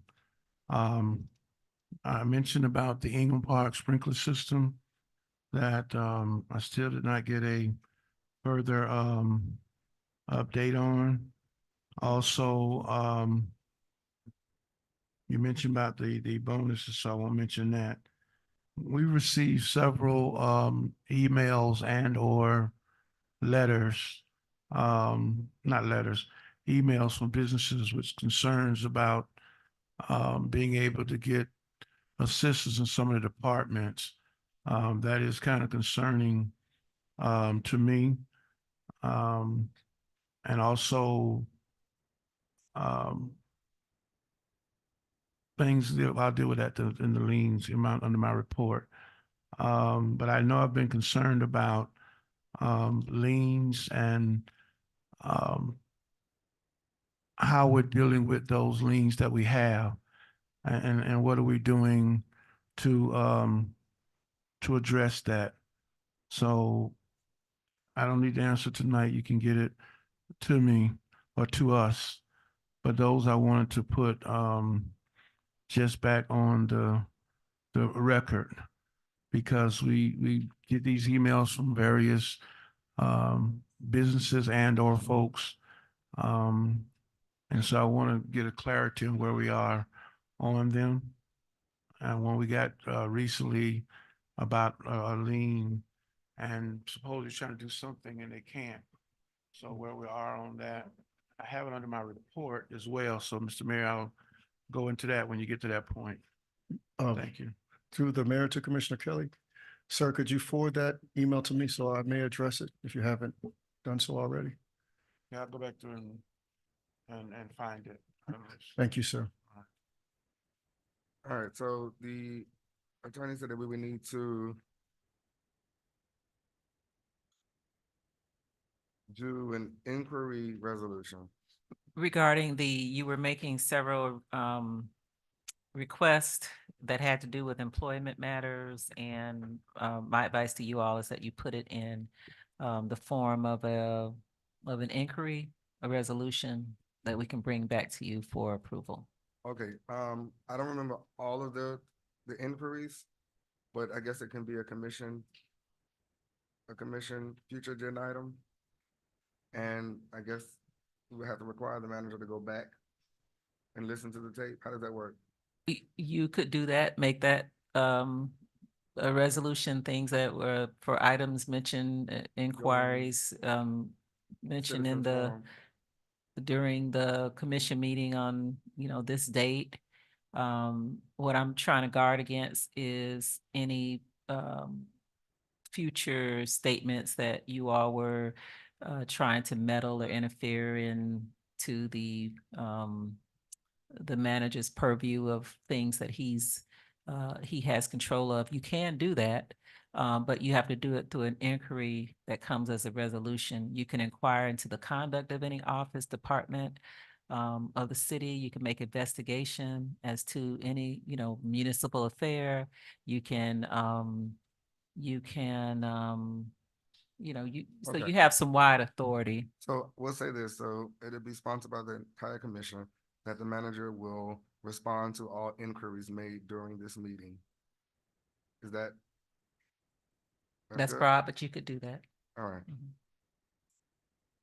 Yeah, because I don't remember exactly what the inquiries were. We all said, so I just I'll make it broad. So you just have to go back and watch it and bring it back to us. All right, can I get a second on that? Second. Second, Madam Clerk? Commissioner Kelly, Yes. Commissioner Williams. Yes. Vice Mayor Irvin, Yes. Mayor Taylor. Yes. Motion passes. All right, so we're moving on to our mayor and commission reports. We can start left to right. I don't have any. No report, Vice Mayor? It's late. I had a long day. I will say that I did have the privilege of going with the children last week to the skating rink and then today to the zoo. I'm tired. I do need to get, Madam Attorney, I do need to get with you. It could be on the phone, it's fine. I need to get some legislation in place. So if I can get with you, yeah. Okay. I will thank you guys for being so late because y'all faces look like mine should look. Like I'm ready to go. Thank you. All right, Commissioner Kelly? Oh, Wait, I sorry. forgot one thing. I'm so sorry. I'm so sorry. I also had the privilege of fishing for the first time in my life on Saturday. Had a ball, had so much fun. I never made it to the picnic portion of the event. I have to thank Commissioner Kelly for hooking my worm and whatnot. Very nice time I had. Thank you so much, sir. Mr. Okay, Mayor. Commissioner Kelly? Thank you. I do want to thank everyone that was very supportive of the Fishing and Fun Day. It was really a great event coming in the community and being in the community. I certainly want to thank all departments, manager's office and everyone, all departments that worked to make it successful. I really want to highlight the clerk's office and That clerk. yeah, that clerk. And also the new, I don't know what the title is, event something. What is she Event- called? I want to call it. PR and events coordinator. PR events coordinator for her hard work. And I know she's not here, but also Miss Watkins and her team for being out there and capturing things as they took place and speaking with residents. I want to just give out a thank you for that as well. Under my report, the Civil Service Board, Mr. Manager, the way it's set up, the way the legislation was proposed, and the commentary, because I went back and looked, it requires the HR director to weigh in and do some things for it to come back in legislation. So that needs to occur, needs to give it to clerk, whatever, and get a date after you all have done your part, whatever, because the items that I'm referencing are things that the HR director is responsible for according to the way our charter works regarding resetting up the civil service board. So I need to get that done. And that's the only reason why I didn't mention anything about a future agenda item for it. I'll give y'all 2 weeks to meet and whatever, and then need to get moving on that. The other item that I have is liens on homeowners' properties. There's a great challenge to me. What are we doing to address this? Because I see a lot of properties that are just overgrown, either abandoned, whatever you want to call them. I have no idea. But I do know some of them probably got some liens on them. And I need to know, I want to know, those that have at least $25,000 or more. And I'm saying that because if they've got that many or that amount of money on it, we need to pursue something else than just letting those fines accumulate. I remember before when I was in office, we for some reason allowed one property to get up to like almost $100,000 in liens. And then, of course, the person came by and was crying about this, that, the other. So I see some properties around that have been vacant or abandoned, whatever you want to call it, for a while. And I'm pretty sure they got liens on them. And so what are we doing to mitigate that? Because I get complaints from residents because some of them are by their homes and they're unattended. Nobody's living in the properties. So I want to know what we're doing to address that, and if it requires some additional legislation. I know years ago, we had the program where we went in and cut it and leaned the property, et cetera. I'm not saying that's the cure, but we need to do something about that because it's really becoming an eyesore for some properties. And I know there's some liens on some of those properties. I've inquired, and some of them have some very large liens on them, which probably still have not been paid. So I'd like to get that information as well, hopefully by the next meeting, if possible, or as quick as you can. That's all I have under my report, Mr. Mayor. Thank you, Commissioner Mr. Mayor, can I just tag on? There is on a lien issue. I did bring it to all of you all's attention by writing you. It has to do with, and it's titled urgent at the top, written to Mr. Williams. And I do need to have the manager act on that because it could cause legal liability and it's currently clouding a title. So I'm concerned about it. And I don't really know, I can't direct the manager to do anything. But I did send it to all of you and we need to have that released. Yeah, Mr. Mayor, that probably was the one I was thinking of. It's just so late, I wasn't remembering, but I know I saw some kind of email about an urgency on a lien, so. All right, Mr. Manager, so can you please work with the city attorney? What I'd like to do, since that would be result in we have no problem executing it. It's as I responded to the city attorney, to do a write-off of that amount, I would be most comfortable. We're having a special commission meeting on Monday. I'd like to bring that as a resolution for the commission to give me the authority to do. That's a $600,000 write-off. So I don't want myself or any city manager to feel comfortable just executing on items like that. So I'd like to bring that to the commission as a agenda item at the next special commission meeting, which we may be having on Monday. Let me just say, Commission, it is not a write-off. It is a foreclosure action for which there is an order that's in place where a judge is telling us to release it where other people have priority liens before the city's lien. They are not code enforcement liens. They are like mortgage type liens that that take precedent over the city's lien. It's like any other issue that we deal with in any other case where the city doesn't have a priority lien. It is a court order. it's a So court order. it would be unprecedented for us to bring something. It's not a write-off, and so It's and absolutely so right. so we have been trying to communicate to the manager because he clearly doesn't understand if he's calling it a That is write-off. It is a absolutely not true. foreclosure Okay, all action right, thank you. that needs So attention immediately. this is a court order? Yes, sir. So- And I sent it to each one of you so you Adam- can see. Adam- Yeah, it says Okay. urgent. It's So from me Mr. writing him. Manager, so that we're not in violation, just go ahead and we. All right, If it's be the will of commission, this is on the record. no, That's the it's will. not the will of the commission, the will of the courts. That's, so don't, let's not do the will of the courts. To follow the order of the court. I don't want the commission to get into that. This is not the will of the commission, it's the will of the courts. You and the attorney, cure that issue. It's not fair to put us in that predicament. Moving on to my report, we usually do the financial oversight and Gloria the Gardens. You can just give it to us in writing. Also, through the manager to the budget, I asked for the clerk's raise to be, It's in there. I didn't see it. It's in there? Yes. Okay, and the other thing is, then I think I'm done. All right, we're good. This is the clerk's raise.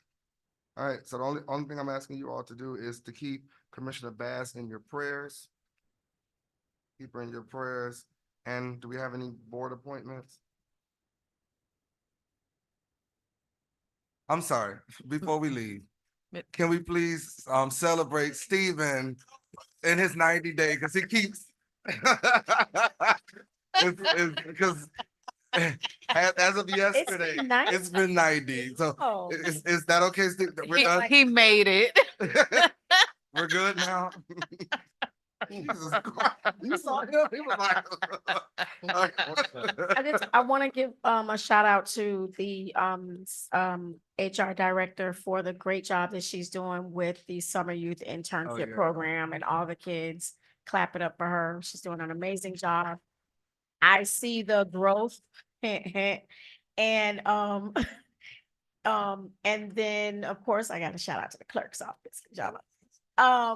The board appointments, Madam Clerk, I think I had asked, you could have emailed it to me, but I don't know. I wanted to know like who our appointments were for some of the, And I'm sorry, Commissioner Williams, so I do apologize with regards to the planning and zoning board members, Correct. but we did have the last appointment, Nikesha Williams. I Yes, was I remember. informed that she also serves on the Historic Preservation Board, and I believe there's a section in that ordinance that indicates that members of the Historic Preservation Board shall hold no other public office or position in the city of Opa-locka, and I have asked legal to chime in on that. Is she going to resign or what is?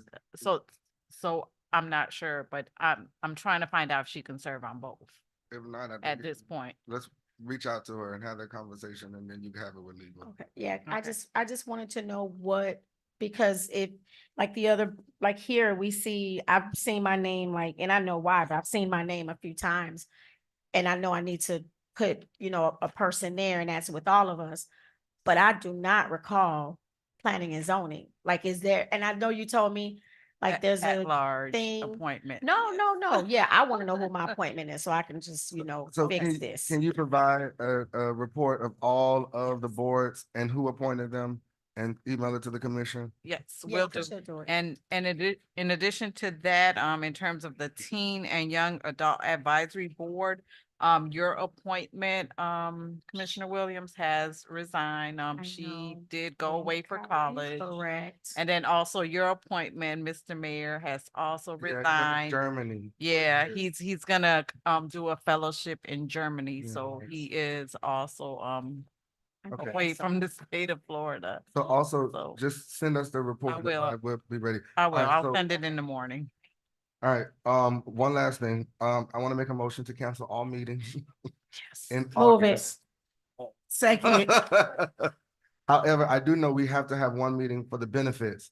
So if we have to schedule that meeting, Madam Clerk, for me, can we schedule it early, as early as possible in the daytime? If we can get a quorum, because that's a 5-minute meeting and then we're in and out. Okay, also, Mr. Mayor, Actually, the poll. Go yeah, ahead. that's fine for the August meeting, but I also need confirmation on the special commission meeting that's gonna be held on Monday, I believe it is. That was my next thing to say. Oh, okay, But let's do this I won't vote. take that away. Let's do this vote really quick Okay. for, So who moved in second? the motion is to cancel all regularly scheduled commission meetings. Oh, I well, moved it I second. second, or everybody seconded, but Vice Yeah. Commissioner Williams. And then you want us to poll us now for Monday? Let me do the roll call on the cancellation. Oh, go and ahead, I'm then- sorry. Okay. Commissioner Williams? Yes. Vice Mayor Irvin? Yes. Commissioner Kelly? Yes. Mayor Taylor? She said yes. She My said- wife Oh, said wait, yes. was it Commissioner? Lady Kelly said yes. She voted for.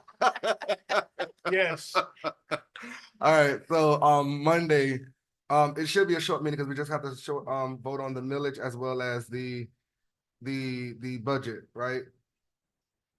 So can we do it as early as possible, please? and get in and get out? You're not available Monday. Because it's just setting the ceiling for the millage. So we'll Right, do so the we don't millage, we'll do the millage and the budget, and there may be, let me check on that, but there might be an additional item or two that we need to, I put an email out to the department heads. There were some couple urgencies in a couple departments, but I haven't had a Walk response. that on to tonight, dog. We don't wanna do it. it. Sorry. All right, can we do 5:36? You say you're not available. We could do, with Tuesday, Wait, hold on. work, I gotta take my grandbaby back home. oh. okay. Like what time? What's the- 6? what's the earliest you can come? I'm talking about during the day. Oh, What's no, the I earliest you can't do can it during the day. You can't do it. No. Oh, that's what I was trying to ask. What day? you trying to- Monday. I was trying to do as early during the day as possible. because Vice Mayor can't come. Can you do 5 until p.m.? 3. You do 5 p.m.? Or Okay. 4 o'clock? Oh, gosh. I'm trying to get out. So, and then we could. I that got way camp anything pickups goes. and, okay. We can do 4. Oh, no, 5. 5. Yes. Okay, 5. Okay, you want, No, y'all I want was trying to 4? keep you, I was trying to keep you at 5. He kept moving. No, it back. I was trying to, He was bullying no. I am, but I'm trying to do it as early as possible so we can Get out. I got it. So we don't, Okay. and come on, they go home at 5. So if we go at 4, we can be done by 5. That's why I asked, could we, as early as possible? Y'all asked me before, y'all asked my wife. Ask me now. What time? I'm gonna What's do my early? darndest. I'll do my best. So 4:30. Okay, I can, 4:30? 4:30. no, oh, okay. All right, 4:30. 4:30, Mr. Manager. No add-ons, please. Save it. Scared. If it's not urgent and necessary, So this we would only 4:30 bring on it if it was Tuesday or Monday? Monday. Okay, All but right, so can I? Vice Mayor won't be here. No, she won't be here at all. That's not fair. Okay, I'm just like. Can I get a motion to adjourn? Motion to adjourn. Second. Moved by Commissioner Williams, second by Vice Mayor. This meeting is adjourned. Have a great night, you all.